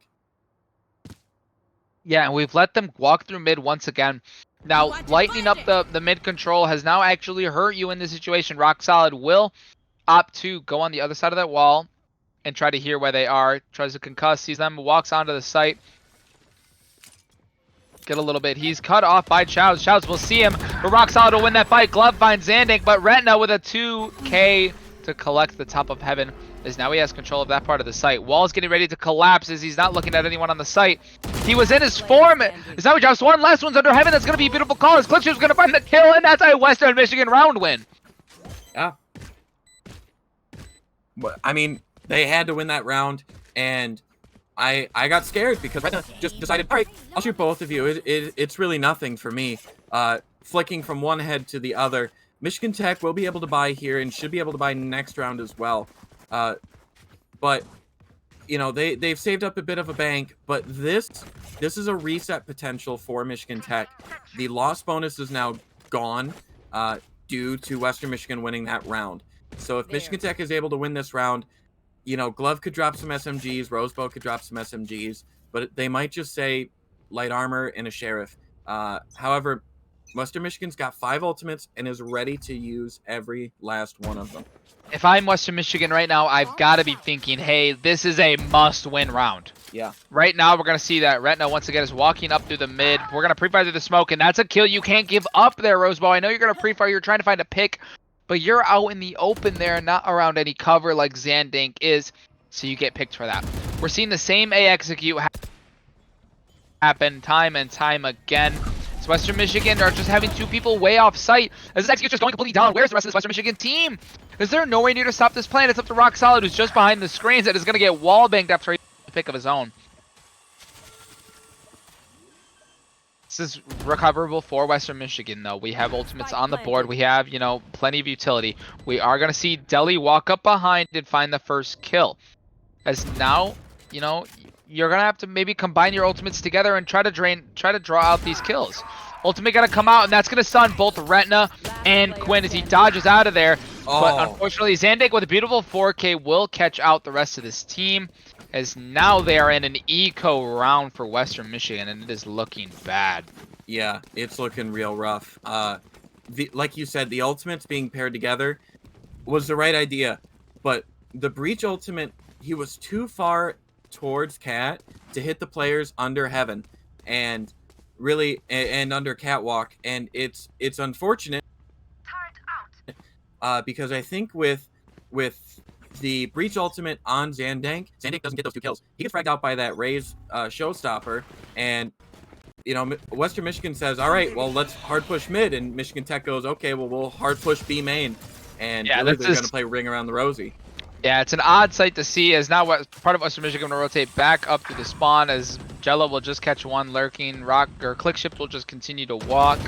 Ignore the fact that he was there, and now it's going to be up to Clickshift. Maybe he can find this first kill onto the person playing Garage Zandank with the Vandal, as we're seeing Retina just find kills on the backside. Zandank does find that kill, as now it's up to Rosebow here in a 1 versus 5. Not much you can do here. Maybe find a kill for yourself and just run away, but they know he's stuck here on that staircase. He's not even going to maybe able to. Nope, he is. He's going to find Jello and collect 1 on his way out. Yeah, Jello's not the player you want to see going for that exit. You know, it's fine at the end of the day. You want to see someone with more eco, like Quinn or Zandank, go for it, but game's tied, 10-10. 2 rounds for either team to either send us to our last map or to send us to, I believe, is Counter-Strike after us, or is it League of Legends? All right. Well, you know, if Michigan Tech wins the next 3, we go watch League of Legends. If Western Michigan gets any of these next 3 rounds, we will continue playing Valorant. We're going to see the attacker Killjoy come out. Deli just caught out running all the way up mid, trying to do their own aggressive take on it. The Killjoy lockdown is going to just take the rest of the site for themselves, as mid is seeing pressure here. As now, instead of taking mid control, they're going to run around and go for the A site. As now they're flanking Vent. Retina will drop down, but that gives away his position. Glove will call it, as he's just waiting for his feet to come out. Retina will come up. They're just baiting for this. The spike is peeking first, though, but Jello will win the fight. Glove, you cannot lose those. You know he's there, and they're dropping multiple times. However, as I say that, Rock Solid is the one person on this site who can't possibly stop this plant. Wall going to come down from Chouds, as he's just waiting for someone to be on top of it. Rock's going to shoot part of the wall down, but not finish it off, as now they know that he's there. And I have to say, this Western Michigan team is just, it seems like they've given up too many rounds to this Michigan Tech lineup. They've allowed too many times for them to get control of sites, and they've allowed way too many picks to come out their way, as now it's Clickshift in a 1 versus 4. You have to save the gun, as you are going to be down massively on this next round, which will put them possibly on map point. Jello will dive at you. Yes, you get that first kill. They are going to possibly die there, but Quinn will try to run, go find that kill, but then runs away. Clickshift is going to get cut off by Chouds here. Can't rotate into it. He knows he's there, but Clickshift loses the fight, and you lose the gun. Yeah, that hurts a lot.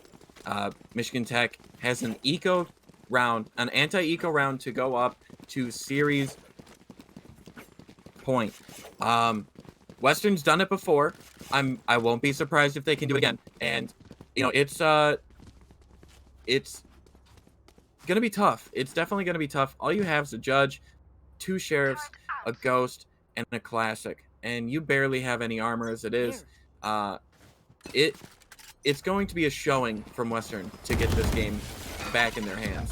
I mean, we have Lockdown on board for the Killjoy, who is going to rotate as they know that a lot of them are stacked here on this A side. Jello is opting to go for a rotate and check their flanks. Hopefully no one is back there, as now the full rotate is happening, and they're going to leave Retina there, left alone against the rest of this lineup. Deli, though, will be rotating through the back onto the B site and ready for this, this call, possibly, of anyone there. One will be heard rotating through sewer, as Glove will get caught out by Retina there, trying to get aggressive and see if anyone is left still. Fortunately, you cannot give up that pick, as now it is left to the rest of these attackers to clean up the rest of this team.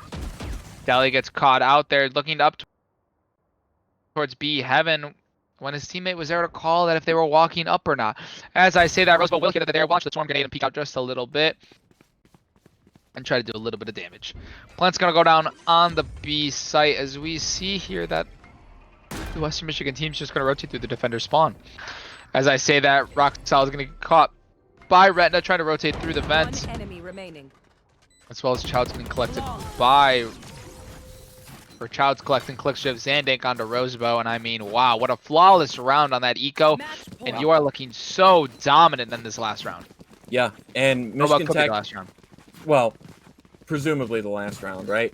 Michigan Tech can buy out for the rest of this half and the rest of the game. Whereas if Western makes any mistakes, they are out of the Valorant and they get 3 points. Michigan Tech just needs to win one more round to secure 5 points in the track scoring and to secure their Valorant wins. They're going to take some aggressive fights in B main, and hopefully it works out for Western Michigan. We're seeing off by Jello now. It's the first round we've seen an off by, possibly trying to get that first pick and win something out, and there it is on to Deli, who was getting super aggressive in that B main. As Rosebow's getting caught as well, as now we're going down hard.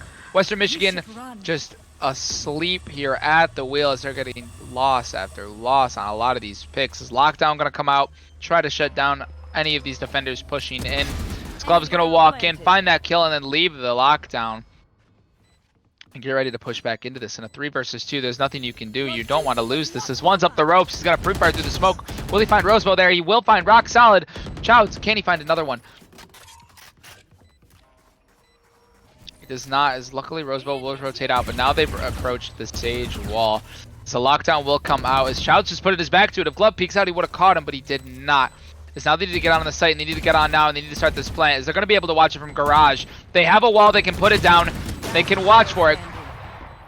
Glove will find one, but now it's up to Rosebow in a 1 versus 2. Little time is left, he will find the first, he cannot find the second with that pick, as now it is all over, and Western again will fall 3-1. Michigan Tech will win the Valorant Bandwidth Bowl. Yeah, great showings from both teams, right? It was not something to be disappointed about, right? You showed up on Ascent, you showed up, obviously, you showed up on Bind here, and now on Split.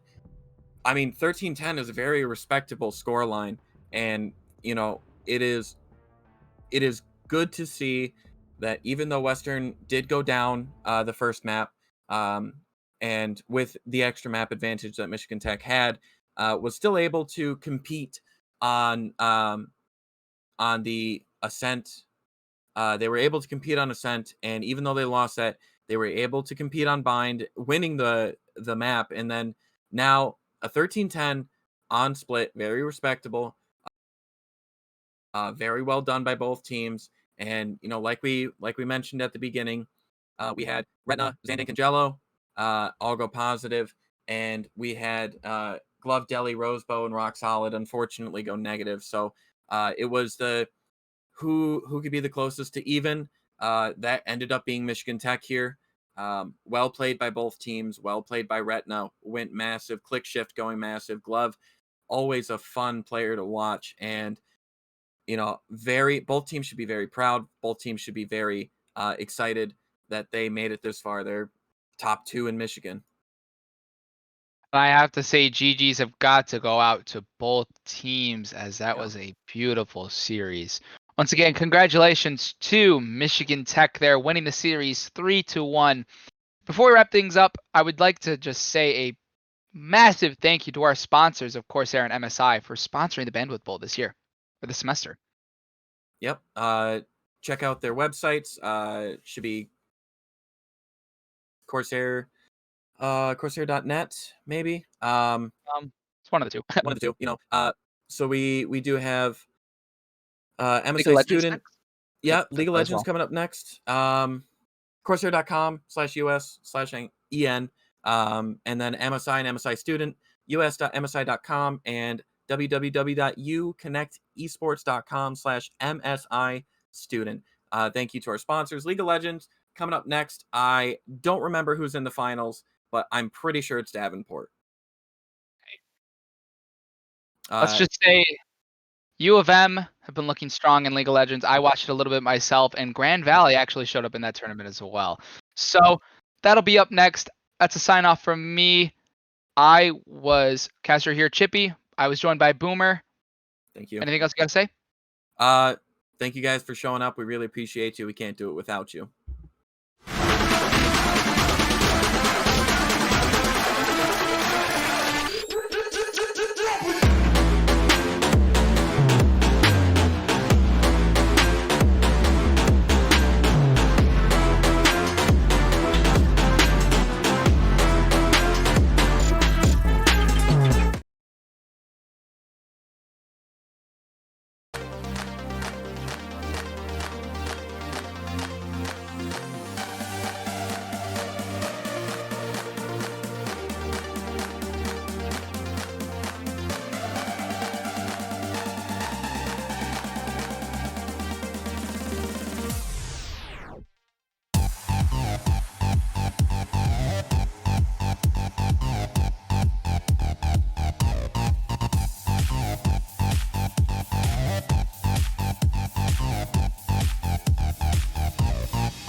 Welcome back, everybody. It's time for League of Legends finals here at the Michigan Bandwidth Bowl Spring 21. I'd like to thank MSI and Corsair real quick just for the sponsorships.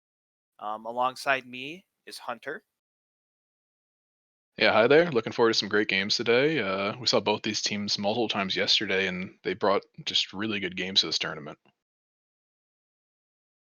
Definitely. And of course, they're getting ready to start their pick band phase right now. But we saw where GVSU, kind of the Cinderella story, pretty low ranked coming into this, and did really well. And then came back through the losers bracket again. Finished that up today to make it back to play against U of M, who was a late entry.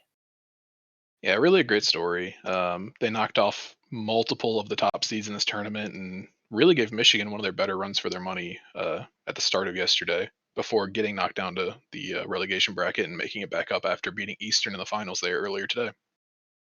Definitely, and it was a really good run for Grand Valley, and I think, as you alluded to, they gave Michigan one of the better runs, and I think if they draft appropriately, we're gonna see where they could give Michigan another really good run for their money. And getting into bans, GVSU has banned away the Kaisa and the Nocturne, and as we talked about, the Volibear has been banned away.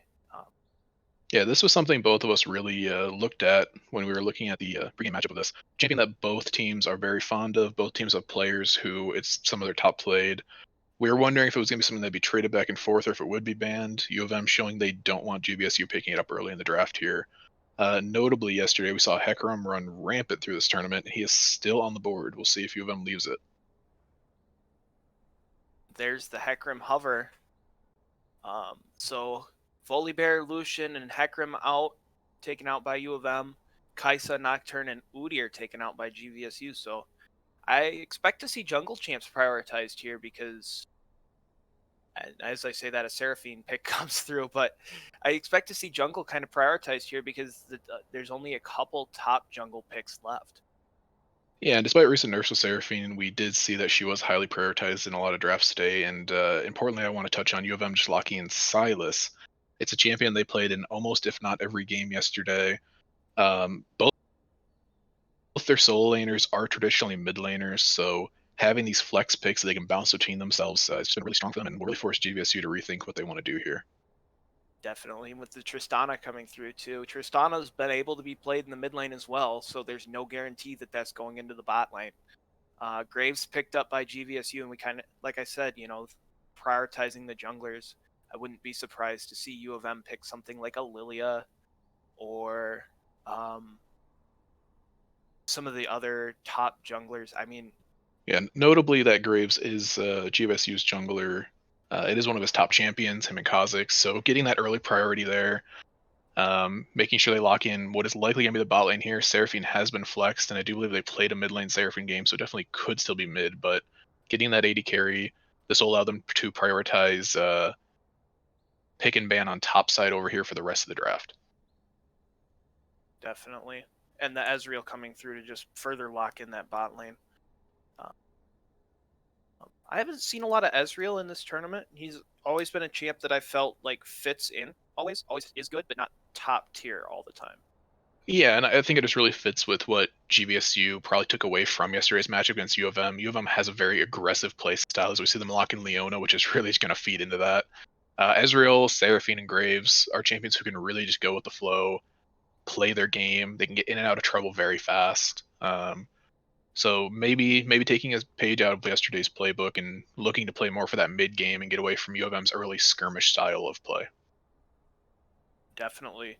And U of M did really enjoy that skirmish play yesterday. We called the game where they had the Nocturne into Scion top lane, which we thought was going to be a terrible matchup.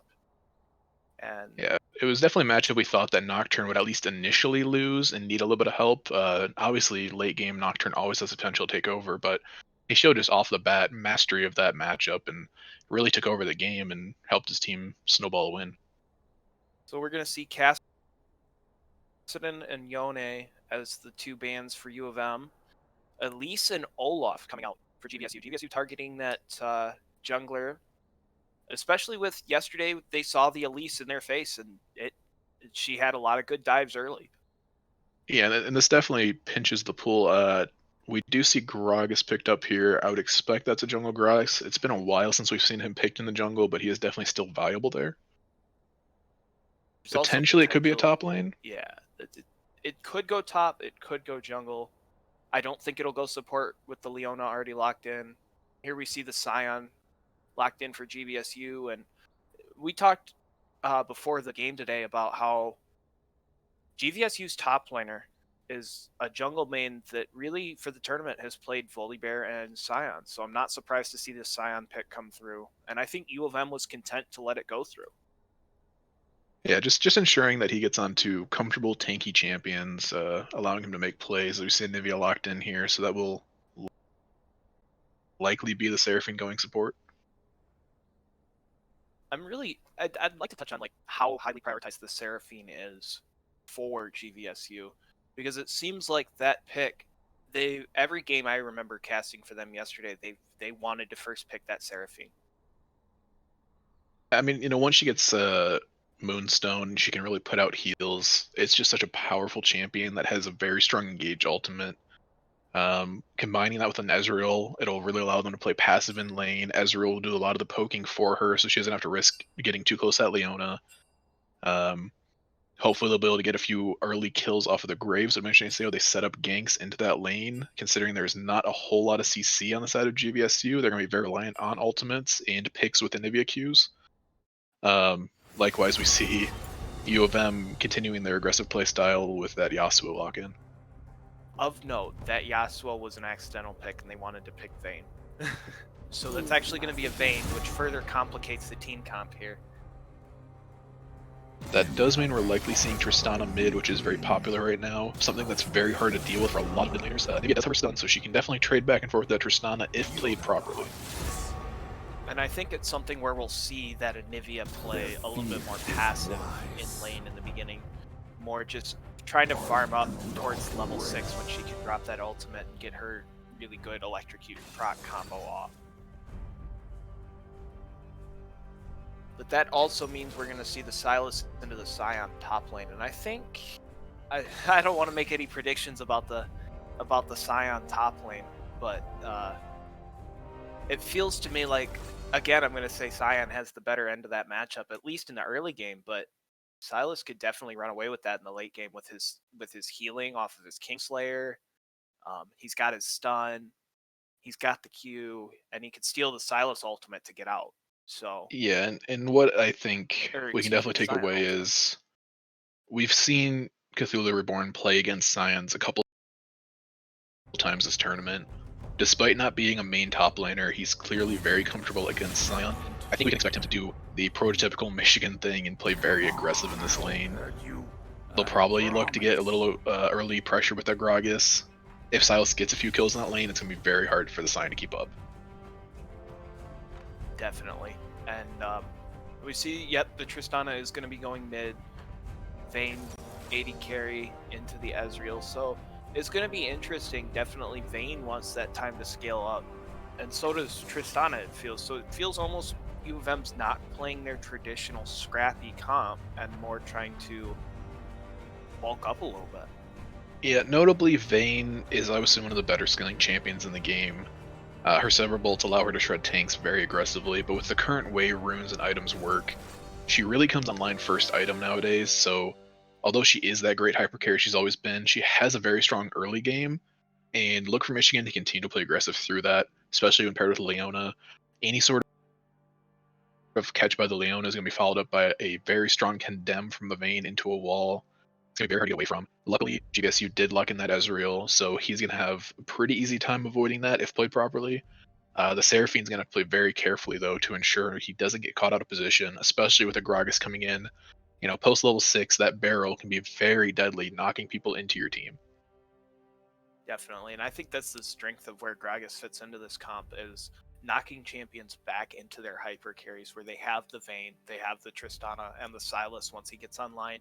Level 9 or 10, you could definitely see where all three of those champs have the capabilities to carry a fight very easily versus perhaps a Graves or an Ezreal on the side of GVSU, which is going to require a little more time to come online as well. Yeah, and what we see as the draft finishes locking in here, and we wait to get down to the Rift is again GVSU very similar to how they played all yesterday against all their opponents, lock in a very traditional comp, a very strong comp around the current meta, and they're going to look to scale up, look to do early mid-game skirmishes around Dragon, and just play their own game.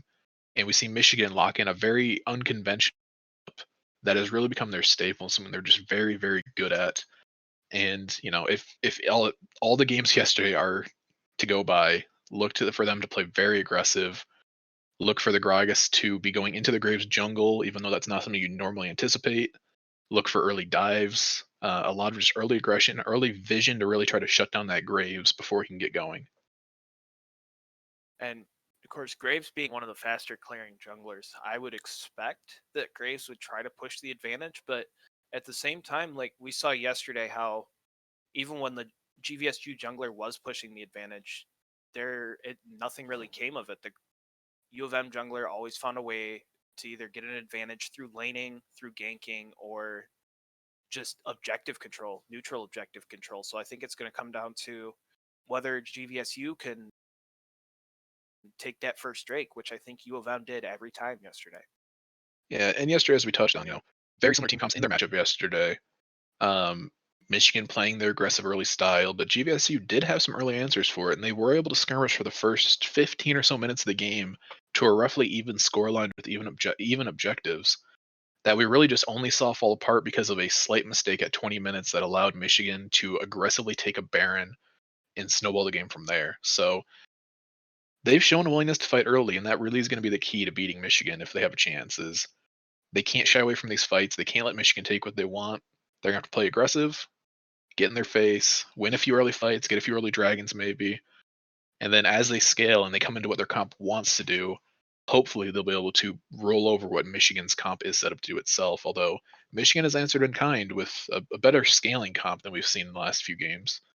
So maybe they're aware that these games are going to probably go longer. It's a best of 3 series. There's going to be a lot of adaptation as we go through these. Definitely. And you touched on the Baron. Yesterday we saw a lot of 20-minute Barons. I mean, a lot of 20 to 22-minute Barons where it was game deciding. And I think it's going to be important to watch that again coming in to this game and potentially game 2 and potentially game 3, whether that 20-minute Baron carries over, if that's going to be the deciding factor. Yeah, and in almost every single case that a Baron was taken at 20 or 21 minutes, it was all started off of a dragon play. So really just keep an eye on where people's items, where their levels are at, where their positions at, and where wards are at around that 20-minute mark. It'll be about the second dragon, most likely, with the way these games have been going, to see who's going to likely come out on top. Definitely. And loading in here, one last thing I do want to touch on. Of course, U of M being the favorites, but GVSU showing that they can play strong against that. GVSU showing they had that skirmish ability. They had that ability to keep up with it. I think it's going to be important to see what the Graves does to try and help that skirmish in the early game, being one of the better early game junglers right now. I mean, definitely. And just to really touch on what Grand Valley's accomplished here, everyone in the Michigan collegiate scene for League of Legends knows U of M is a powerhouse. They've been one of the national contenders for many, many years now. But Grand Valley came in and they knocked out Michigan Tech, who was the number 1 seed in this tournament. They knocked out Wayne State, and then they went on to play a tight game against U of M before beating Eastern to get a chance to play U of M again here in the finals. So they've beaten very good teams, and they're definitely capable of knocking out giants in this tournament. Definitely. 100%. Looking at runes across the board, we see pretty standard things. Phase Rush and Nivea is not something I necessarily expected to see. Outside of that, we've got Predator Gragas, Press the Attack Vayne. Silas goes for Conqueror for extra healing over the Fleet Footwork. Both Now, of those are really viable, but what we're seeing from GVSU right now is Michigan has done the standard start where they spread out and guard all the answers to the jungle. Every game we've seen of GVSU this tournament, they've done kind of these bush stacking strats where if somebody comes too far into the jungle, they jump on them. So they are hoping for their unorthodox strats to maybe get them some sort of advantage. Again, an adaptation we'll have to see maybe in game 2 or 3 if it gets to that point is, are they willing to maybe try to invade Michigan to give themselves that little bit of extra edge in those early skirmishes? Definitely. And we did see that yesterday in the Ferris Grand Valley game where Grand Valley got off to one of the best starts I think we saw just based off of that level 1 fight. Junglers, Yeah, and then, go ahead. and really just off that level 1 fight, the first thing we took away from that game being the first game of the tournament was Grand Valley does not shy away from fights, because a straight up 5v5 level 1 fight is something that is terrifying to most players, because you are in large part determining the game there. Any mistake is going to cost you dearly, and they did not flinch whatsoever. Ezreal and Seraphine are going to face check a bush here. No, they have vision. Okay. The Vayne gets rooted, goes low, flash out of the Graves, level 2. He's not going to be able to finish it off, though. The flash out of the Ezreal gets the kill onto the Vayne, and that's going to be first blood for Grand Valley. Obviously, great kill for Grand Valley, but keep an eye on the Scragus here. He started top side of the map. There's a chance he's going to run straight down, and although Graves makes a great play with his bot lane, he could lose one of his buffs here. Now, it does look like Michigan's not taking advantage of that. The Gragas also started leashless, so uncertain if Grand Valley's aware of where he's at. Silas going in, trading aggressively with the Scion here, level 2. And you just continue to see that Cthulhu is just completely confident in this matchup. He knows that early on, Scion can be a bully, but he's not good at trading, and that he just really wants to take control of this lane early and force him into an awkward position. Definitely. Wave crashing into the top lane right now. Graves is in his top side jungle, so there is a potential that something could come in here. Silas trading well with the Scion. Scion going really low. He's going to have to fall back and farm underneath tower right now. Silas rotating into River, getting some deep vision, so they'll know if Graves tries to take that Scuttle Crab on the top side. Gragas similarly working his way towards bot side Scuttle. Of note, Leona the first one in bot lane to get level 3.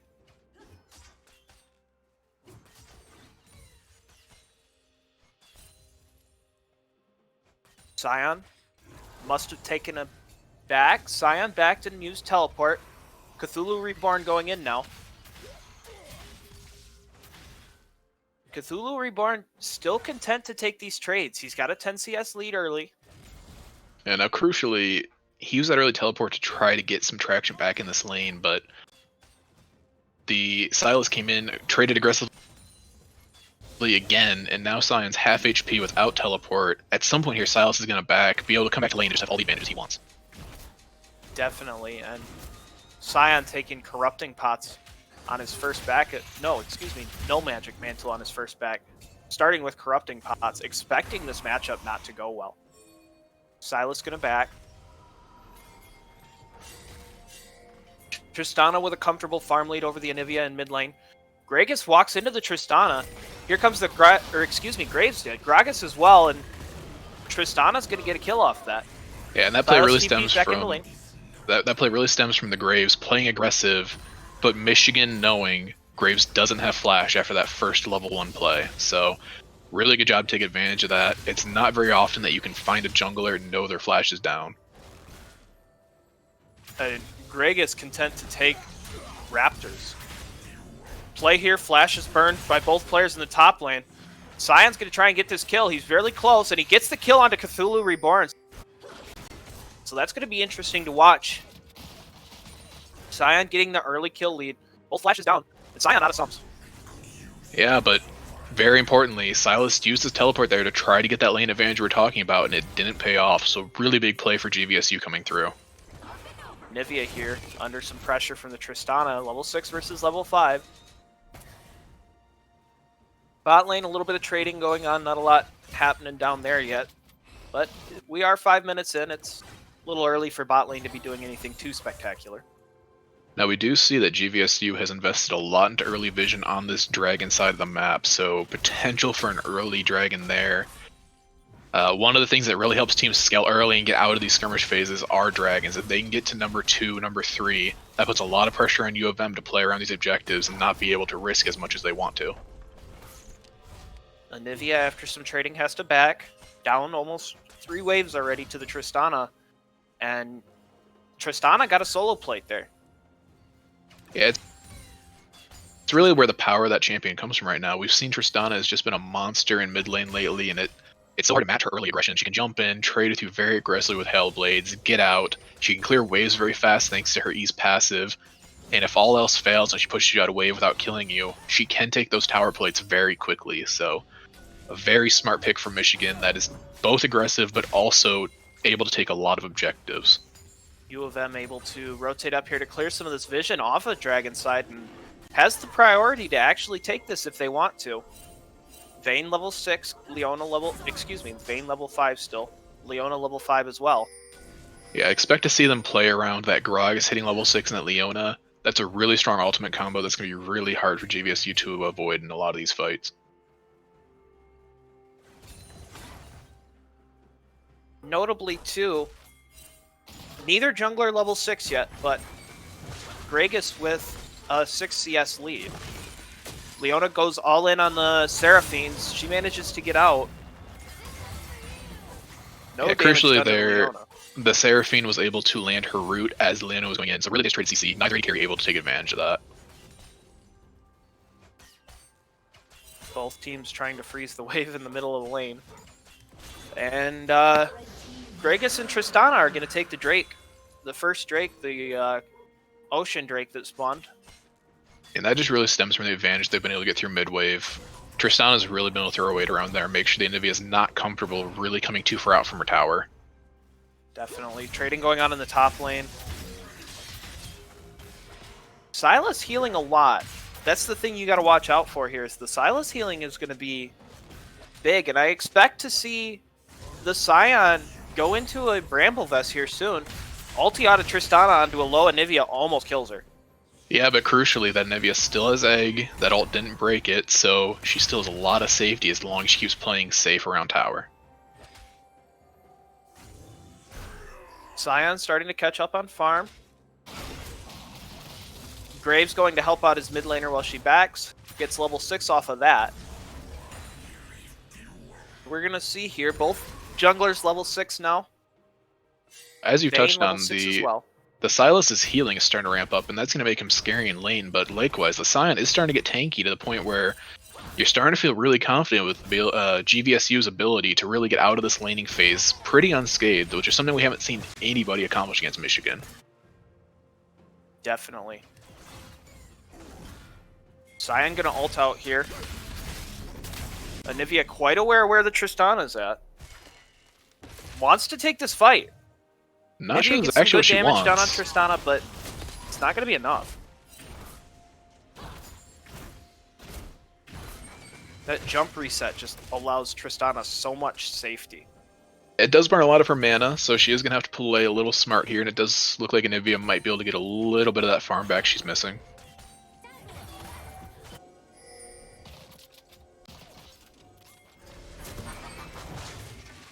Pings on the map, and it looks like Gragas and Sylas with a Scion they're going to collapse onto the graves, and that Scuttle Crab for a death is... Just a perfect Gragas barrel that lined up directly into the oncoming Sylas ult that he had stolen from Scion. Really well comboed, really well timed, and the first misstep we've really seen from GVSU this game. I definitely think I would have been content to just take that vision out there and leave. They know you're there. Your top laner's not there to come cover you. Just seems like a bad situation all around.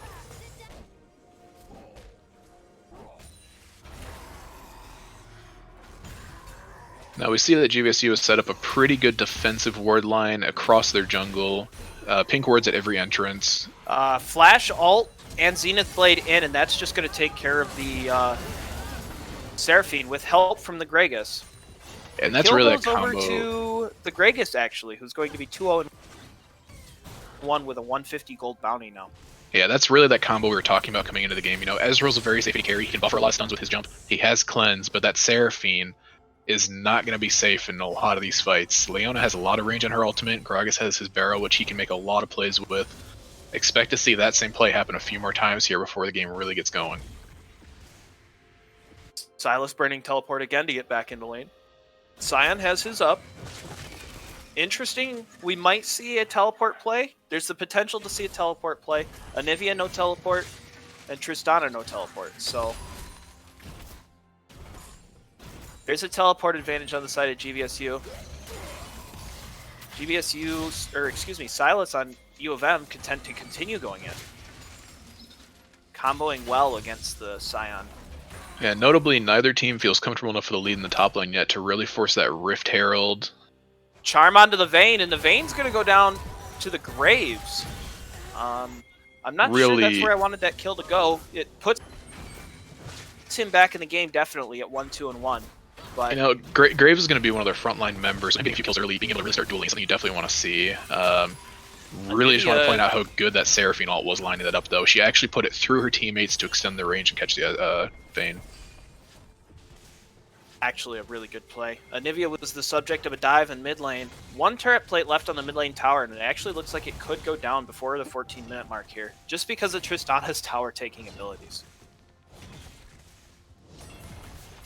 Sion trading now with the Silas, who showed back up in lane. And Silas able to heal really well off of this Sion. Sion gonna have to ult out to safety. Crucially, that ult comes at a time where GVSU was pinging the Dragon coming up. Infernal Drake coming up here in about 10 seconds, and now they don't have Sion ult coming in, so there's no teleport flank potential really there for him. Definitely. And you see both junglers. No. I think U of M could tend to give this up, actually, in favor of a Rift Herald here at 12 minutes, but it doesn't look like GVSU wants to capitalize on that knowledge either. Yeah, They're they've not lost sure a lot where of their vision here recently, and they just don't know where U of M is. They're not sure where U of M's at. They're not going to take this dragon. And perhaps another misstep, only the second or third one we've seen out of Grand Valley, but one that could be crucial in the later game. Silas going in on the Anivia. Anivia gets ulted, and she goes into egg form. Dragon going down into the favor of GVSU, so they do figure out that Michigan not wanting to take that. Herald going down in the mid lane, there's no way to... Well, they might be able to stop this Herald, but there's no way to protect this tower. Leona in. Charm comes through. A lot of members of GVSU going low. Silas going in as well. Herald gets the charge off on the tower, and GVSU's going to have to back off. Yeah, and you really got to wonder if that was a fight they really wanted to defend. Tower only had a little bit of HP left. You saw Silas steal the Seraphine ult, make a really good use of it. And just, you know, nothing terrible lost there, only Nivea going down. She had already lost Egg, but another bit of a misstep from GVSU. Ezreal clearing some vision here. It looks like Sion is going to be working towards probably that Frostfire Gauntlet. Silas working towards that Leandries for the tank busting. And probably the better choice of Leandries or Everfrost for Silas in this matchup. Tristana with the Kraken Slayer in mid lane. Completed Essence Reaver on Ezreal so far. Outside of that, not a lot doing in the item department. Leona looks like she's prioritizing something like a Dead Man's Plate. Yeah, and you know, while I have a lull here, I really want to touch on how this game is going to keep progressing, because we've kind of got through the early game, and GVSU's held up, so looking at how the game's going to scale, you know, both mid laners are going to be really aggressive late game mid laners. Anivia has a lot of potential to do damage in team fights. Tristana has a lot of potential to hyper carry team fights. Silas going in onto the Seraphine, but Graves there to help. Silas steals the Graves ult. A lot of self-healing, but nothing going to happen on it right now. Greg is coming in as well, along with Vayne. It's going to be interesting to see if they're going to try and force this fight. Azriel's caught out here a little bit. And then as we look at that bot lane real quick, never mind, fight's happening. They are going to try to force this fight, but Graves going low, but getting out. Ezreal's playing a dangerous game here. It manages to get out to safety, but gets stunned, gets double stunned, gets under tower. He's going to ult. Not doing a lot of damage. Leona goes low, but not going to fall. Meanwhile, the fight going on. Silas gets the Seraphine. Scion gets the, must have been the Scion teleport. Gets a double kill off of the ultimate and the flash. Yeah, and he did teleport down there. Great play coming from the Sign, really showing up today after a tough matchup yesterday against Michigan. And what we're seeing here is Ezreal is actually scaling up incredibly well to where he can do a lot of damage here, you know. He got away from that fighter tower, got a big ult off, really set up that play to allow Sign to come in, clean up, and now they have a really strong front line going into these team fights. Notably, top lane outer turret goes down. Of course, mid lane outer turret down for GVSU as well. Michigan loses their outer and bot lane, so there is some cross map pressure. And I think GVSU is going to have to try and maximize that at least a little bit in order to take some more of these fights that they really want to take. Cloud Drake in a minute and a half. And while we have this little lull in action, what do you think so far? What's the biggest point for Grand Valley that they have to do now? They really have to get Ezreal to his next item. Ezreal and Anivia. They got to get their carries up. You know, notably Ezreal. Does he have his mythic item? He does not have his mythic item yet, so that's a lot of power coming through yet. And neither does Anivia. So getting there before the next big dragon fight. You know, we keep harping on this 20-minute dragon fight, and it's going to be coming up here soon. If that fight happens, and they don't have their mythic items, especially Anivia, you know, she's probably going Leandries here. That's a lot of burn damage in a fight, a lot of control of zones to make sure that U of M can't just walk where they want.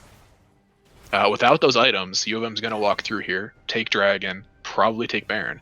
If they can get to those items, force the fight they want, they can potentially pull the upset off here, get that big early lead, get to where they want to be with a scaling team. Drake in 30 seconds. Both teams setting up Vision, but Michigan content to go and take out the Vision in Grand Valley's jungle. Scion ults in, gets the Tristana. The Tristana's going to go low and just going to go down. And that's a huge pickoff for Grand Valley. And that's one of the first times, again, we've seen Michigan be on the back foot on a play. Grand Valley's really coming out here as a Leona Flash just misses there. And this is likely going to be Grand Valley's Dragon. And this is great for Grand Valley. Exactly what you wanted to see, starting to stack these Drakes up. They don't get the first Ocean Dragon, but they managed to pull 2 in a row here. And now, with Baron in a minute and a half, you have to wonder if they're going to try and set for that. Yeah, just really curious series of events there. You know, U of M had the initiative. They had more first items completed. And you just see Grand Valley, again, not flinching. They took the challenge despite being behind in items, despite Anivia and Ezreal not quite being online yet, despite Seraphine not having Omni Stone, you know, or Moonstone, sorry, which is just such a strong healing item that, you know, as you see Seraphine just bring in the Moonstone, this is only going to get tougher for Michigan, and they're really going to have to play well to pull this away from GVSU because it's their game to lose now. Definitely, and with that Scion having the Frostfire, having the Bramble Vest, Mythics being completed across the board now. Everfrost for Silas. Night Harvester for the Gragas. Kraken Slayer for both Vayne and Tristana. GVSU going to take this fight on, or not fight, excuse me, U of M going to take this Rift Herald. They want to push this advantage wherever they can, and this is a good time to start it. Yeah, it's crucially also taking the last objective off the board before Baron. This way, we're probably not going to see that 20-minute fight. We're probably going to have to wait for the next Dragon before we see the decisive fight of this game, unless someone makes a mistake around towers. We've seen both teams be very good with warding to make sure they have vision and can be confident. Right now, Michigan has the edge, so GVSU has a little ground to make up here to make sure they're not getting pressured in their own jungle, but overall, it looks like the game's going to stall out here for another 3 to 4 minutes at least, and that's really just good for what Grand Valley has. Definitely. And you see, of course, you know, we touched on the Vayne having that potential to scale up infinitely, but outside of that, a lot of U of M's players are more towards the early game, it feels like. As you're getting caught out here by the Tristana.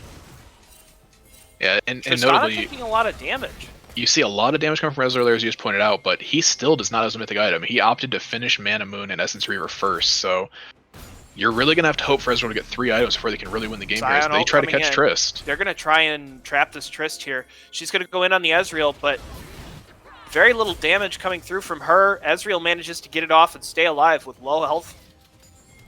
And another misstep. I feel like that's the second misstep in a row from that Trist.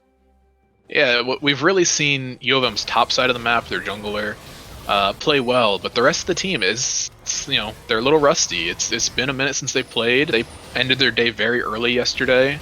GVSU was a little fresher. Baron fight coming in, Leona coming in. She's very deep, going low, half health. Vayne goes down. Ezreal gets a kill. Greg Assault not going to do enough. Anivia gets the kill on that, and GVSU's going to go right back to Baron. Yeah, a clean victory there, only losing 3 members. Tristana is going to TP in here to try to force something, maybe. And no, there's that's that just... Baron fight we were talking about. We didn't think we'd see. No, but again, I want to hit on, this Tristana is struggling, and she just burned teleport for really nothing, so... it's not going to be a huge deal here. You can expect Trist to group with her team, so not a ton of cost there. Just another little misstep, and GVSU is going for these later builds. Crucially, Ezreal just picked up anti-healing with an Executioner's Blade, so that's going to really help with dealing with Sylas, Tristana, and even Vayne. Definitely, in this Tristana, I feel like I don't want to rag on her too much, but the three missteps from her, and it seems like this. If you fix those missteps, this is a completely different game. Yeah, and I think the real surprise is just we've seen such dominance coming out of that mid lane from Michigan this past day, just consistently. So it more attests to how well GVSU is playing around the powers. They steal blue buff away. Good job, good on that Ezreal. That make that frustration go from bad to worse. Tristana's gonna try to side lane here, but has a Scion to greet her. This could be interesting. Baron empowered minions pushing out at her. We do see that Tristana has completed 2 items and has lifesteal, so she is a scary person to deal with. Vayne a little behind, so just not quite that full synergy U of M wants. And I gotta say, I don't think we made it past 5 minutes in the other games from Michigan where they had 5 kills. So just really surprising the way this game's played out so far. And you got to expect now that they're warmed up, no matter how this game ends up, next game might expect to see a little more aggression out of them. Rift Herald used mid as a distraction off of the Drake. Cloud Drake spawned, and it looks like Graves is still going to use that. Ezreal and Anivia going to take this Rift Herald out. Leona ult doesn't find anybody. Rift Herald going to get a second hit off onto Inhib Tower, but Graves takes the Cloud Drake and is trying to get away from the Sylas right now. Meanwhile, the rest of the team's coming to the fight, teleporting from Scion. Yeah, so crucially that does set up Elder Dragon here, or Soul Dragon, my apologies, in the next 5-ish minutes. However, notably, GVSU had Baron there and was on the back foot for that play for the most part, so maybe not fully confident yet, waiting for their carries to still come online. Nivea sitting on 1 item, Ezreal having 2, but not his key mythic item. Maybe just not quite confident in how to close out this game, knowing how good Michigan is at turning fights with skill. GVSU brute forces down the mid lane tier 2. We're going to see GVSU seems content to just take their wins where they can find them. They're not trying to force anything. Not necessarily playing on the back foot, but not playing on the front foot either. Content to just take their wins where they can get them and try to push that advantage a little by little. Yeah, one thing you want to keep an eye on here is Tristana is about to ding level 16 here in the next minute or so. That is a major power spike for her, and no one else is really anywhere close to that. The highest level on GVSU is 14, so maybe a little bit of above a bright spot for U of M here coming through. Definitely. I think it's worth watching too as Tristana takes this bot tower here. It looks like she's going to go into that Infinity Edge third, so she'll have that trifecta completed with the Vampiric Scepter. Unless she's going Bloodthirster, but it's possible. There's definitely a lot of AoE damage coming through, so extra healing is always caught good. Out here, gets the Scion ult to get out, but Scion's gonna ult to follow. Scion into the tower. No damage really done to the Scion there. Yeah, a little bit of a mispathing. You know, Scion maybe could have swung a little wider to make sure that was a little bit harder to pull off, but you're still burning a major element from Silas and taking away options for you to engage here. And it definitely seems like GVSU is going to try and brute for it. They take the top tier 1. So 4 towers to 4 towers here. Both mid lanes down to inhibs. Top and bot both down T1s. And we unfortunately see the bush trap UM was setting up get spotted out by a Vision Berry. Very unfortunate there. It's a play that really could have swung it for him. I like the try on that. I like the attempt there, but GVSU with the whereabouts to know that there's members missing on the map, with the whereabouts to know that they could be setting something up. And we see GVSU pinging both Baron and Dragon, very aware of those spawn timers, very much wanting to play around it. Now we see Michigan doing the same. Definitely, and Michigan kind of just trying to wait out until that next objective spawns, and it could be something where, of course, Michigan has to fight for this dragon as we come to Seoul. But it could be something where they decide to trade, and GVSU just takes Baron and lets Michigan have the dragon. Yeah, we've really seen that. As strong as Seoul is, Baron has been by far the definitive factor in these games this tournament. Tristana and Scion down in the bot lane. Scion with TP coming up in probably about 2 minutes, so it's not looking about a minute, so he will have that up for these fights should they decide to take him. He'll likely have it up for the Dragon, but it might not have it in the Baron here if Michigan wants to really push tempo. Baron coming up. Michigan clearing all that vision. You have to wonder, does Grand Valley rotate to answer, or just... Yeah, you really got to feel like Grand Valley's kind of shrunken into themselves here after getting that early lead and not quite know what to do with it. They've lost vision control, and now Baron's at risk. Vayne just chunking away that Baron really quickly. And they have no idea this is happening. They don't anticipate this whatsoever. Michigan's done a great job of showing multiple people on the map to really just give Grand Valley a false sense of security here, and now it's gone and it's going to be too late. Yeah, this Baron is definitely... This Baron's going down quickly and there's not going to be any chance for them to contest it. I don't even think they knew that was going on. You just really got to wonder if they're just playing too much for scaling now. You know, they had a lead. I know not all their characters had the items they wanted, but now you've really let Michigan back in this game, given them the confidence they need. Now they have a major buff to play around this dragon. This is a crucial dragon. Definitely. It's going to be important to see how this Scion plays in this fight, being 4-0-3, Ezreal 3-0-6, allowing, well, really the Ezreal, but the Scion to be the front line.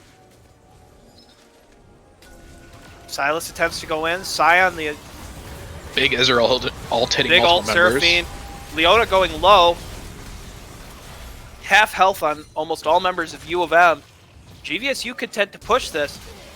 And Scion catching the Leona trying to back. He's going to be caught out now, but I don't think it's going to matter. Dragon Soul going over to GVSU. And the worst case scenario really happens here for U of M. Yeah, you've really got to be surprised there. After GVSU showed a hesitancy to fight, really trying to wait out and get this dragon to the point where they lost to Baron. With Baron buff, U of M fought them, and kind of got decimated there. Now, GVSU hit some very key ultimates there on multiple members to really help swing it, but that's got to really shake your confidence as Michigan to see that with Baron buff and in position, you're not able to decisively win anything right now. Actually, I would say for Michigan, they don't lose any members in that fight. A lot of health bars went low, but they don't lose any members, so all 5 members still having that Baron buff. And Michigan is setting for a potential river fight?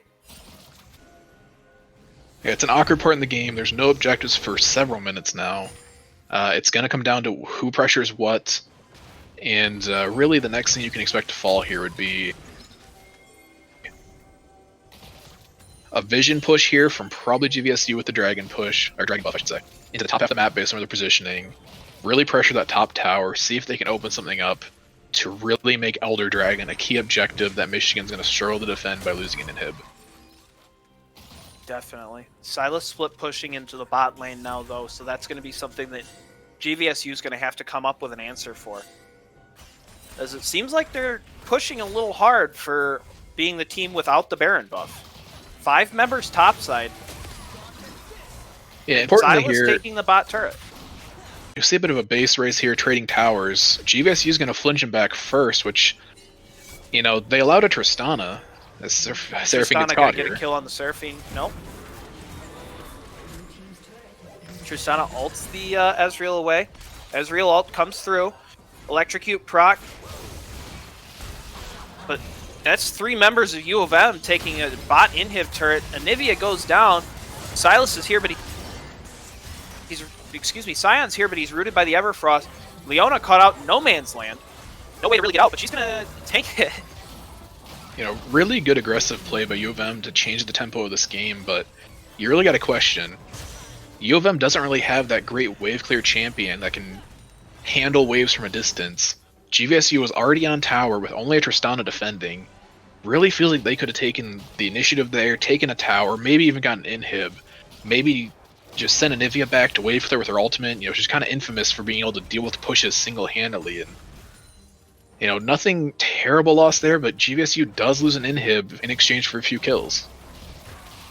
Yeah, GVSU having that mid inhib open, not the end of the world, but we see where Grand Valley's playing a great game, but still seems to be losing out on these objectives.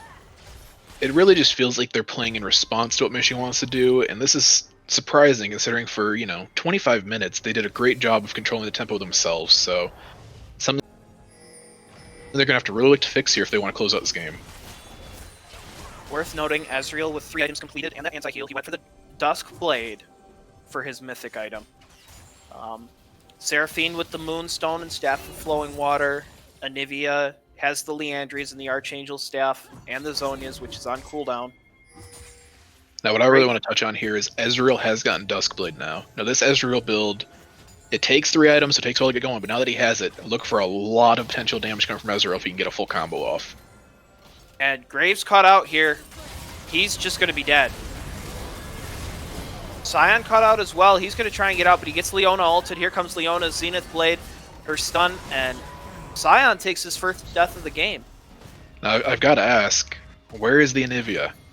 She's pushing bot lane, but her entire team's dying on the top half of the map, and you know, I understand you really want items at this point, but Michigan realizing the Anivia's down there and just taking full advantage of the numbers differential.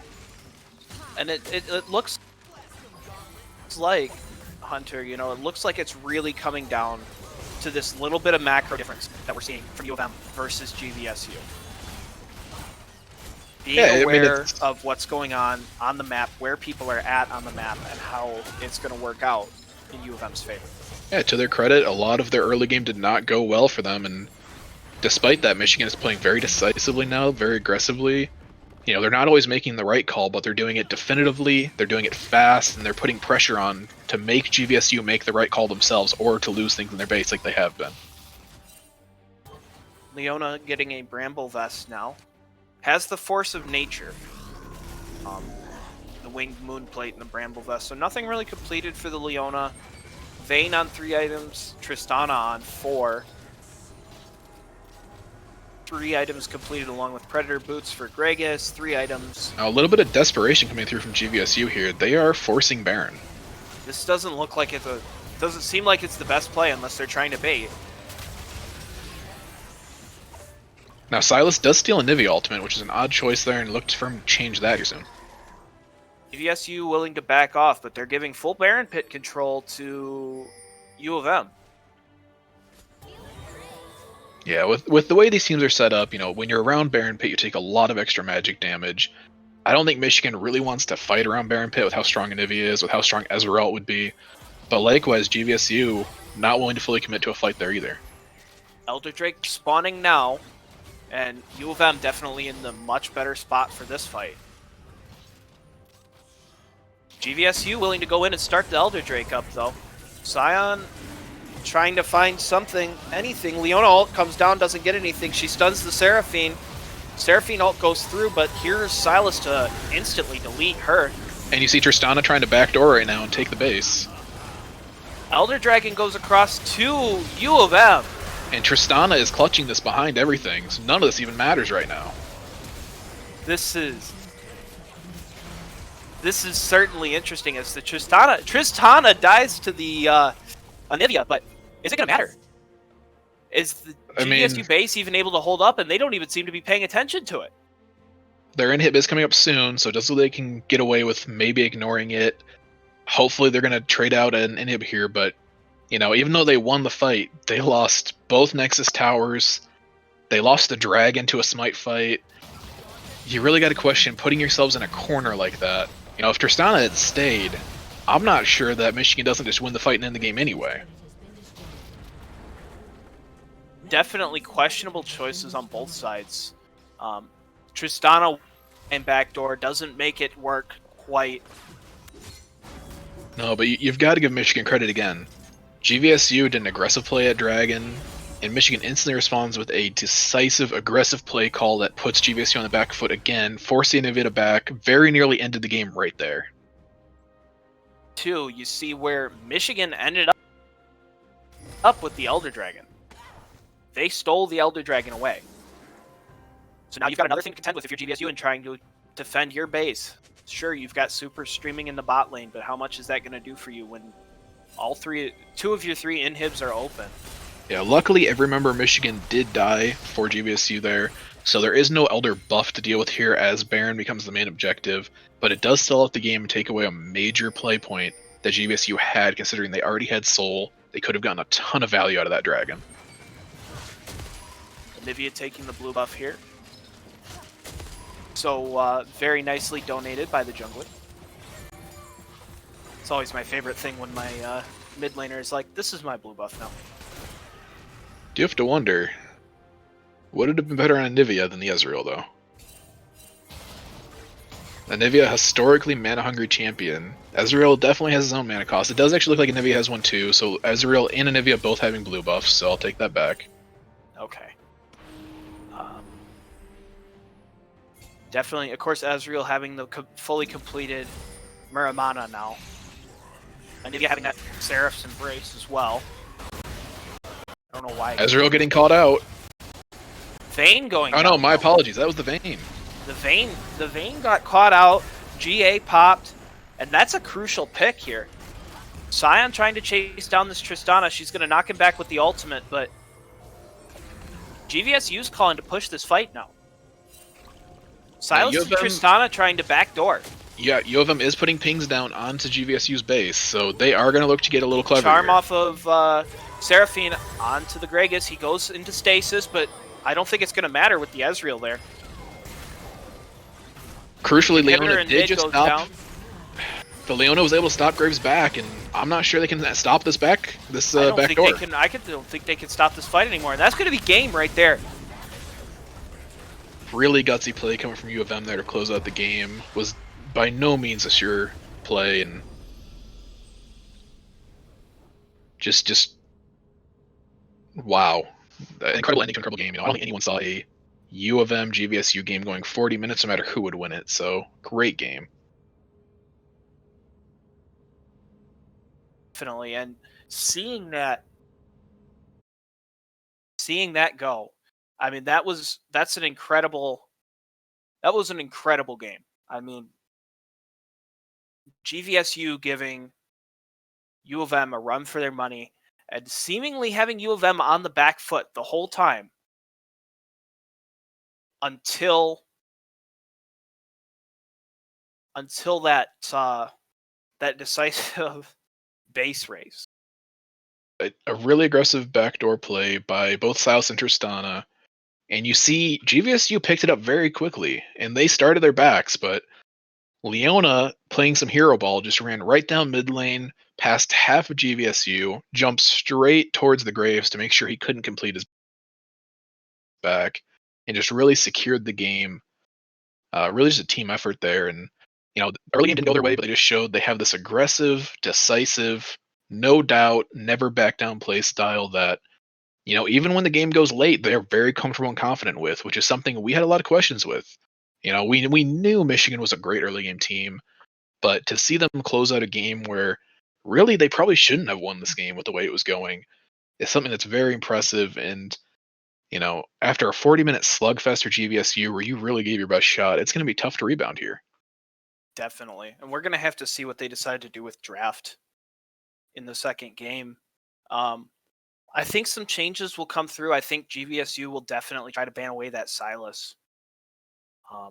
Not necessarily a problem in this game, but as well as it's been played for U of M the whole time, and as well as they've been doing with flexing that pick around, I think the Silas is going to have to be banned away by GVSU here in the second game. Yeah, and what we saw this game was even though Silas didn't dominate the game we've seen him do in other matches, he was able to steal ultimates at key times, get big Seraphine ultimates across the team, get big Ezreal ults, use Sion ults to get out of trouble, and he's obviously just very comfortable on that pick. So even though it wasn't a problem here, you would hope to see a little bit of a switch up from GVSU and force him into his very limited champion pool that we've seen. Now, he might have something we haven't seen yet. We saw the Nocturne yesterday. We've seen Volibear a few times.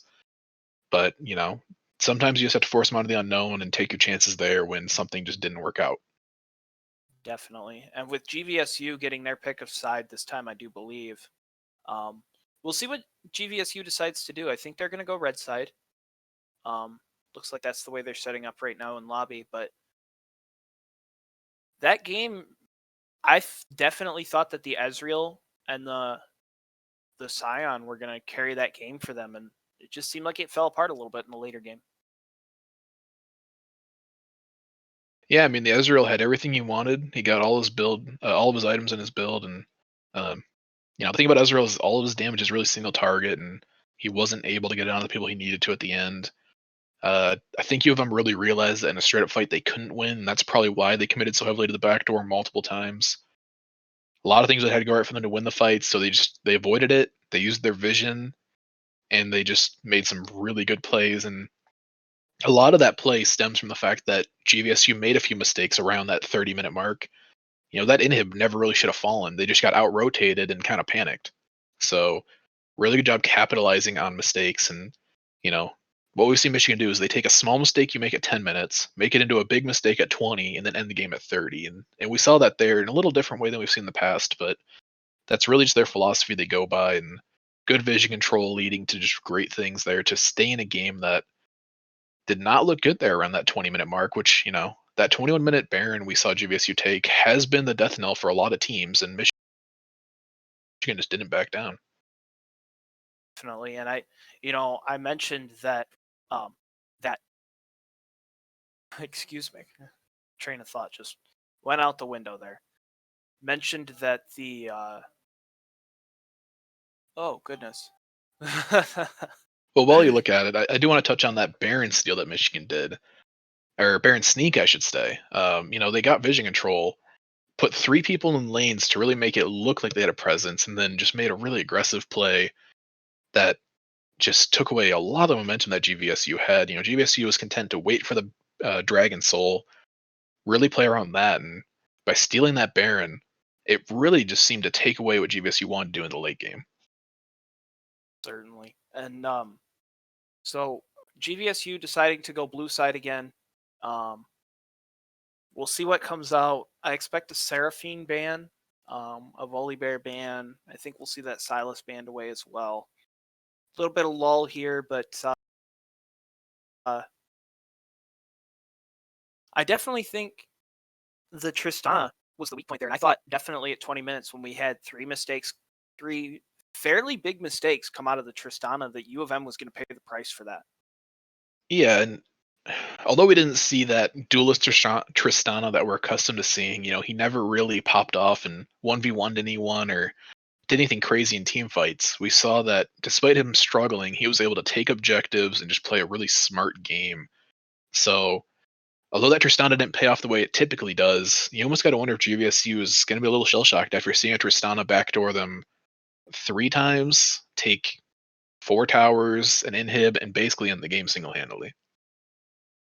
Definitely. And knowing that Tristana is one of the better better tower taking champions, you got to wonder, is that something that one or both teams wants to play around, especially with Tristana being such a strong pick in the meta, or do they want to try and ban that out?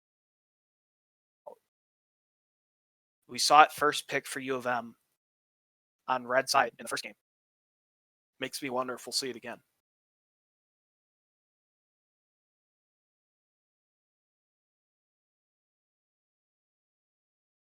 Does look like the teams are just finalizing their strategies here as we are about to hop into pro draft.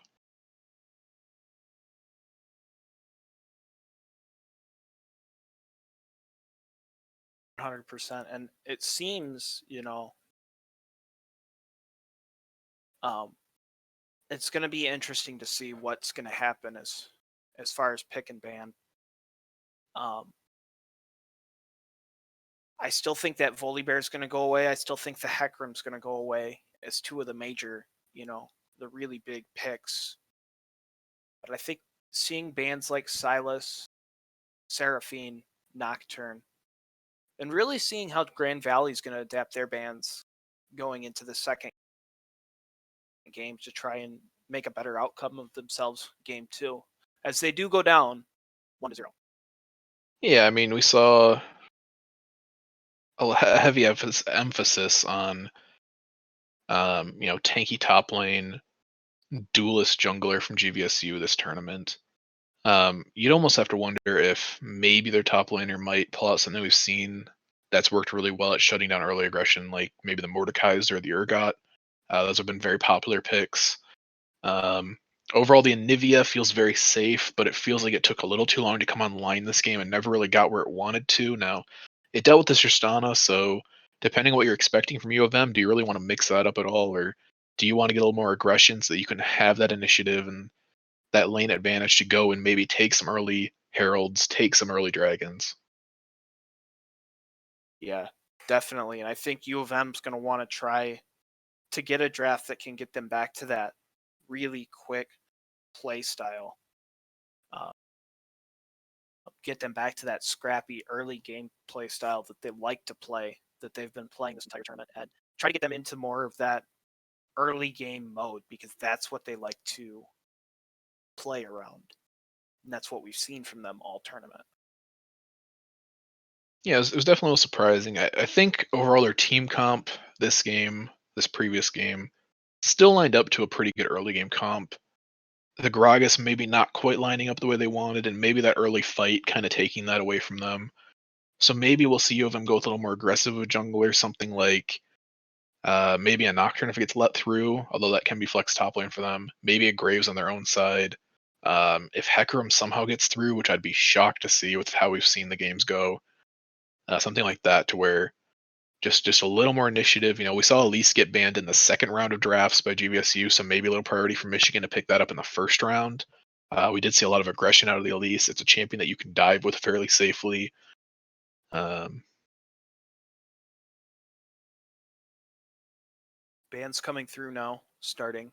We see Kaisa Nocturne for GVSU so far. Seraphine banned out by U of M. They just don't want to deal with the Seraphine charm, I think. A lot of CC built into Seraphine's kit between her ability to CC you, to root you with her abilities, and then again the charm off her ultimate. Volibear ban coming through as well. Not wanting GVSU to get their hands on that Volibear with the first pick. Yeah, and again, it was something we touched on at the start of the series. Volibear is a very popular champion for both these teams, so that's not too much of a surprise that Red Side wants to prevent it. The Seraphine is the first adaptation we've seen here. GVSU did the same bans in the exact same order they did the first game. No adaptations there. They feel pretty comfortable with the way the game was going. We'll have to see if that's a mistake. One of the trademarks of veteran teams that have been there and done that is making adaptations. So U of M coming through doing very similar bans, but swapping out a Lucian ban for a Seraphine. We'll have to see if GVSU wants to capitalize on Lucian and they lock in Karma here first.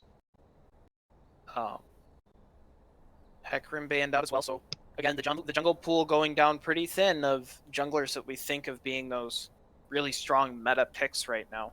Karma coming through for GVSU could be a flex pick to top, but I expect that to be the support pick, and it really seems like they want to protect their support with their picks early for GVSU. And we see that Tristana Gragas actually locked in. So similar playstyle coming through from U of M, and I'm kind of surprised to see the Gragas. The Tristana, good flex pick, strong champion, obviously very confident. The game worked out, and he showed a lot of guts on that character at the end, so not too surprised there, but kind of surprised not to see him go for an Elise or an Olaf or something else we saw banned in the first game here. Still feeling very confident on that Gragas that not only can they maybe win the early game this time with a little more confidence, a little more aggressive play, avoiding that early trap that GVSU set, but also still being able to win late game as he did with some big ultimates and team fights. Definitely. We see the Scion pick come through again for GBSU, and I think, that's been the trademark of their top laner, is Volibear and Silas. So grabbing that early, protecting that comfort pick, Ezreal coming through in the bot lane, trying to make that pick work again. And those were the two strengths of their comp last game. So trying to capitalize on that is definitely not a bad idea, in my opinion. Yeah, so we'll wait to see what U of M locks in here before comparing the two drafts and how they're going so far, because so far very similar drafts, but you'd almost want to see U of M go for something here like that Silas again and just making sure they can lock in that strong pick. And you actually see him go for a Cho'Gath. Cho'Gath. I would assume that Cho'Gath would be going top. So maybe the Silas ban, not something that's going to come through.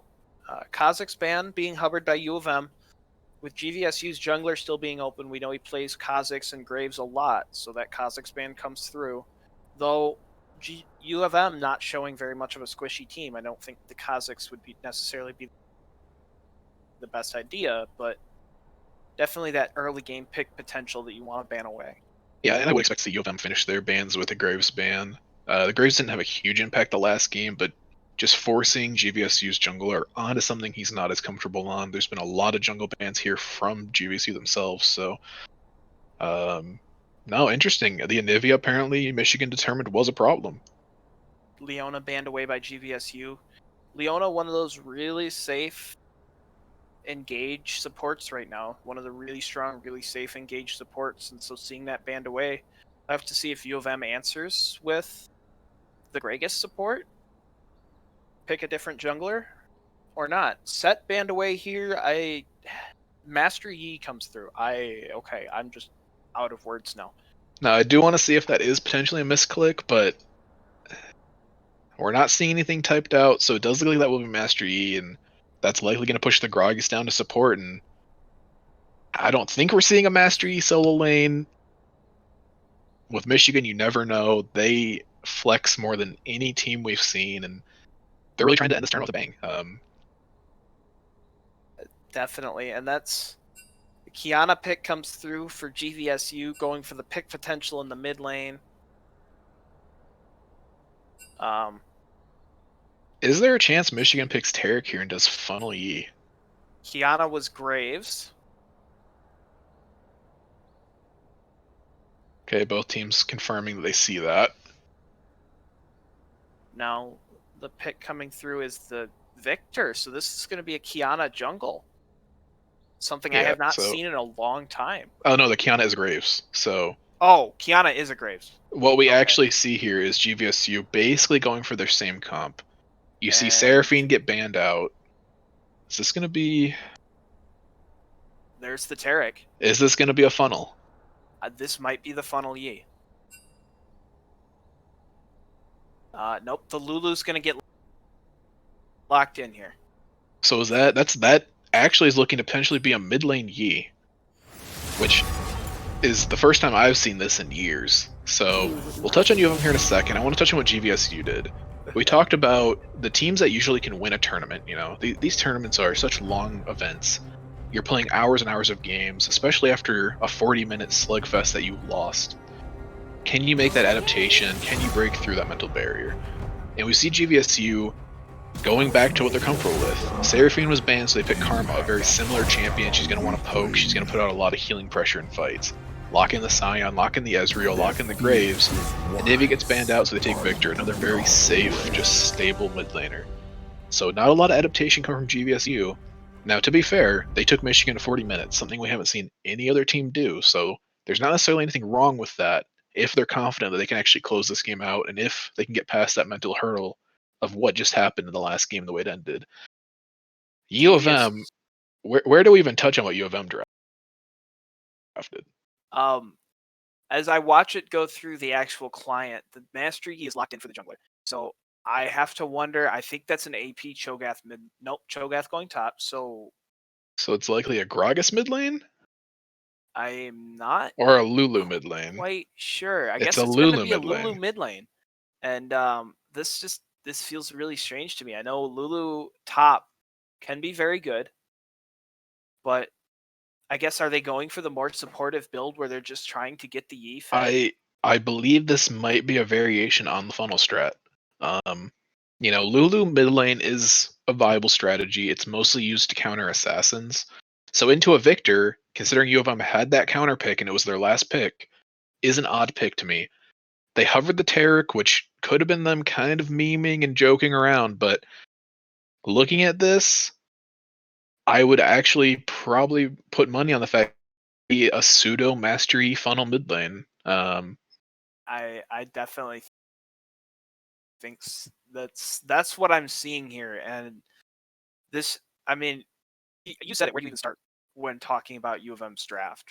Like, Yeah, this is now the fourth game we've covered for them this tournament, and there's hasn't been a single draft of theirs that we've been able to accurately pinpoint, except for maybe last one.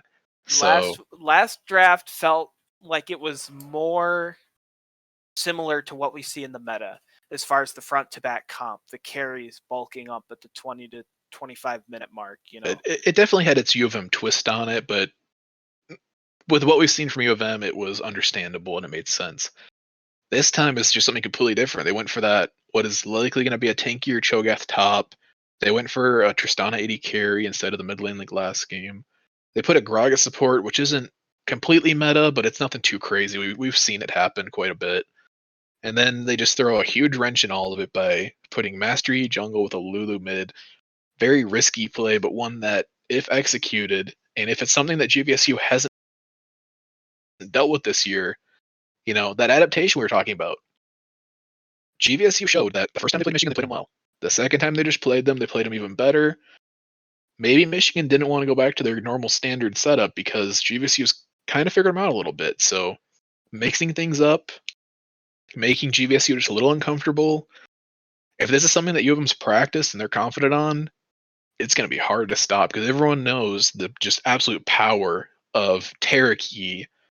Now, Lulu Yi I haven't seen, but fundamentally it shouldn't be too different. Definitely not. And I think, going back to GVSU's comp, just really quickly to touch on it, they do seem very content to play that front to back team fight style comp where you've got the Scion in the front soaking up the damage once he gets bulked up, to level 11 or so. I would have liked to have seen more of an engaged support, something that could be a second tank or a pseudo tank, but overall you get a lot of healing coming out and a lot of tankiness for GVSU along with their backline carries. I think that this could be a good comp for them, but how do they run it into this funneled Yi? If that's what they're doing, there's not a lot of CC on this team. Yeah, Victor has his stun, but Scion has his stun if he charges it up all the way, but there's not a lot of CC to hold that Master Yi down. There's definitely the potential that as U of M was drafting, they had the tank threats, they had the engage, they wanted to go Master Yi. Looking at it, they might have picked the Lulu as a mid laner, not to be a funnel, but just to be that kind of supportive mid laner. So it might not be a funnel. That's obviously the more exciting narrative. So we're hoping it's the funnel Yi. We want to see it. But it could just be, we have Tristana, we have Yi. Cho'Gath brings a lot of power. Gragas has the engage. We don't really need that extra carry. Play Lulu. Let's do something a little different. A straight mid Lulu still brings a lot of power. It's still going to protect the Yi, really empower him in those team fights. He'll jump in, you ult, knock everybody up, and Michigan's draft looks really scary, to be honest. And GVSU's is kind of the same old we've seen, so Michigan knows what they're up against.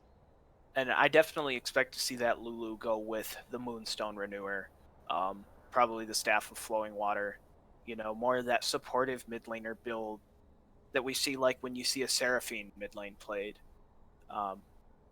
As far as Cho'Gath, I would expect that to go tank, though we'll have to see what runes they Haken after we get in game. And Master Yi could go for a lot of different builds. He could go a lethality build. He could go an attack speed build. There's a lot of things for Master Yi that's viable right now. So they're going to have to play around and adapt to that as well. And the more you look at these teams, you know, the ideal comp against, you know, Master Yi does not care how tanky you are. He will kill you no matter what. So the way you beat a Master Yi is CC, and GVSU's comp is kind of lacking in that hard instant CC. You know, Karma has her tether, but it's delayed. Cyan has a knockup, but it's delayed. It's not going to be easy to shut down if he gets going. So this might have just been Michigan kind of seeing the stars align and realizing this might be the best opportunity they have to do this, because nothing that GVSU has really wants to stop at Yi. Definitely. And it's definitely going to be interesting to see how they try to hold that down. You know, we touched on the Victor stun and the Scion stun, but that's near the Graves with his smoke canister, but that's nearly it. You know, you don't have a lot of very hard CC or even hard engage, so maybe the Scion ult targets the Yi, but even that it's delayed and it's dodgeable. You know, if Yi alpha strikes, that Scion can go right through him and be halfway down the lane before he realizes it. So definitely trading in mid lane already from the Lulu. Lulu apparently wants to push this advantage. Scion and Cho'Gath are dancing. Ezreal and Karma poking, but you've got to imagine, you know, these guys have played each other a few times now. A lot of respect between the two top laners. You know, both have kind of taken their blows and won their lane a few times. So nice to always see, you know, friendly collegiate matches going. Definitely, and you know, both of these teams really respectable teams, and especially the way they've played through this tournament, being very respectable teams, flashing their mastery here. Yeah, well, one thing I can guarantee you is no matter how this series ends up, there will not be another tournament where GVSU is seeded that lowly. And coming into it, you can completely understand why they were, but they really came in and showed that they deserved, at least this year, to be one of the top teams in Michigan. Definitely. And, you know, that's one of the important things is GVSU showed that they came out to play.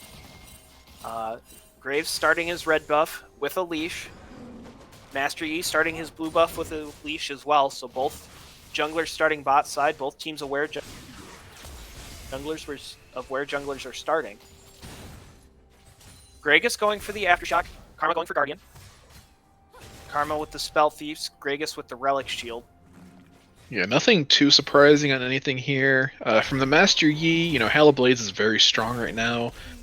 A little surprised he didn't go something like Conqueror just for the extended fights, but there's going to be a level 2 gank into the mid lane here. Just passing through.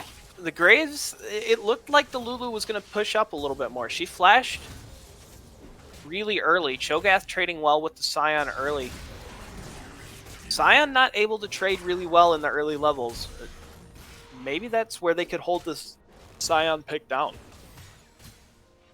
Early level 2 for the side of GVSU's bot lane. But overall, nothing too crazy going on so far. Yeah, notably, we don't see any crazy funnel strats just yet. So, looks like it is going to be just the traditional mid-support Lulu. Lulu did take minion dematerializer as part of her secondary, so... Yeah, and what that tells you... Just a little bit. Yeah, she just doesn't want to let Victor push in. She wants to be able to match him, so expect some early mana items out of the Lulu as we see a fight happening. Here's Master Yi finds the Graves. Neither team really content to fight this.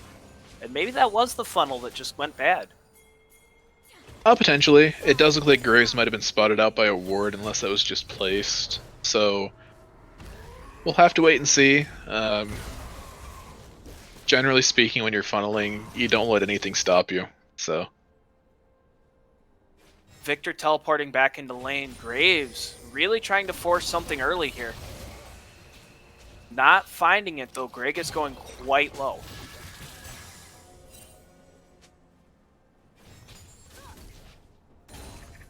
We do see Master Yi potentially countering Graves' wolves. So that is notable and is at least a sign that he is looking to play aggressive whenever he has the chance. Well, with the Graves focusing so heavily on the ganks here in the early game, I think he's been spotted in all 3 lanes so far. You know, you've got to counter that somehow as the enemy jungler, and taking his wolves, counter jungling his camps, makes it that much harder for him to actually bulk up and get the levels he needs to be a force to be reckoned with later in the game. Trading in the mid lane, Lulu wants to go in here. Yeah, notably no jungle support, so that's just the Lulu being completely confident that she can outtrade or at least match the Victor step for step. I do know Lulu gets pretty well in the early game. Karma with the roam. Here's the Graves as well. They're going to take this Lulu down. Victor gets the first blood here. Kibble given over to the mid laner. And that is a great adaptation from GVSU. We have yet to really see those supports get out of their lanes early, be proactive, and make the plays. So potentially a little difference maker here. VSU going to be on the first dragon. It is going to be, boy, I'd have to look. Mountain Drake, first Drake. So a little bit of that armor and MR coming through early in the game, and that's definitely not something GVSU is going to be mad about.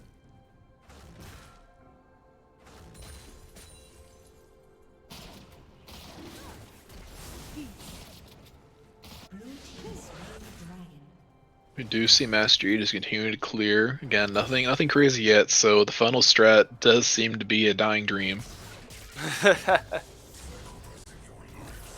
But again, as we talked about, you know, that Master Yi can be a dangerous... He can be dangerous at any stage of the game, and there's always that avenue for him to get back into the game. Yeah, and one thing I do want to touch on here is what we see with the Karma is, although it's a replacement for the Seraphine. Seraphine was banned, so they took the next best option is what it feels like. To me, the Karma is actually a stronger option. It's not quite as good at healing and shielding as Seraphine is later in the game. It doesn't have quite the ultimate impact that she does later, you know, Seraphine being able to lock down a team. But Karma's much healthier in laning phase. She's much stronger at poking, has a stronger shield. Thought perhaps Cho'Gath would be able to get his ultimate off there. And what it should allow is for GVSU to play a little more confidently out of that bot lane.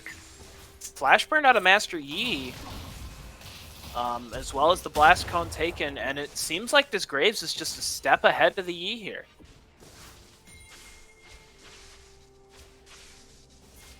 Yeah, you can definitely see the Yi as being cautious about what fights he takes, which again is something we're not used to seeing from Michigan. It's definitely the smart thing to do. Here's another roam out of the Karma support, and a second kill onto the Victor, and maybe we're seeing a funnel Victor strat here. Yeah, it's a lot of aggression coming from GVSU, and again, just something we haven't seen from GVSU all tournament is that support roaming, and it's really paying off. And you know, mid lane has not been a lane that we've seen U of M struggle with like we have this entire series so far. Definitely not. GVSU gonna spot Michigan bot lane out on a ward here, protect their control ward as best they can. Worth noting, Ezreal has level 6 now because of the support roams. That Ezreal's gonna have that early level 6 advantage. Yi hitting level 6 as well as Graves. Notably, Tristana not. Not that Tristana's ult is that huge, impactful, difference-making ult, but it is still something to keep an eye on. It definitely brings a lot of power. One of the underrated facts of it is that it can actually put another stack on her bomb, so it can be used to do some very strong combos. But again, we see the power of this Karma. You know, Seraphine's much more passive support. Karma, although very similar, able to pressure, put a lot more focus on keeping the enemy team away from your AD carry and letting them farm safely. And we talked yesterday, I think we called the Karma game, where Karma was on that razor thin margin of she had to do well in the early game. It felt like, you know, she had to do well in the early game, and again, we see her doing really well in this early game. Yeah, just, you know, whenever you play these Enchanter supports against people like a Gragas or Leona, any mistake, you're probably going to get punished at this high of a level of league, so You know, you need to trade to give your AD carry a breathing room that they want to farm, but to be able to do it without putting yourself at risk is really the key, and we've seen a lot of really good play. Scion ult coming into the top river here. It's going to be a 2v2. Cho'Gath is going to go in on the Graves, who's going to be able to use his E to get out. But here's the Master Yi, and that's just painful. Victor shows up, but the Master Yi's kind of stuck. There's that Alpha Strike, but doesn't look like it's going to do much. Lulu ult comes through. Scion's able to get the kill onto the Master Yi, even with the Lulu ult up. And Scion, low mana, probably not going to be able to take this Lulu. No, the fight went 2 for 2, but you really saw there was GVSU focusing the Cho'Gath, and that's something you gotta be really careful at when a Yi's running at you, because he was able to just hit for free. Now that Yi has a kill and an assist, and he's kind of going now. And Lulu continuing to bully this Scion in the top lane. I don't know why I want to say Silas. Interestingly enough, no Silas pick, no Silas ban. Okay. Flash out of the Scion, and this looks like a lane swap, honestly. You know, it might be a smart change here, and it might be exactly what U of M needs. The Cho'Gath is in a pretty strong spot. He's been allowed to farm pretty well, and he can definitely handle a Victor. So getting the Lulu out of that losing lane, getting her as far away from the Karma as possible, who's just been bullying her, might just buy time for Michigan to get to where they want. Ocean Drake coming up in 5 seconds. GVSU looking to continue that Drake stacking. Cho'Gath going to rotate down. It looks like we're going to set up for an early fight here. Lulu gets back off and finishes her Moonstone Renewer. She does not have teleport up. Excuse me. So no chance of a Lulu teleport. And I think GVSU just wants to start and finish this Drake right here. Yeah, and based on where the Lulu's at, I don't think you're going to see a test here, and you're not, but you know, again, GVSU controlling the pace of the early game, and that's just something we did not expect coming into the series after how Michigan played yesterday. Definitely, and you wonder, you know, did Michigan having the night off, of course, it's not like it makes a huge difference in the way you're going to play day to day, but you do come in not warmed up versus GVSU, who did play a game earlier today. Yeah, it's just what we've seen is, you know, the pace of play and the overall kills is much lower than we would have expected, and definitely this playstyle favors GVSU more. Lulu back in the mid lane now, putting down some really good damage for having that Moonstone Renewer, but she's also got a Dark Seal with 2 stacks on it, so that's worth watching if she upgrades that or just keeps it because she has the extra gold.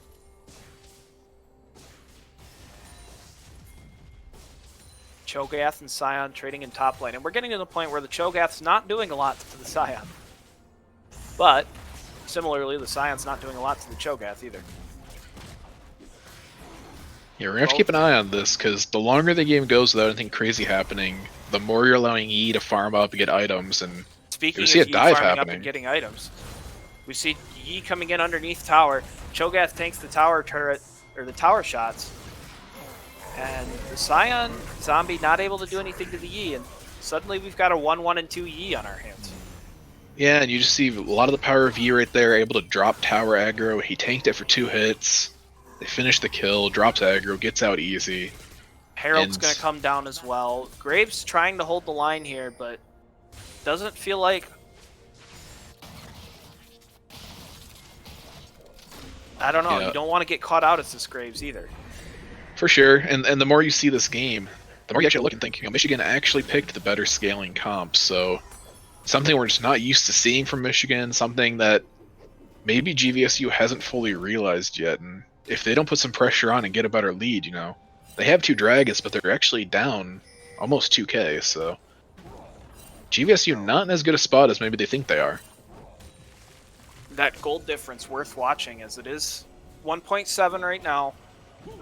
And probably will increase. A lot of that could probably be attributed to the turret plates that were taken in top lane. Yeah, a large portion of this is off of the farm differential in top. Cho'Gath is up 40 farm, which is something that'll be very notable as we continue to go.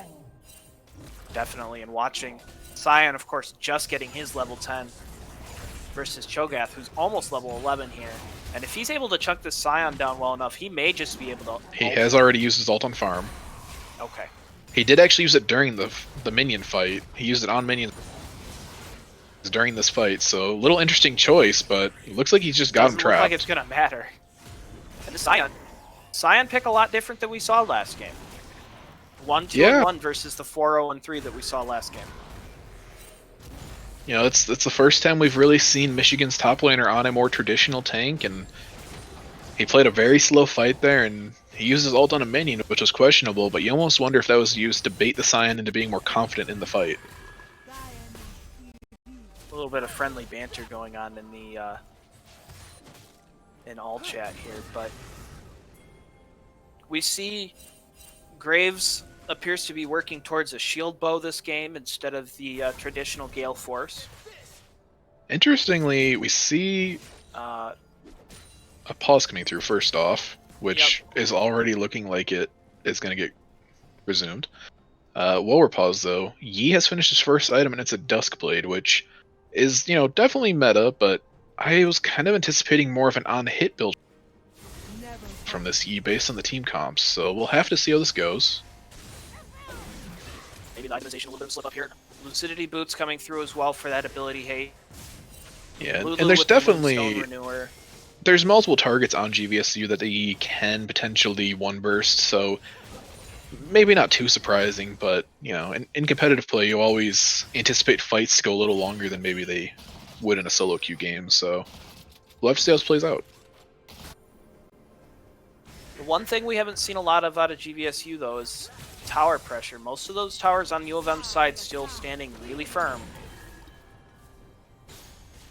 Whereas top tower low, mid tower standing well, and so is bot, but gold difference up to 2.5K now. A lot of pings coming out around Dragon Pit. We do see third dragon is now coming up here within the next minute, so this is going to be a major point of contention considering GVSU has already gained 2, and this could really put a lot of pressure on U of M here, despite being in a pretty nice gold lead to have to do something. Here's the body slam in from the Gragas along with the Lulu ult on top. Here comes the Tristana as well. Ezreal ultimate comes through, but it's not going to do any damage. Graves is just running for his life, but he's got a Yi on top of him with the Alpha Strike. No kills coming through for GVSU, and 3 down so far. 4 down now for GVSU. And this is really just a disaster, you know. They kind of got caught in an awkward spot trying to get vision. You see them back out. Potentially a misplay from the Ezreal. He tried getting a big ult off, but that ult takes a long time to cast, and he got stuck in that alleyway and really allowed U of M to collapse around him. Infernal Dragon gonna go over to U of M off of that really, really clean team fight. Ezreal has finished his Essence Reaver now, and we're gonna see him go for a similar build, but a lot slower than last game. Yeah, and the biggest thing I want to point out there is, crucially, the Yi actually got a triple kill in that team fight, so Cho'Gath is now 4-1, Yi is now 4-1, and you know, although they have that dragon advantage, GVSU has to be feeling the pressure because 4-1 Yi can very, very quickly spiral out of control, especially when, as we touched on during GM Select, GVSU does not really have any hard CC to deal with him. Definitely. And, you know, you see where on the side of U of M, Tristana and Gragas just content to play support, basically. The Tristana at 0-5 with that Kraken Slayer, but no need when you've got Cho'Gath and Yi, and of course earlier in the season Cho'Gath was one of the best picks in the game before the nerf and still feels like a really, really strong pick. And we've seen a lot out of him in this game. You know, taking that extended fight against the Scion is something that a lot of champions don't want to do, but Cho'Gath with those spikes, doing % health damage, definitely capable of doing so. You know, they both have grasp, so they're stealing health from each other. Gragas coming into the mid lane here, trying to make something happen. Instead, mid tower is going to go down. No chance of defending that. No, and it wasn't the power Cho'Gath, and it doesn't look like there's just anything that GVSU is able to do right to stop this right now. No, that fight at Dragon, you know, you never want to say broke their back, because there's definitely still a lot of ways back in this game as they try to catch the Cho'Gath, but really hurt them. Definitely, and you know, we said we'd keep an eye on that gold lead. I'd like to point out that it is at 7.5K now. Quite the major difference as towers start to fall. And GVSU, you'd like to see some objective trading across the map. Maybe if that Cho'Gath is trying to take the bot tower, take that top tower, split the map up a little bit, do a little bit of that objective trading, and try to find a way to keep yourself in this game. But it seems they're just playing off the back foot now and don't know what to do. And U of M just wants to slam the door. Yeah, and we're really seeing a different style of gameplay from UM this game. This is a more traditional. We have carries. We're gonna play around them. We're gonna team fight where we want, set up vision. Not as much early skirmishing as they showed yesterday, but that Yi now has a 40 farm lead with 4 kills. The Cho'Gath has a almost 70 farm lead with 4 kills. Everywhere else across the board, roughly even. Tristana does have 20 CS lead, but just really suffocating the game in a different way than we've seen from U of M all of yesterday. And important, worthy to note as well, Sion ults out of the top lane here and into the safety of his turret. GVSU with not a lot of meaningful vision right now. They have a little bit of vision set up on the backside of their bot side jungle, but nothing in their top side jungle really worth noting, and they just don't have eyes on where U of M are at. We talked about earlier how it was going to come down to vision a little bit, especially watching the finals game between GVSU and Eastern, how it came down to GVSU having the better vision. Certainly looks like it's the same story here. Yeah, and you're just really seeing Michigan play around objectives, play around that dragon. They drafted incredibly well, and I really think you got to touch on this, is they made a great adaptation to a team with, they guaranteed that they had a lot of CC. They know GVSU wants to play the scaling comp, so they picked champions that are going to scale a little better. Just they came with a really strong game plan, took a lot of advantage of that time off. I would expect that at least a couple players at Michigan sat down and watched GVSU's last game and really just picked up on some things that they've really taken advantage of here in the series now. Definitely. Ezreal trying to farm up to catch up a little bit, but with only that Essence Reaver completed and almost a fully stacked tier, just across the board we're seeing 2 items to 1 or 1.5 for GVSU, and that's and I do think what you're down seeing, that full item, it becomes that much harder. I would really have liked to see, particularly Ezreal, adapt his build. That 3-item build we saw was incredibly strong last game, but now that you're behind, you really got to get something that's going to be a little quicker. You got to get to a 2-item spec instead of 3, because as it's going right now, you're not going to get to that 3rd item. Sion with a Bramble Vest. GVSU not even in a position to contest this second Infernal Drake, so it's going to be 2 Drakes to 2. Graves ult comes in and hits the Gragas, who's waiting for it. And notably 2 Infernal Drakes on a Master Yi, who already has 2 items. It's going to be really scary and hard to deal with. Lulu has completed her Moonstone in Ardent Sensor, so they've really just gone full into let's get people in the fight, let Yi come in, clean up. And looks like they're looking for Baron here now. Definitely, and knowing that GVSU doesn't have a lot of that vision that we were talking about, Cho'Gath being able to split push bot lane, and it looks like it's going to be a 4-1 situation.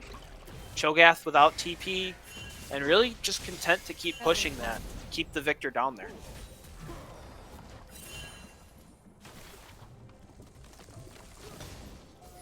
The Victor does have a injury, so he can trade with tanks decently. Whether or not that's going to make up for a 4-1 Cho'Gath, probably not. So I would not be surprised if we saw a little more pressure bot lane, although we do see Cho'Gath rotating up now. He's going to go after that bot side Scuttle Crab.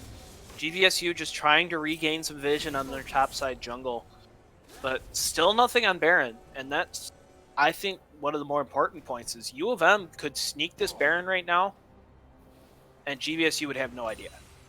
Yeah, and Baron's always a risky play. A lot of things can go wrong. U of M knows that they're where they want to be, so they're probably not going to force anything here too crazy. They know at any point they can take it. They have the vision to make sure GVSU really can't force it without them knowing.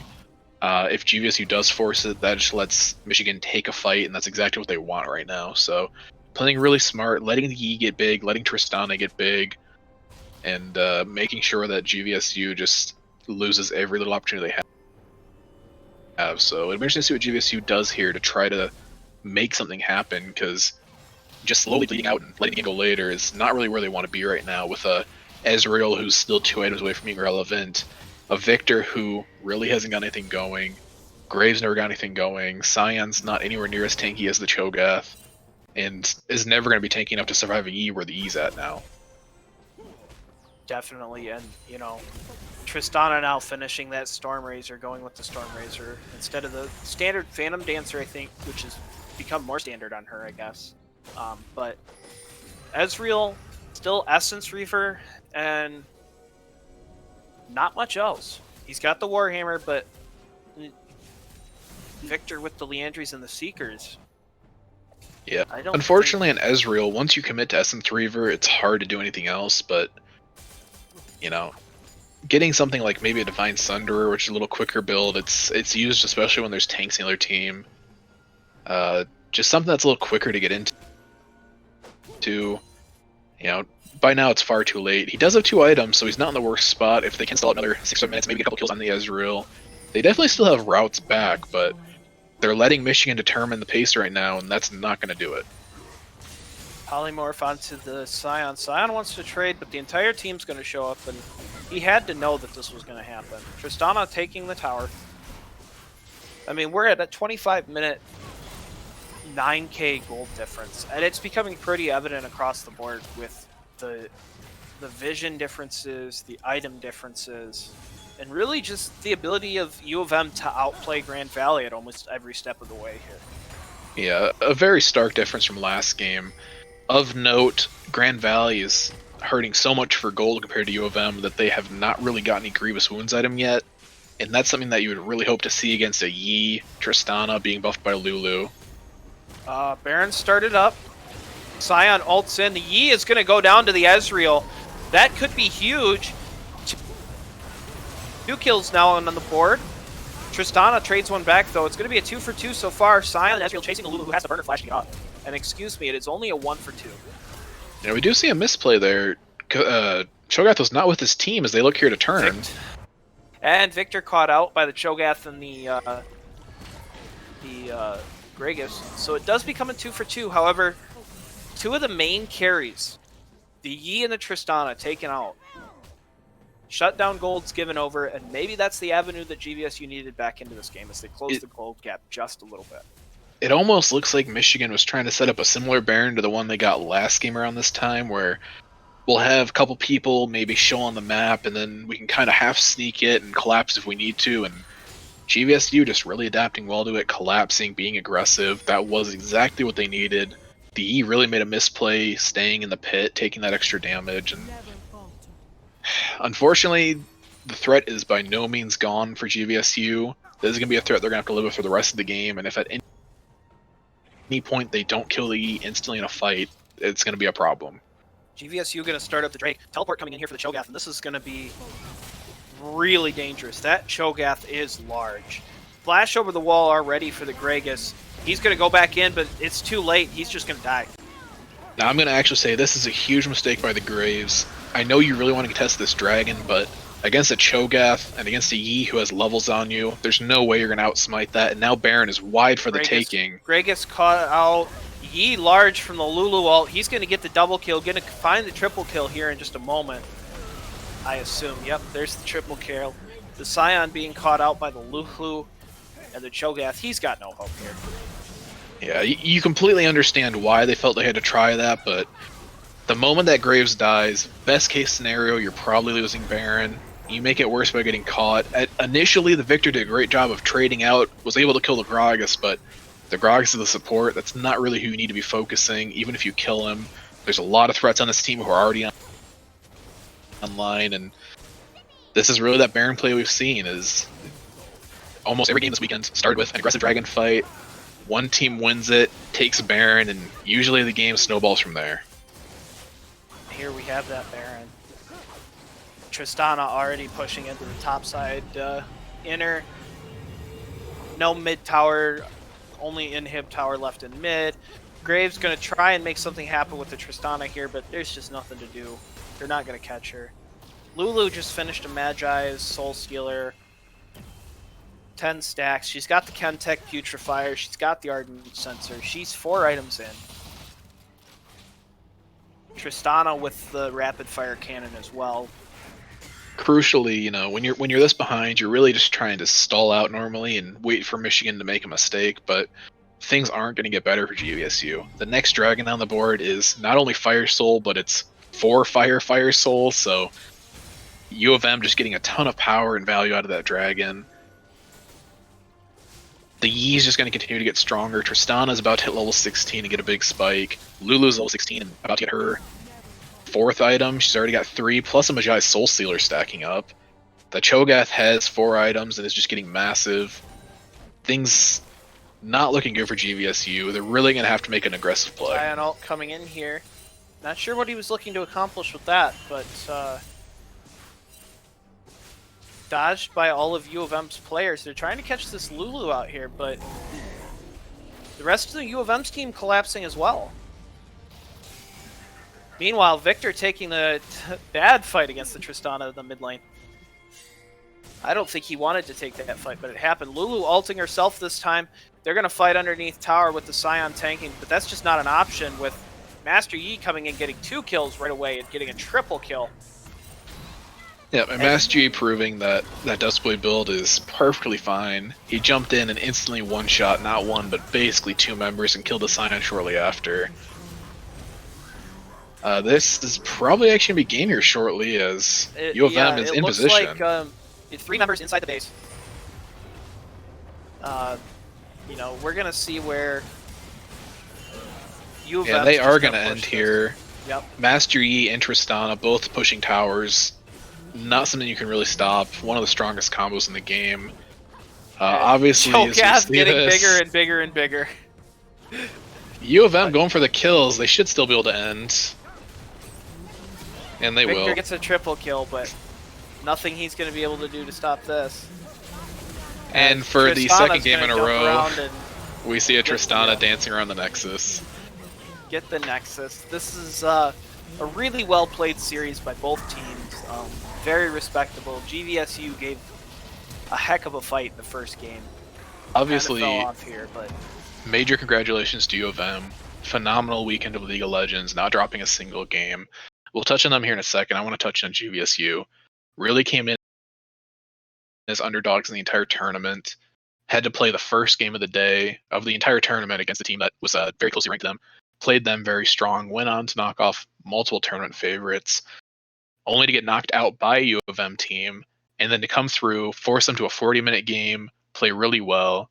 Unfortunately, not really making the adaptations that are needed in a series like this to really contend in the second game. U of M really came through and showed their strength. Maybe pulled out one of their strats that they've maybe been holding a little bit. Much more traditional, stronger comp. A little more serious after they saw the threat that GVSU does pose. And I don't know, what are your thoughts on GVSU this weekend? I think GVSU played incredible League of Legends throughout the entire series of this weekend. You know, beating Ferris, coming through, knocking out Michigan Tech, you know, beating Wayne State, definitely beating Eastern as well, playing a lot of those powerhouse teams that you think of as being the best teams of the state of Michigan. When you say, you know, the League of Legends teams of the state of Michigan, you think of Eastern, you think of, you know, U of M and even Wayne State, but coming in and proving that GVSU is a force to be reckoned with, and they have the champ pools and the drafts to back it up. It's just, it came down to the little bits of execution where it seemed like they were just a touch out macroed and just a little mistake, you know? Yeah, from what I saw, I would actually say their champ pool is probably their one weakness. They had a defined play style that they really never bent from. Whether or not that is because champ pools or just because that's how they felt was the strongest and best way to play against Michigan, we'll have to see throughout the season. But when you look at Michigan, just really impressive what we saw. They played picks that you never would have expected, that they were clearly comfortable on. They played several different styles. They showed that 90% of the time they're going to beat you early game, and if you manage to fight them early game, they can play these stall champions, these stall tactics, take the game late, and close out really definitively this game. You know, GVSU gave them their best punch in the first game, this was Michigan's best punch, and it was a really impressive showing that they didn't really do it with kills. They did it with complete objective control, map dominance, farming, and just a really smart draft that adapted really well to what GVSU was trying to do. Definitely. And we looked at it and the Michigan draft at the beginning of this game, and we said, we don't even know where to begin with this, but it turned out that the Lulu mid lane worked out really well into the victor. And I have to give GVSU props. I did want to touch on this. The roaming support, that was an in-game adaptation that I was really glad to see, with the Karma roaming up to the mid lane, trying to get that victor ahead. Something I thought strategy-wise that would work out a little better for them. Unfortunate it did not, but that's something I'd like to see both teams, continue to expand on, where the support roams up towards that mid lane, try to get that additional mid laner going. As we see the meta of the mid laners that you want to kind of bulk up and just let farm for a while. I think that was a really good choice by GVSU, a good adaptation. Unfortunately, it doesn't work out for them in the end, but they did have the early game control of this game, and it slipped away. They got out farmed in the early mid game. They got out farmed in the mid to late game, and then of course Tristana does what she does best and takes towers away. Yeah, and we just really saw that one really well executed dragon fight by U of M at around the 15, where the worst thing that could have happened for GVSU did. Master Yi got a triple kill. And, everyone's been there in those solo queue games where when that happens, you just about want to leave the game. So, really well played by U of M. Really unfortunate that that's how GVSU does go out in this tournament, but definitely a tournament they can be proud of. Definitely a tournament that they can look at and say, we can play against the best. And with just a little more polishing of their strats, maybe add a little more variation, it's a team you're going to have to watch for the entire year. Definitely. And major props to GVSU for making it this far. A lot of really good games that we casted yesterday and today, and just a lot of really good League of Legends in general from all the teams that played this weekend. I think there wasn't a match that we casted that I would really say was bad. Everybody seemed very coordinated. Everybody seemed like they knew what they were doing. They knew what they wanted to do and how they wanted to execute their comps. And it did come down to the little execution things in game, and that's the stuff that the higher level players just have to work on polishing to go from great to best. You can definitely tell Michigan's been there and done that, and they're very confident in those situations. They're very confident in series, and it's something that GVSU will definitely get to as they go on. Definitely. Hunter, I appreciate your casting with me this weekend. It's been a lot of fun. I appreciate the Michigan Bandwidth Bowl for allowing us to do this. I appreciate Corsair and MSI for this sponsorships for the Michigan Bandwidth Bowl, and really just everything that Ferris does to put this Michigan Bandwidth Bowl on twice a year. We really appreciate it. We thank you for an amazing League of Legends series, and we're going to send it off to break now before the CSGO finals.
Hello, everybody, and welcome to the 2021 Band with Bull CSGO Grand Finals. I am Unknown HD. I'm joined by my co-caster here, Dwarfs. Dwarfs, introduce yourself. Hi, my name is Dwarfs. I am the producer for Davenport University streams, helping us do everything we need to get done, including this last CSGO stream. So it has been quite an adventure inside the CSGO tournaments for the Bandwidth Bowl, but the games have been really exciting. Davenport University is coming head-to-head with CMU for the final match. The first round has already been played. Map was Vertigo, and what was the score? The score on Vertigo was 16 CMU, 9 at Davenport. Mm-hmm. So we are coming into, with CMU in the head here, coming into Overpass. And we're going to get this started. It is fun to see them do their first round with them agreeing to buy revolvers. Yeah, they definitely did. They were talking in chat prior to this about how they're going to do R8. Round 1, pistol round. So it's going to be definitely interesting to see how this works out for them. They bought a few flashes trying to go long here for Davenport side, and I think CMU is trying to picking up on that because they can hear the flashes going off, and Droid is going to hear those footsteps. They're running right behind him. He picks them off, picks out one, and then does get taken down himself. And it looks like Davenport's going to be headed towards A site here. A site is going to be a difficult to hold because the position CMU is already going to be very aggressive with these packs. They're not going to be able to get past, and yes, CMU is collateral first. CMU got a collateral R8. Oh man, you never see that. Oh man, what a good round. Interesting round. Yeah, very interesting. So we're coming up for buys. Oh my gosh, is that a Nova I see? That is definitely a Nova, and CMU most likely is going to be taking some interesting close range fights. And I like Davenport's solution to losing round 1. It was, we lost with R8s. You know what? Let's buy R8s again. You know, second time the charm. Yeah, R8s, they're going to be an alright eco. They're pretty cheap, but still not maybe what you really want to be doing coming into round 2. But oh my gosh, he's spraying on him. 2 kills with MP9. Huge by flash here. I wonder when this Nova is going to come into play. And the R8 does get a kill picking up for, I can't really tell, but it looks like Davenport does get one and does get taken down in the process right after. And there's only going to be one Davenport player left. He's going to be running for his life, getting closed in on here by CMU, trying to see what he can do to survive, but he's really low HP. Flash going to come down here, jump over the railing, and get the knife kill on him. That's a lot of money going into CMU's bank. Yeah. How much is a knife kill? Oh, God. I don't remember. 1,200, I think, maybe? That is rough? A good amount. Yeah, that is a really good amount. That's the most in the game that you can get when killing somebody for money value. So it looks like we're going to have 2 Novas here on CMU side. Listen, still. I defend the Nova. Nova's fun, and it might be a Valorant player thinking, you know, let's get like good shotguns in here since the guns are pretty good over there. It looks like, MK9 definitely getting into a fight here in short, and he does try to pick up one. He does do so. It looks like he's got his other buddy here with another Nova trying to support him in his short here. Does do a lot of damage to the Davenport player, and he does pick up another one. These Novas are nuts. The Nova is absolutely working for this hold. He's able to kill off 2 nuts of them. spray down again. Does pick up the 2 and sprays the 3rd one down. Huge plays from Flash going into the beginning of this game. It's 3-0 and CMU is on point. Yes, this is going by extremely quickly because of the fast play style and honestly a new meta developing with these Novas. Clearly a quite effective weapon against Davenport. Yeah, I believe the individual at the top of Connector was using an AK and the MP9 just prevailed. I'd hope that the AK would prevail. I do not want to see a world full of Novas. That should be saved for Valorant. Agreed. Flash does pick up 1 kill and gets jumping Tech 9 in the process. They're going to be taking control of bathrooms and top Connector here. Davenport's going to be closing in on A site. A site here is going to be it's going to be a man advantage coming into this for Davenport, so they should be able to retake, but they're a little low. The Nova! The Nova! Oh my gosh. He No, that jumps is from truck and picks up a kill. That's definitely not what you want to see coming into this map, getting fooled by an Nova. But I'm still hopeful for Davenport Sanchez. This agent finds his way onto the point A. Agent is going to be in a 1v2 situation, trying to pick up that kill. He does do so, goes for the headshot, and picks up the 1v3 situation. What a good clutch coming in from Agent, and that first round for Davenport. Now they're on the board. this Davenport squad is a hodgepodge of rosters for them, but Slow Mo Joe and Agent are known for their clutch potential. So whenever we see them in these situations, we should be pretty confident in whatever they're going to be able to pull off. What do you think about this buy? This buy is definitely interesting. It's full AKs coming in from Davenport, and there is an op being seen on CMU's side. It's going to be a full buy from both sides. The utilities there too, so it's going to be very interesting to see how they go about it as their first full buy in utility round. 11 HP there left for Slow-Mo. He's picked up a lot of damage there and does. Oh god. Not paying attention. Flash got picked up from the top of the connector. Did he find the op? I don't think he found it. I don't think so. Nobody's picked up the op yet. No, someone's still running the pistol and he finds the headshot! Oh! The duo? He picked up 2 shots, 2 headshots with the R8. Is it confirmed the R8's better than the Deagle? I was about to say, this push the Deagle away. It's a weak gun now. Exactly. Oh my god, it going is so into excited this. To see these games. Definitely, and it looks like CMU does pick up another kill. Playing with these guns. Oh yeah, definitely. The skill level, and then you throw R8s on them. It's gonna be definitely interesting. It's a hodgepodge. They tried to peek at the same time, and he misses the op shot on the player and does get taken down in the process. And the op does fall back into CMU's hands. What an adventure of the op! Yes, definitely. It gets taken down roughly at the very beginning. Somebody says, "Oh, look at an op," and then they miss and they lose the op. Unfortunate. Yeah, I would have thrown that over the edge if you aren't going to keep it. Exactly. So it looks like Droid is taking a little bit of damage, probably just the jump from spawn down the stairs towards B site. Looks like Zylu is going to be running the R8 with no armor. Oh, no armor. They must be looking for a weird eco. Weird eco, yeah. Getting an AK kill immediately. And they're looking to capitalize that, heading towards, looks like A. Yeah, definitely. It looks like he's going... Oh, wow. Main's going to be sitting in the corner trying to hide from the situation, but he was spotted when he went to the corner. Droid picking up a really good kill on short here. Blind firing. Blind firing through the smoke, trying to pick up that kill. Did get a little bit of damage, but did not execute the kill off there. No, even more blind fire. The blind fire R8 clicking, the right clicking is very inaccurate, especially while moving. So that was definitely What is that interesting. even for at that point? Like, if I'm over here. Shoot me. I don't know. The boost from the boost from Davenport there to get that kill when he was peeking a different angle from long. Does peek and get killed in the process. It looks like Davenport's going to be pushing onto a site here, trying to pick him up. Does hear him on truck, goes for the kill. Does get picked up by the player on trash can. It's a 2v1 situation for Agent here, and Agent did clutch in the past. So let's see what he can do. He's going to be sneaking up behind him. He does see one of them, goes for the kill, does pick it up, and gets opt in the process. 5-1 going in for CMU. This map is moving extremely quick, coming into 5 wins for CMU so far. Davenport at the 1. So we're looking to see what the rest of this map is going to hold. Definitely CMU not holding back on these buys, and it seems like Slow Mo Joe even is still sitting at the bottom of the cash board, I guess. He's only at $160 and just a revolver in his pocket. Yeah, definitely, because their economic value isn't the greatest. But Flash with the Negev does pick up 2 kills in connector, and then Agent walks up and does pick up 2 kills, goes for the 3rd in heaven, and gets taken down in the process. It looks like Zylu does have control of water here, and he's trying to get some information on the Negev. It does take him down. 2v2 situation. Davenport looks like they're going to be trying to execute A here, but they might be faking it to go back towards, B, and they might be faking it to go back towards A.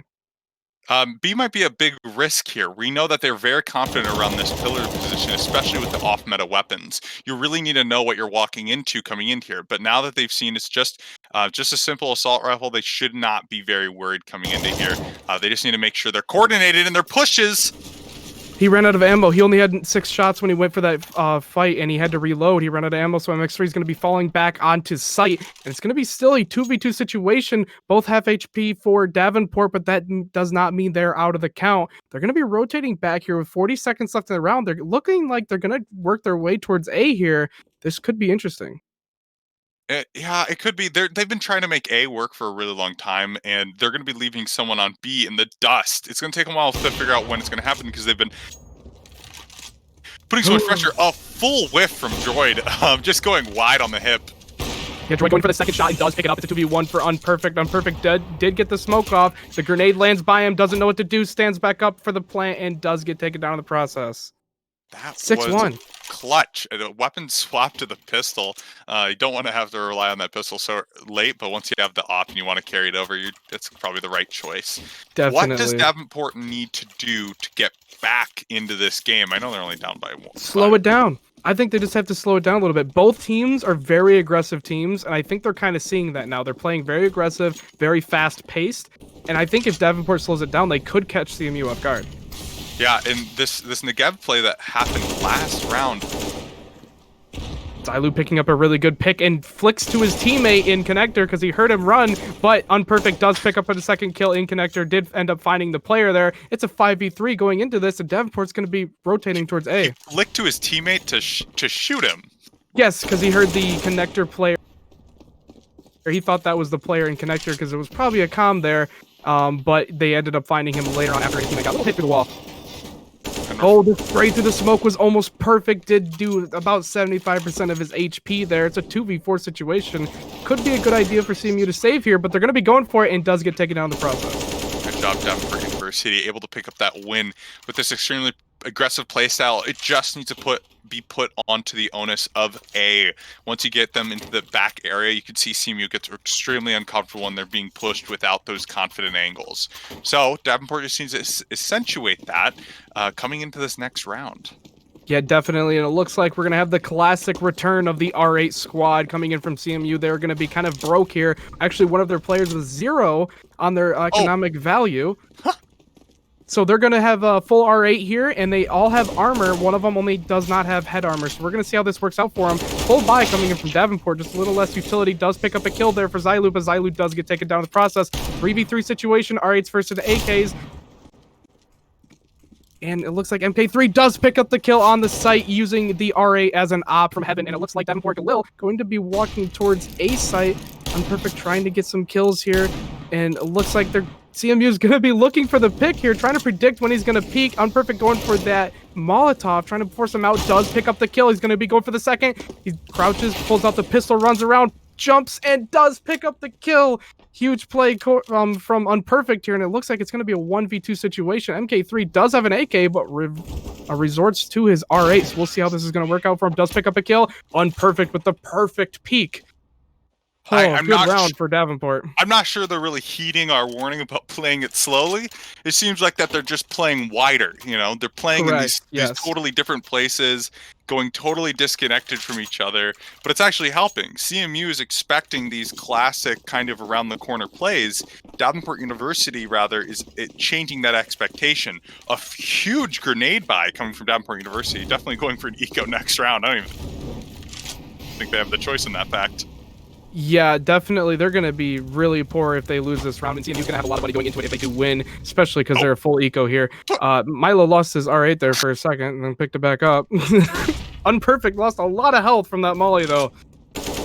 Well, it's in his name, so we're going to see probably an unperfect round, but still a win from Davenport. Huge pick from Agent there on that on the individual jumping back to site. Another pick coming in from Zailu. They're going to be working their way. They're very spread out, not in particularly any direction towards A or B. They're both taking same site at the same time. It's a 5v1 instantly.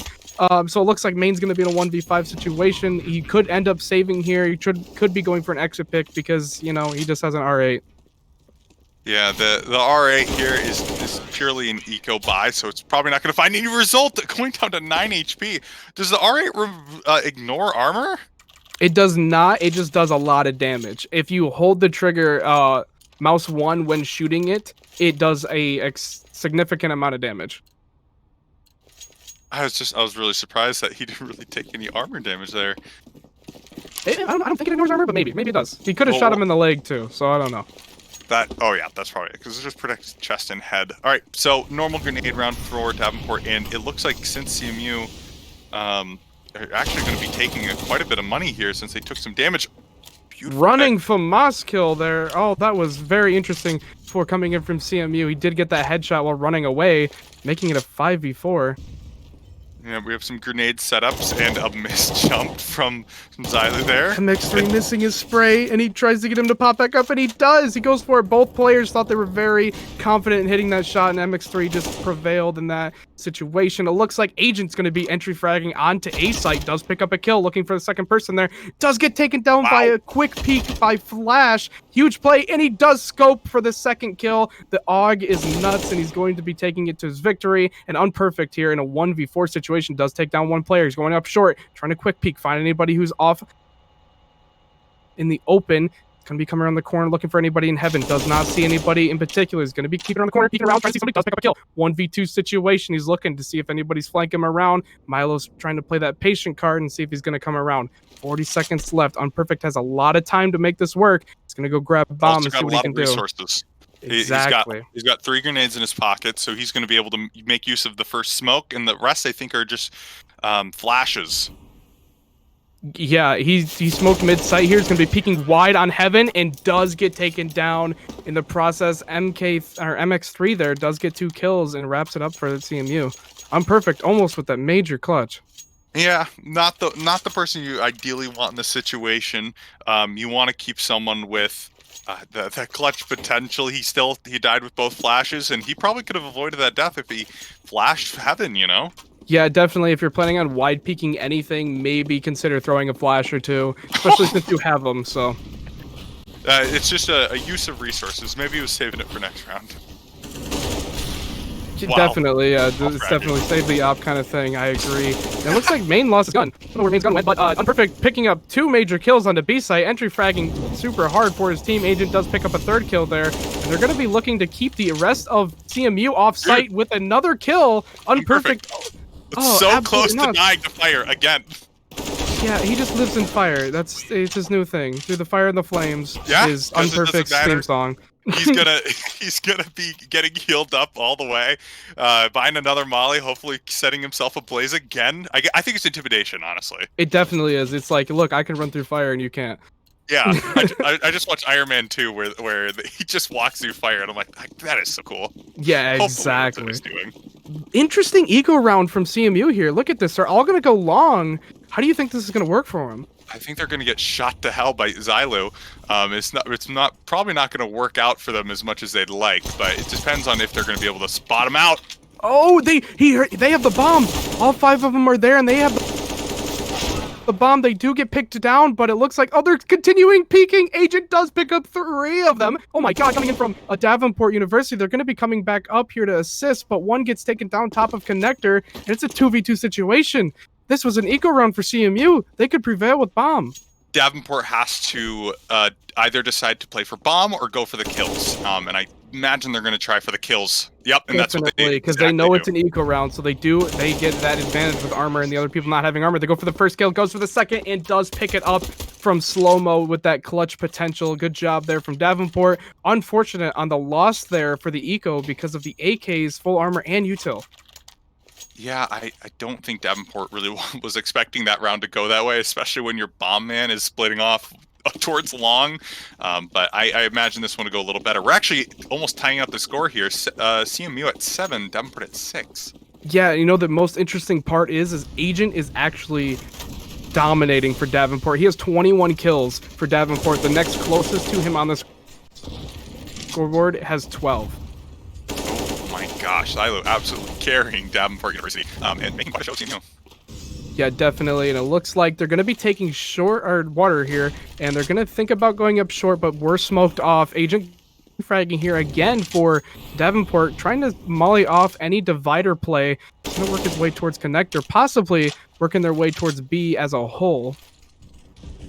The plant towards B is probably not going to happen. They're smoking out here, and they're going to be flashing right side, finding Droid. But they're Droid staring at the flash. Yeah. Main doing some quick peek checking, making sure that long is smoked off. He's checking if anything happens. Does get grenaded. He knows a player is long. That's where the grenade came from. Flash does pick up a kill on a quick peek coming in from Davenport. Main knows there's somebody long. He heard them, and he's going to be watching it. Does get fired off, and he's going to be pre-firing full blind in the process. Slow-mo walking up, does pick up the player truck, and picks up the player bank. Going for the plant here. Davenport has all 4 players on A site now. It's a 2v4 4 situation for CMU. First bomb plant of this game. Just want to point that out. Yeah, definitely. It looks like CMU, he kind of b-hopped up the stairs just to die, and now it's a Milo versus the world situation. He's going to be coming up here, considering, yep, he's going to be grabbing that AK, saving. This is the first potential save coming in, and I say potential because Slow-Mo is here with a pistol and does end him. He just kind of walked around that corner like he was just on a stroll. He really did not expect Yeah, that he did for not him expect to be there. Slow-Mo there. I don't think Slow-Mo was expecting him to be there until he heard the call out. All right, tied up. Definitely interesting buy round coming in for CMU here. Look at this. No troll weapons, I'd say. Yeah, definitely not. The MP9 was very strong coming in connector, so I wonder if CMU is going to try that again. Yeah, we're seeing a lot of flexibility from the CMU roster. Ooh. Ooh, main does tag Agent, and that's their main carry for Davenport right now. So going into an entry frag, that's gonna not go so well for him, but it looks like kills are gonna be picked up here for Davenport. Huge entry picks going on the B site. They're gonna be grouping up towards B here. This eco round is not working out for CMU. He does pick up another kill, but he's down in the process, and main is the last one and gets killed instantly by Unperfect's quick peek. You could say it was a perfect peek. Yeah, just taking the stats in pretty quickly here. We have Agent with 21 kills. Next closest on the CMU side was 14. Yeah, very confident play from a Davenport that sees them ahead of the game at the start of the second round. Yeah, definitely. It's going to be very interesting to see how they're going to go about this. It looks like Slow-Mo's the only one who said, you know what, I'm going to stick to the R8 meta. Yep, the R8 meta is strong with this one, and CMU is looking to put on their serious game when they get a kill in main. Huge pick for for Zylu there, because now he got so much information. He knows CMU is going hard towards B here, especially because his other teammates are getting shot at the B site. They're going to be trying to hold here. There's 3 individuals trying to defend and 3 trying to take. So Droid's going to be looking for anybody behind him, does not see anybody, tries to help his teammate, picks the corner, does pick up the kill. 2v3 situation. Bomb is down. Zylu just watched a player walk by him to kill him eventually there. Unperfect I would've gone was for the coming knife. down. True, but his teammate was getting shot, so understandable. Save a friend. So I get that. Unperfect coming down connector at the perfect time and does pick him up when he went to short. Davenport with the first plant and the first defuse, really playing the game as it was intended by Gaben. And as you can see, this game is still super fast paced. Absolutely. That is another shotgun coming out from Slow-Mo Joe. Probably not one to take this game as Slow-Mo as his name suggests. And we have a full buy from CMU all the way to their bottom dollars. And they don't have much util. They have one smoke, a flash, and a molly. And they have $50 to their name on most of them in Galils. I don't know exactly what exactly they're going to do. Oh my god, the play from Davenport to catch off guard with a flash and rushing with shotguns. Huge play by them. And it looks like they're going to be coming up connector, trying to get these picks, but does get picked up in the process. Unperfect taking out 2 of them.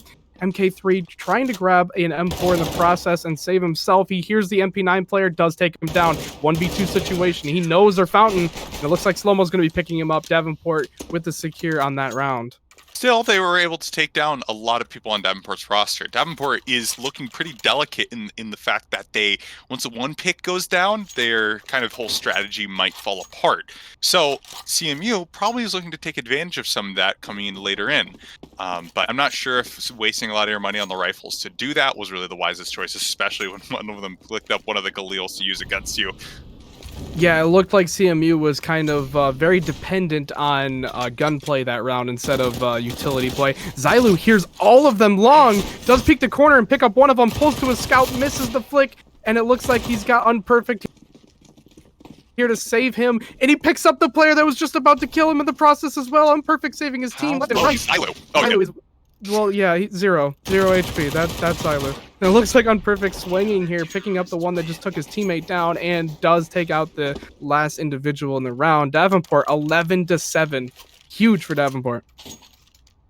Yeah, Davenport showing some pretty confident play styles. I really enjoyed the Tech 9 play. I feel like we don't really get to see that weapon. So Davenport also pretty flexible, 7 to 9, coming in this later round. I wonder if we're gonna see. I have a feeling we're gonna see a plant, but they're gonna fake out B. I definitely agree with you. They're going to fake out B here, draw enough attention to make people stay at B. And it looks like Davenport's going for an aggressive play here all across the board. They try to take short as well as Fountain, and they did get taken up in the process. And they're going to be rotating back towards A here because they have nobody defending. Davenport getting a little bit confused on where people are. Definitely these smokes are preventing them. Line firing from CMU down long is going to be messing them up. They pick up the bomb and they're ready to move on towards this A site. Definitely, and it looks like they're going to be kind of doing a sneaky beaky approach here when it comes to A site. They're walking up. Slow-Mo's going to try to catch him off guard. He does have an M249 here. This is an expensive buy. Does pick up a kill. He's going for more. He's on the hunt. He's looking for more of them. Anybody who's trying to get caught off guard here. He's running. He's chasing after him, looking for the fight. Does go for the spray. Hits the headshot. And you could say this M249 is totally worth its value now that CMU is forced to go B. Are they scared of the M249 or are they just rotating? I'm sure the Negev is also a big influencer. That he was able to, Slow-Mo Joe is able to show a pretty confident purchase with that gun. But oh my gosh, Flash sitting at 9 HP in the ditches. Yeah, he's playing a kind of an off angle there for a second, and does the retake for Agent there for a second. He's going for more kills. He's looking for it. He's in a 1v2 situation and does get caught in a crossfire. Unfortunate for him, and it does look like it's going to be 8-11 in favor of Davenport. Honestly, if I was Davenport, I'd be grabbing mollies every round and putting a molly behind that pillar. I know it's a popular place usually to hold, but as long as you get someone throwing a molly on there, you can probably catch out someone every other round for how much CMU plays around it. Yeah, I agree, and it looks like CMU is going to continue doing their typical molly to prevent the short rush, and it looks like a player from Davenport was being super aggressive there on Fountain and does get taken out of the process, and another player looking to pick him up, and they're all falling like flies. They have one last player. He's long. Zylu in a 1v3 situation. He pulls to his R8 full blind, I think by himself. But it looks like CMU is going to be rotating to B here, just playing the safe card. They kind of know he's around A site, just making sure they can kind of keep the economic value as well as getting that plant money. Zylu is shaking in his boots as he tries to confront 3 players with AKs and armor and Molotovs. He's definitely probably just looking to take some damage off the charts, or take some money away from them. And Main with the sneak. Sees them run up to heaven and does shoot him in the back. 9-11. Still in favor of Davenport, though. Yeah, living up to what he's trying to do, but was not able to do it. Davenport going with oh, I thought they were going for an eco, but no, they were just buying silence. It looks like it's going to be it's going to be a force up by ish. A lot of them didn't have money, some of them did have money. You can see one full buy coming in from Unperfect, but he doesn't have head armor. Usually they don't buy head armor if they know they're going to go against AKs. So it's going to be 9-11 here for Davenport, and an interesting buy for Davenport as well. Beanie not really agreeing with the up buy here, hoping to save his money for the next round, and it's going to be an early pick for CMU, running straight into bullets here as he walked down the stairs heading down to B. And there's Slow-Mo with the sneak. Slow-Mo with the sneak. He walked up, snuck up behind him and shot him, and now it looks like there's going to be 3 CMU players rotating up through connector and trying to take A. Now that Davenport doesn't have anybody on A side, they're all rotated towards B. I'm quite surprised Beanie has not been able to find a rifle for himself, even that while Agent swaps out his gun for an M24, but he's going to be finding himself firmly in the A site looking to defend it. Agent is the man you want in this situation, to remind everyone. Yeah, definitely, and it looks like MK3 here is just kind of relaxing, waiting to see what happens.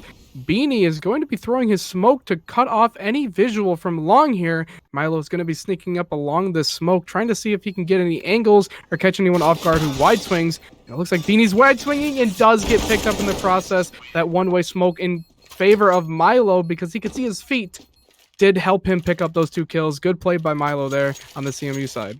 Yeah, unfortunate. Beanie had the right idea, honestly. If you're really suspecting it that much in the smoke, you can probably discern that they're next to the wall. I'd go for a blind fire, but honestly, I lose most of my games, so what do I know?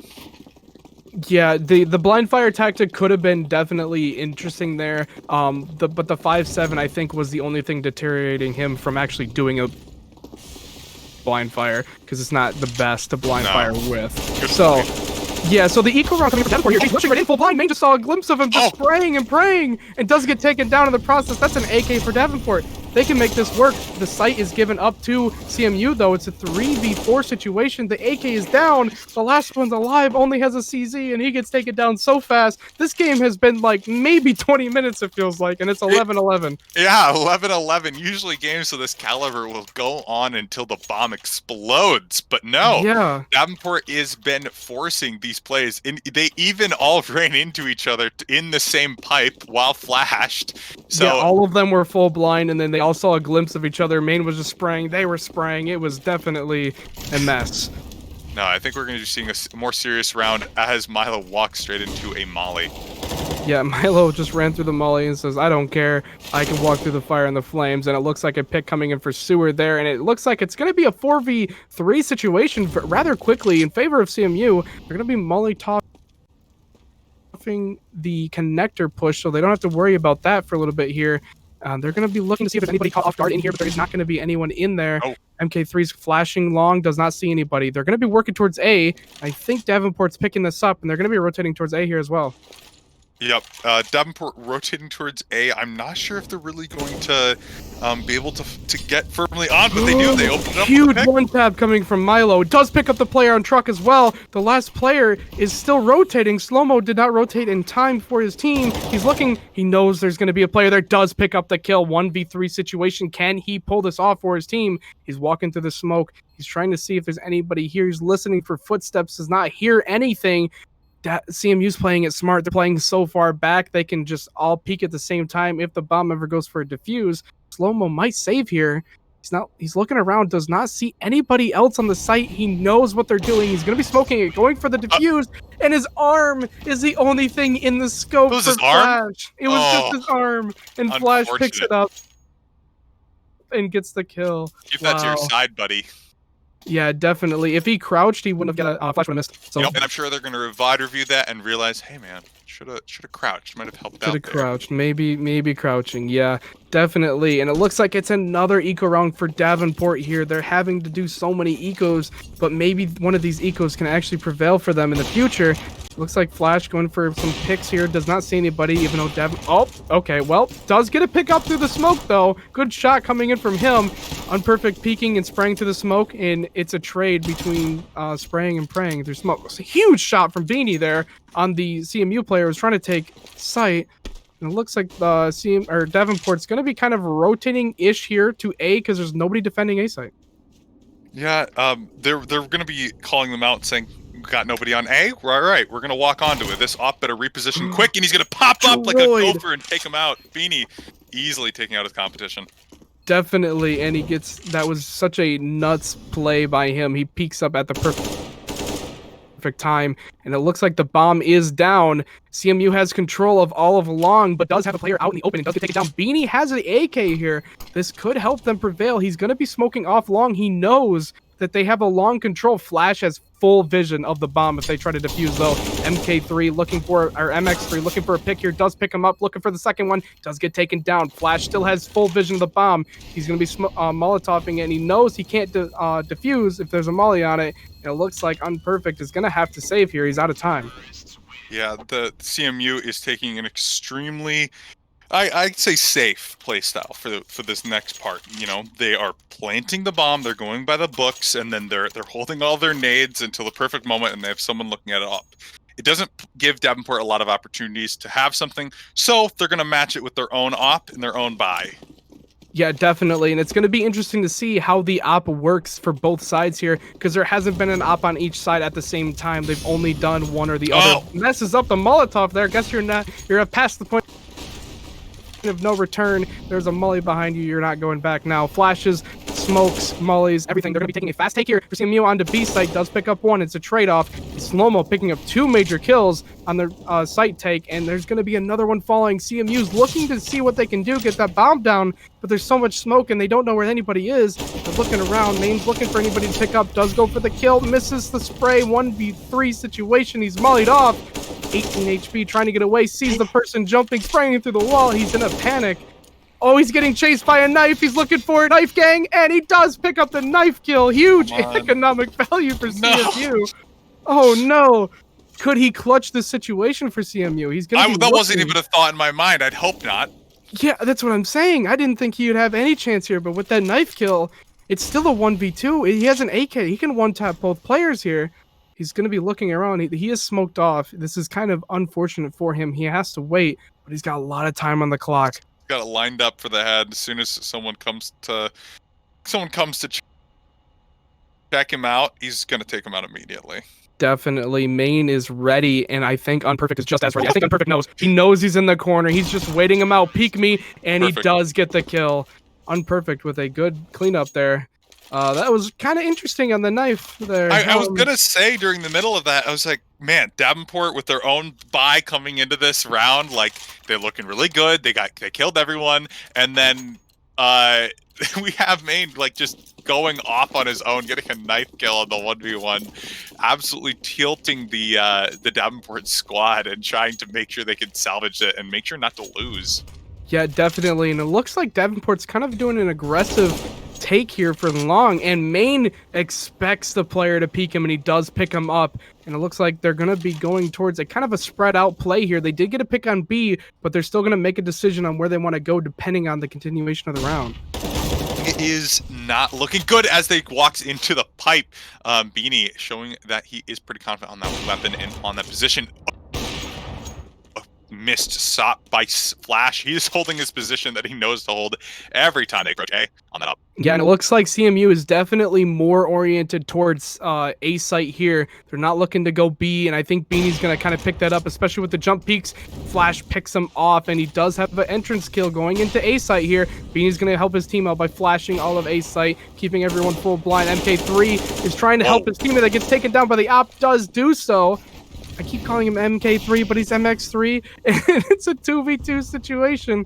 And Davenport's bringing it back. 2v1, Slow-mo knows where he is. He's trying to keep him in that corner. He's going to be looking for the kill. He doesn't know. Slow-mo picks him up. 13-13. What a close game. Wow.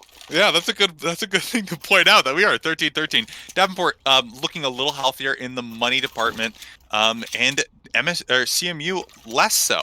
I was going to point out during the middle of that game that, like, look at this economy. It's not looking good. Even though they're recovering from some of these. These are just barely buys. And for these last fights, they don't have a lot of grenades because they blow them within the first 30 seconds.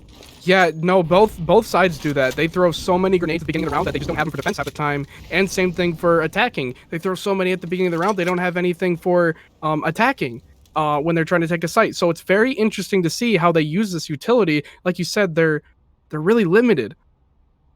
Yeah, but I imagine we're seeing a different group right now as none of them want to give any positional, and we have a peak.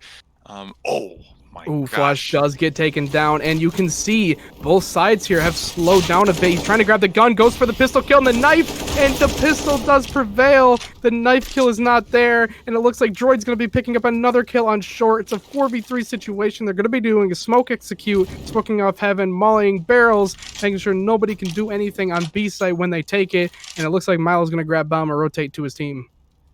Yeah, grab him. I think Davenport still is pretty confident in the situation. Agent, Unperfect, and Beanie are going to be holding some tight angles as Main looks for an entrance. Yeah, definitely, and it looks like there's definitely very interesting approach here for CMU because you're expecting like a fast-paced take, right? But they slowed it down so much that Davenport doesn't know if they're going A or B here. Yes, and it looks like they're going to find out roughly as Beanie Hut was halfway to rotation. He comes back, does get taken down. It's a 1v4 on site for B, and he's going to be looking to get a kill. Does not do so. 1v4 situation for Unperfect. Unperfect with a pick there for the op. Got to do it 3 more times, and one of those characters are on 3 HP. He's going to be picking up the assault rifle to be able to get the rest of this, but he's going to be have to match main here with a lot more resource. Main just with the better angle in the situation catches him off guard because he has to look 2 positions at the same time, and Main does pick him up. 14-13. Could this game get any closer? Yeah. Seriously, just a reminder for everyone that the first game was played off stream, and it ended in CMU's favor. So Davenport needs to win this one, be able to win out because it's the best of 3. So we are looking to see how Davenport takes this lead back and wins out the rest of them. They did an up by hard. Yeah, they forced as much as they could. They're really broke. They have no utility, and the guns aren't the best. But they are defending, and they still pick up kills anyway. They have 2 picks already. MX3 going into connector does pick up the kill. It's going to be a 3v4 situation, and they have AKs now. This could be the turning point for Davenport. Why swap out the op? Why do you swap out the op? Oh, maybe it was out of ammo? Maybe. The op situation is a lot of people tend to drop it when they're not super confident in the situation that they're in. And it looks like another kill coming in for Davenport with an MP9, and another kill for Unperfect here. And he's going to be looking for the last person, and he is going to be peeking short at the same time of them walking away. Main's looking for anybody he can clear up. He knows he's in a 1v3 situation, but he has so much time on the clock. He doesn't really have to force anything, but he knows bombs down in connector. I have to get the bomb or I'm saving. Davenport He absolutely doesn't know. splitting this team. Agent was sitting there waiting for him. He knew he was going to rotate out, and he didn't know he was running with his knife out, and does get caught bringing a knife to a gunfight. Of course, these positions like that in the late into the round can be pretty deadly. The buy that we're seeing from Davenport is going to be super helpful. All that money they got from last round is going to allow them, and it now is CMU doing the force buy, which I do not want to be caught with the guns that they have in their arsenal. Yeah, no, I agree. It's going to be an interesting buy here coming from Main. Main kind of getting destroyed there for a bit. And oh my god, Zylu with the spray down and the spray transfer from player 1 to player 2.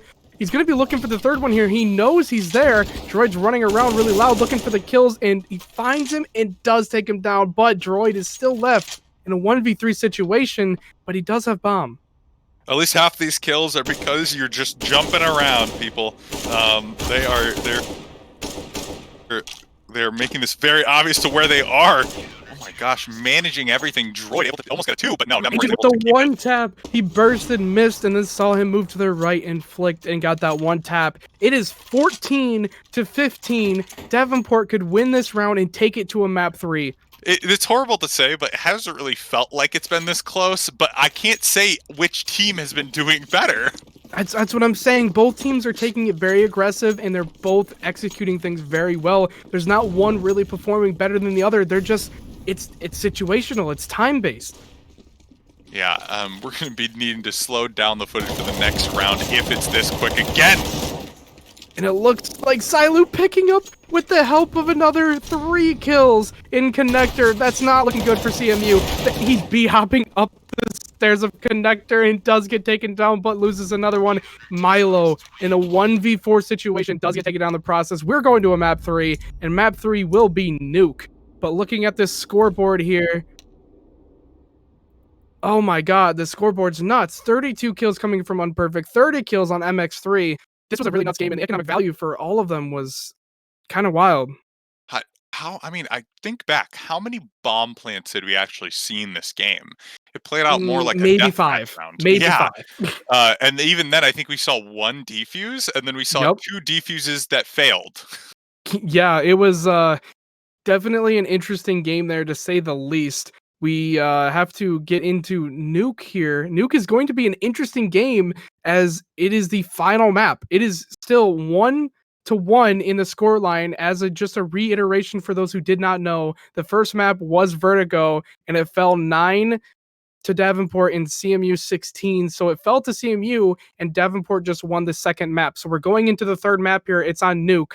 So we'll see how this works for both teams. After this knife round, we will see what happens for both sides. And then this knife round is very important because this knife round actually shows each side gets to have their side picked if they win the knife round. So we'll see how this knife round works in favor of any team individually. I imagine Davenport coming in tied up here is going to be confident with their playstyle as they do a West Side Story style group lineup, and it's going to be, unfortunately, Agent left to take down 3 men with knives, and it's going to be able to take down one with them. Oh, he picks up one. He could pick up the other one and does get taken down. Unfortunate for him. CMU will get to decide which side they want to start on. They have roughly 60 seconds to do so. Usually it doesn't take long. There we go. It looks like CMU is opting for the CT side, and Davenport will start on the attacking side for Nuke. So very quickly, those knife rounds are pretty fun. I've been playing this game in VR lately called Population 1. Yep. The knife rounds in that game are way crazier. Like there's no extra mechanics. It's basically the same idea of, am I going to stab you first? But like I would love to see CS:GO port over to some kind of VR, because knife rounds get crazy as we're seeing it get crazy right now. CMU taking people out with a silenced pistol on first sight. Yeah, it looks like they went for the ramp push, and it's honestly one of the most common pushes for Nuke on the first round, and it was good for CMU to pick it up and expect it to happen, and CMU is in a 3v1 situation, still 1v1ing MX3 here versus Slow-Mo. They both can't hit their shots. They're looking, spraying and praying, and they do, eventually picking up 2 kills. Whoa! That flick was insane. Slow-Mo's in a 1v1 situation, 6 HP, no armor, just a USP. And he's going to be going against Main, who has full health and a CZ, fully automatic pistol. And he's going to be looking to see what he can do. He's looking around for him, doesn't know where he is. He has 58 seconds to make a decision on what's going on. And he's going to be picking up another USP, but it has 0 bullets. He needs to find another one. Wait a minute. He's out of ammo. He needs to find another pistol. He's looking around. He found a P2K, and he does have ammo in it this time. So we'll see how this works for him. He's looking around. He knows bombs down. He has a smoke here. All right. He's gonna be looking around. He looks. Oh, he's not gonna see him. He's gonna be hiding in that smoke. Almost entering the site, grabbing the bomb. Doesn't know if he wants to commit to this or go A. He's gonna be backing off, and it looks like he's gonna be heading A here. I would go A, because A makes it so that Main's gonna have to peek into Slow-Mo, and there is peeker advantage a little bit, but like he didn't go A, he's going no. He tried to fake out. Yeah, he tried to fake out Main. He came back down. I think he ran up ramp, came back down ramp by walking, trying to make Main think he was going A, and he was walking back to site, but he pulled out the bomb as he was going onto the site and falling, and Main saw him before he was going to go through single. Unfortunate timing for him, but mind games. The mind games were there. I agree. Huge mind games. Yeah, and we're going to be seeing more mind games as we see an eco coming out the second round. Yeah, definitely. And definitely an interesting buy here for CMU as well. As you can see, the MP9 is something that they definitely vouch for. Huge flick. He's going to be flicking to one, and then the second one, he's going to be looking for the third one here, going for the kill, does not get it, gets glocked down, and the MP9 is now in favor of Davenport. It's going to be MP9 versus MP9, does lose, MX3 does pick up the kill. It's going to be a 2v4 situation. Agent catching him completely off guard, has a FAMAS in his hand, going for the second kill, does get taken down. It's a 3v1, and Unperfect only has a pistol. He has a P250, what can he do? He's going to be looking for the kill, and does hit the headshot, though, mind you. He brought him down to 14 HP, but did die in the process. Yeah, this is the map I don't want to see Davenport in, or at least that part of the map.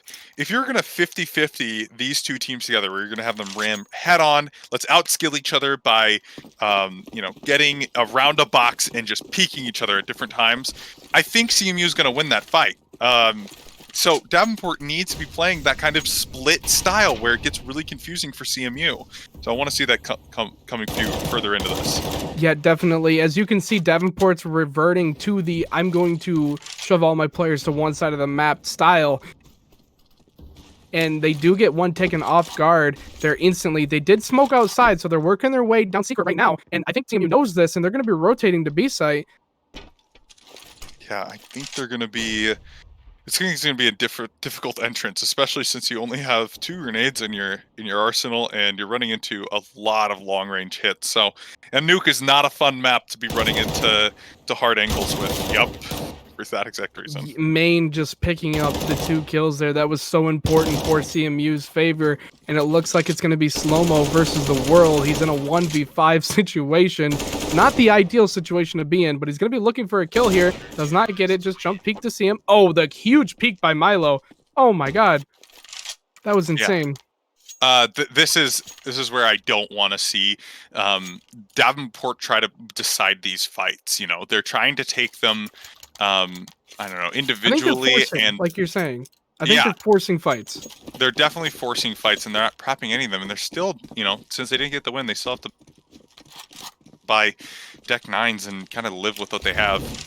Yeah, that's small utility, and it's a Tech 9 push, and guess what? It's going to be going through Squeaky, but yeah, it's usually a bloodbath when you try to do a Squeaky rush. It's just a molly and a spray, and you're 1 kill away from winning the round here again for CMU. They have an R8, though, as we've seen in the past. He has an R8 and an AK. What can he do with it? And, okay, well, he did not know Droid was there. It does get taken down. It's going to be 4-0 for CMU, and this match has been playing for maybe 5 minutes, and it's already 4-0.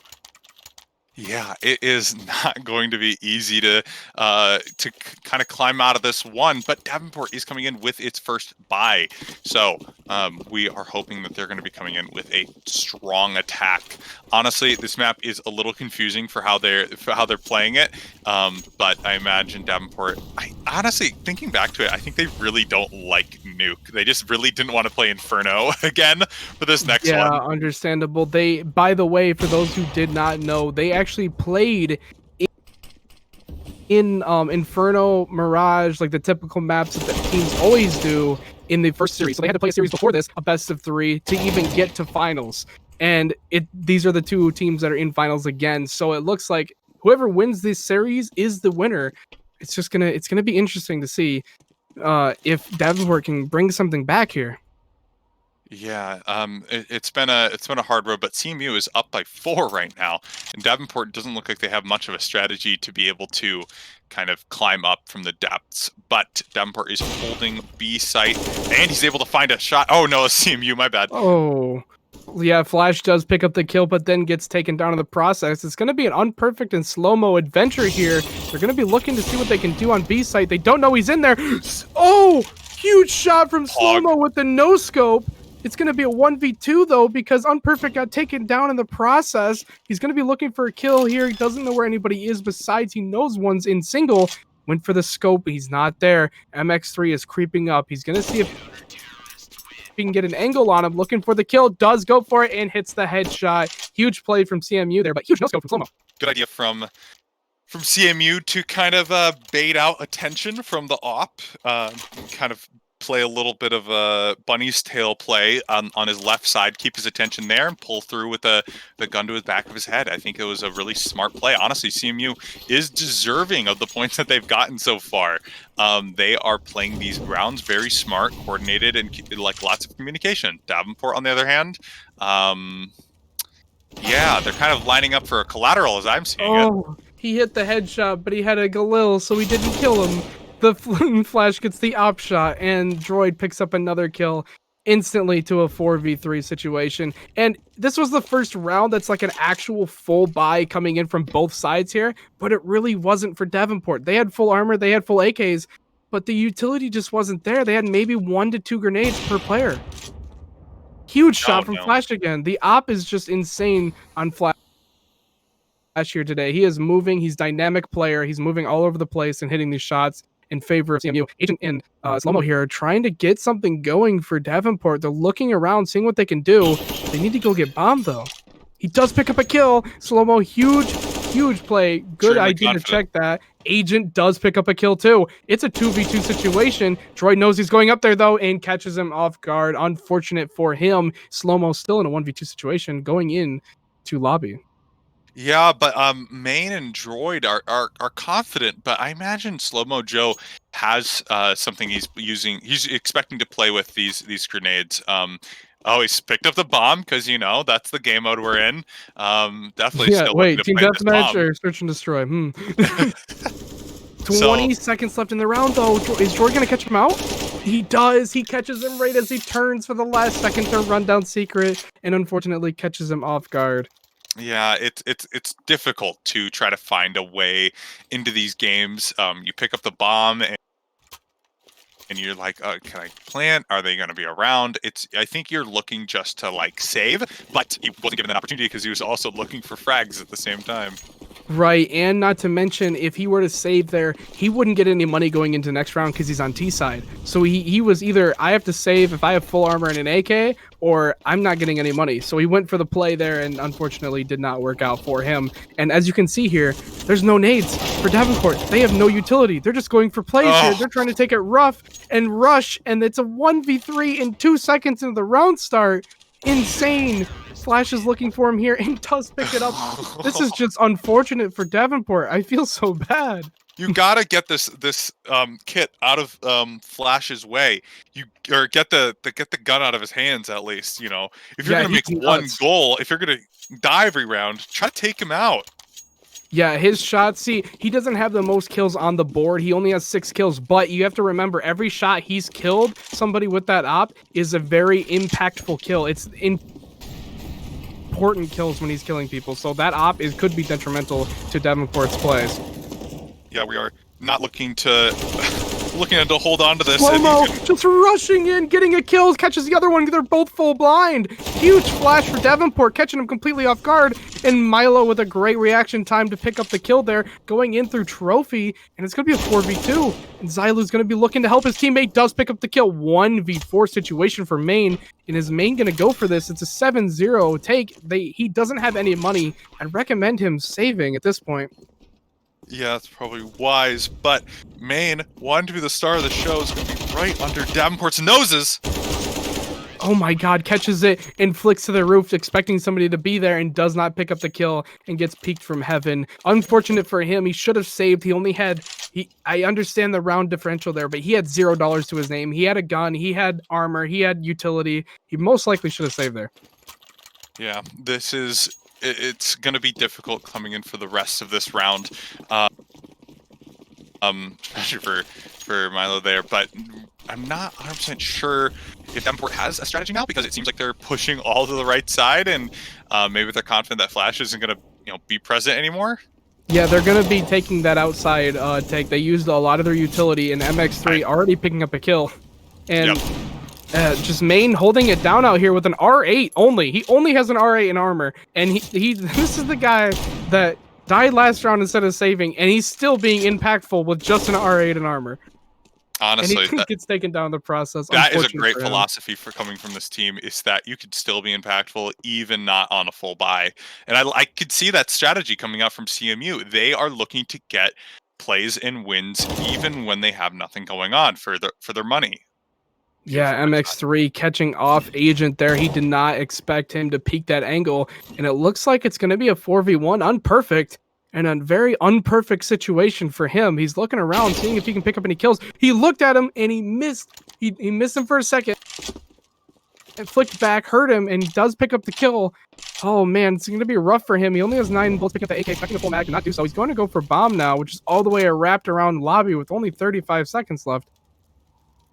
Yep, Flash still. Has he died? Has Flash died? Not in a long time. I think he's died, just not in a long time. Sure. Davenport needs to be changing up the strategy to adapt, but they might be focusing on what's going to be happening once the sides are swapped. So, guess they don't really have maybe the T side practice as much, but let's see a good defense coming from them. Because as of right now, I haven't seen anything new. I haven't seen anything. Wait.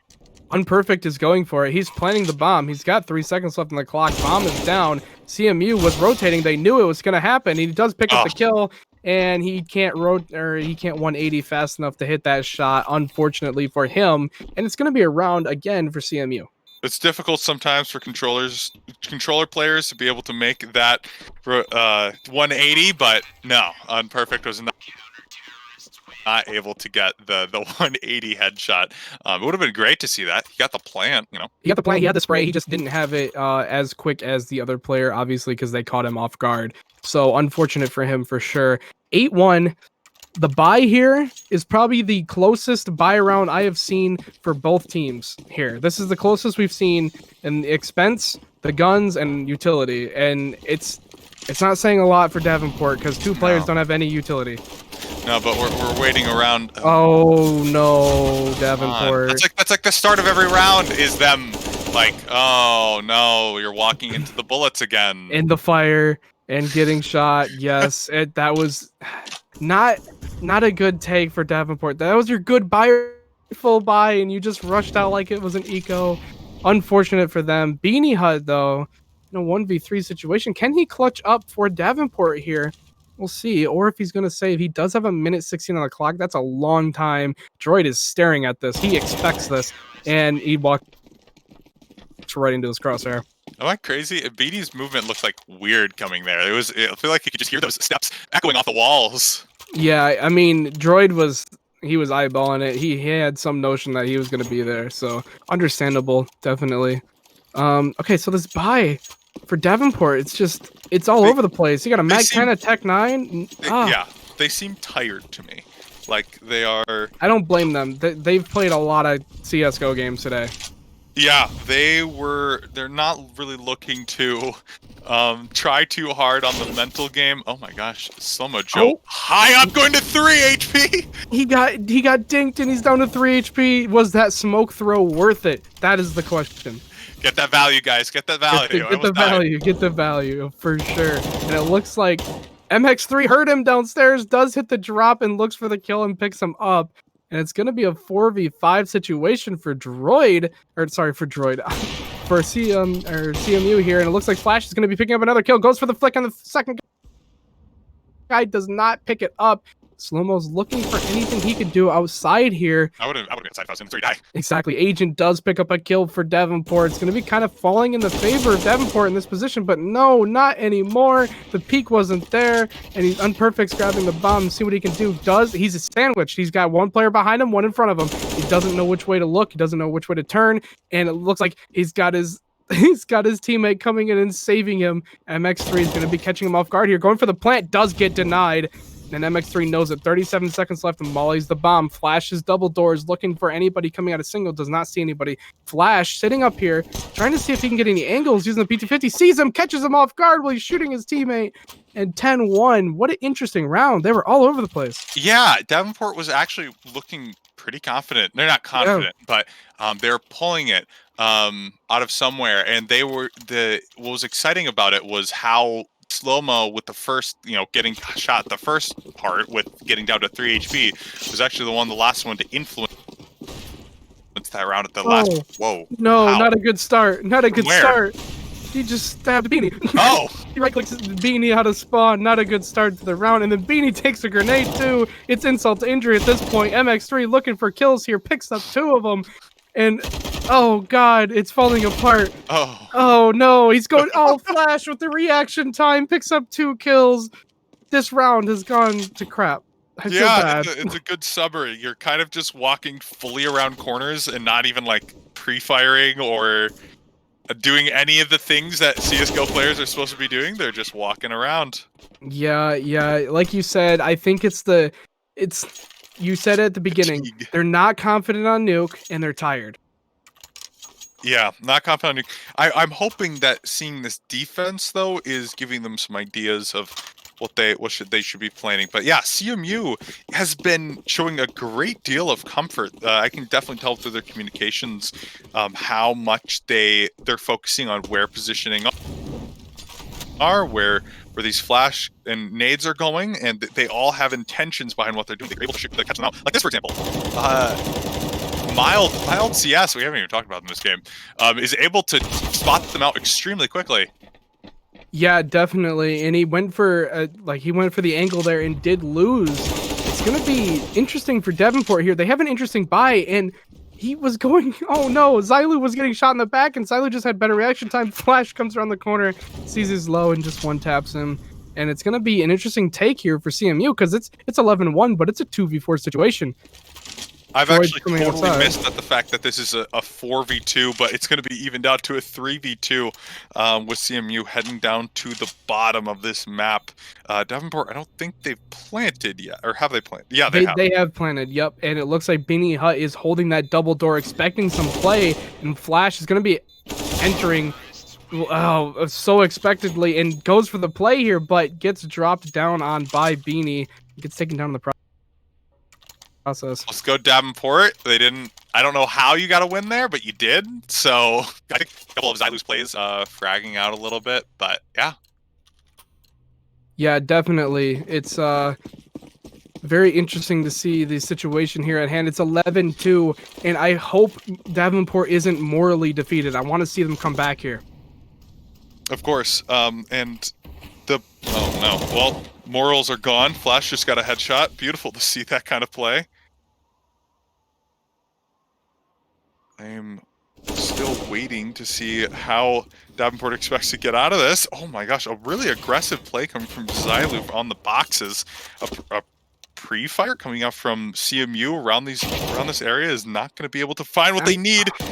MX3 has killed so many people in the same exact spot, in the same angle. They're peeking the same thing so often. It's at this point. Oh my God. Okay. Thank you, Auto Spectate, for switching the last second when he went to shoot somebody. Appreciate it. It is, yeah, it is the same angle, same spot. I mean, how many angles can you really go from on this map, you know? Like, it's hard. That's all we've practiced is that angle, and they're shooting us? What? Let's yeah, do it again. definitely. Maybe they'll run out of bullets next round. Maybe. I mean, with the amount of pre-firing and everything that's going on and the blind firing, it wouldn't be unheard of, right? So, oh my God, the fast take here for Davenport. They're on A site. They have control. All they have to do is take out Droid, but Droid's holding his own. He got 2 kills there. He's looking for the 3rd and the 4th. Oh, it does get taken down, but his teammate cleans it up after him, and that's half. 13-2. That's halftime. Good job for them. Looking at these stats, Davenport is eating concrete. With everyone in the top teams for deaths. Oof. Slow-mo has 17 kills. The closest person on his team is Agent with 6. Oh, that's not looking too good for them. And it's not necessarily the fact of kills. Maybe the entry frags are there. Maybe the utility isn't, and economic value just isn't there. And it could be coming down to the fact that you stated confidence on the map nuke. Yeah, it is going to be it's going to be interesting to see how they're going to be playing on defense. Davenport is probably going to try to be looking to make their mind up on this side. Oh my God, the one peek by Zylu. He one-tapped 2 players. Zylu is nuts with the P2K. Agent walking out here, trying to pick up the individuals that are on A site. Does get taken out in the process. Droid's looking for a kill here on Heaven. Does pick it up. Going for the bomb play here. 2v2 situation. Flash hit him with the 1-tap as he sidesteps, and it looks like Beanie stops the plant. A minute 18, 1v1 situation. These pistol rounds have been insane. Flash does use a flash, ironically, looking for the Heaven player, but the Heaven player is on the move. Where is he, and what is he going to do? He's going to be peeking. He's going to be peeking here in a second, but not so much. He grabbed a bomb.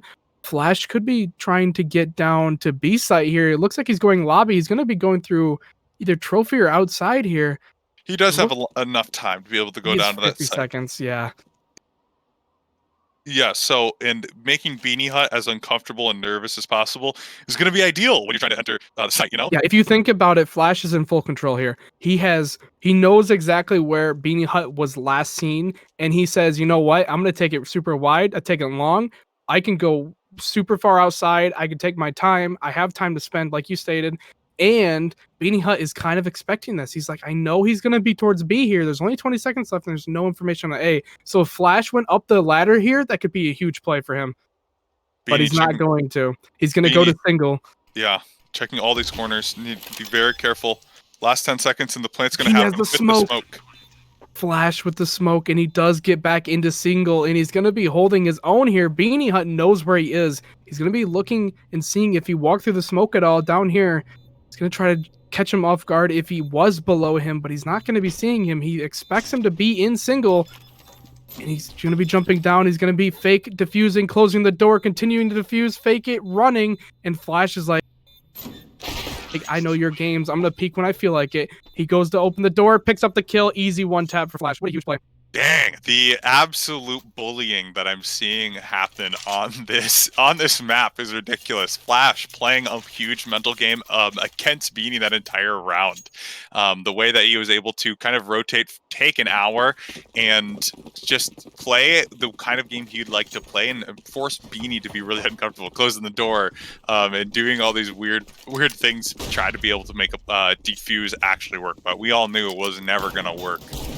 Yeah, and look at this buy for both teams. It's so weird, and it looks like Davenport just rushed lobby going for kills here, and within not even 3 seconds in the round, it's a 1v1. Slomo has the AK, MX3. Okay. Insult to injury. Okay, well, MX3 just walks on the corner of the Mag-10 and uses the entire magazine to make sure he got the kill there. But grab the AK, 15-2. Definitely very interesting. As you can see the scoreboard here, the top frag for CMU is MX3 with 21 kills on Flash as the secondary top frag. So they are definitely carrying this game right now with very impactful kills. Beanie Hut using the smoke to be a little aggressive here. And okay, Main just picks up an interesting headshot on the outside, and a lot of things are happening, but Auto Spectate says, you know what, Beanie Hut's important. Yeah, Beanie Hut is important. He has the big team carry. He's going to be able to find a pick if he stays looking at the door. He saw him. Oh, he nice. went to plant the bomb. All right, so he did pick up the kill. 2v2 situation, catches him off guard, picks up another kill. Get it, Beanie. 2v1, goes for the second kill. Oh, Rip unperfect. Beanie. Rip Beanie, definitely. And Unperfect is in a 1v1 situation. He's in the smoke. He doesn't know where he's going to be. He has a minute 9 to work with, but runs to the smoke and gets killed. And that is the end of the game. That is 16-2. I was not expecting that game to go Me so neither. For some reason, the pace at which this game was going did not make me think that we were just going to be seeing the end. And CMU winning the CSGO championship for the Bandwidth Bowl. So good job to CMU for winning this category.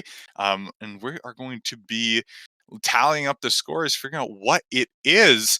I really enjoyed watching these types of games and watching them play out the way that they did, because Davenport coming in with a whole bucket of emotions. And you guys couldn't see it, but the chat was inflamed. Yes, it was. So there was a lot of conversation. It was a great game, though. A lot of the games in CS:GO, they all had a lot of fun with each other. They all got to have fun experiences like that. But yeah, truly intense round. CMU really showing a lot of their prowess and skill in this last couple of rounds. So good job to them.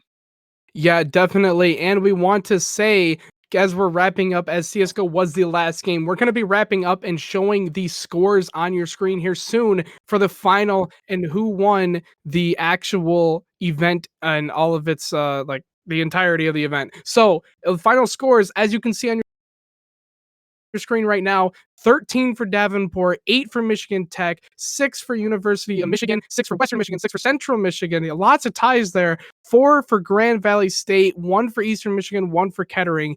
Huge coming in from multiple universities here. It was very awesome to see everyone come out. And we are also, just to reiterate, we're sponsored by Corsair and MSI. We will get with the winners and the teams of the winner about the prizes there for you guys. Also, we do want to appreciate all of the people who are viewing right now, all those who were viewing during the event yesterday, and we want to appreciate all the people coming out, all the schools, all the players, all the coaches, everything that happened. It wouldn't happen without you guys. So we're very appreciative of everyone coming out today. And your winner of the Michigan Bandwidth Bowl 2021 is Davenport with 13 points. Congratulations to Davenport. As a current Davenport student, the broadcast person for Davenport University, I can say that we're insanely proud of this win. The teams leading up to this are Rocket League Team 1, our Cisco got second, Overwatch won, which is incredible. And then League of Legends wasn't there, and there was another game. Which is the one I'm forgetting? Oh God, Valorant. No. We didn't have a Valorant team. That's the other thing that makes it crazy. Oh, is that okay. We didn't have one. Okay, so it was Rocket League, League of Legends, Valorant, CS:GO. There's one more. Can't remember it. So we're going to be we are extremely excited about this win. Davenport's program is pretty young, as is everyone's. But a lot of our teams that we hadn't expected huge wins coming out of are really excited about this. So thank you everyone for representing Davenport University, and I'm really proud of how far this team has come. Yeah, guys, we are so appreciative of you guys coming out, saying hi, participating. You have no idea how much it means to us. And if it wasn't for you guys, I know I said this before, it wouldn't happen. So we're so excited to have this happen again for you guys. And we want to do it again in the fall. So stay posted. All right. We'll let you guys know. There's going to be more information coming out in the summer. And we hope that you guys are interested in coming back. We appreciate all your time here. And that's it. We appreciate you guys. And thank you. Thank you for coming out for Band with Ball, guys.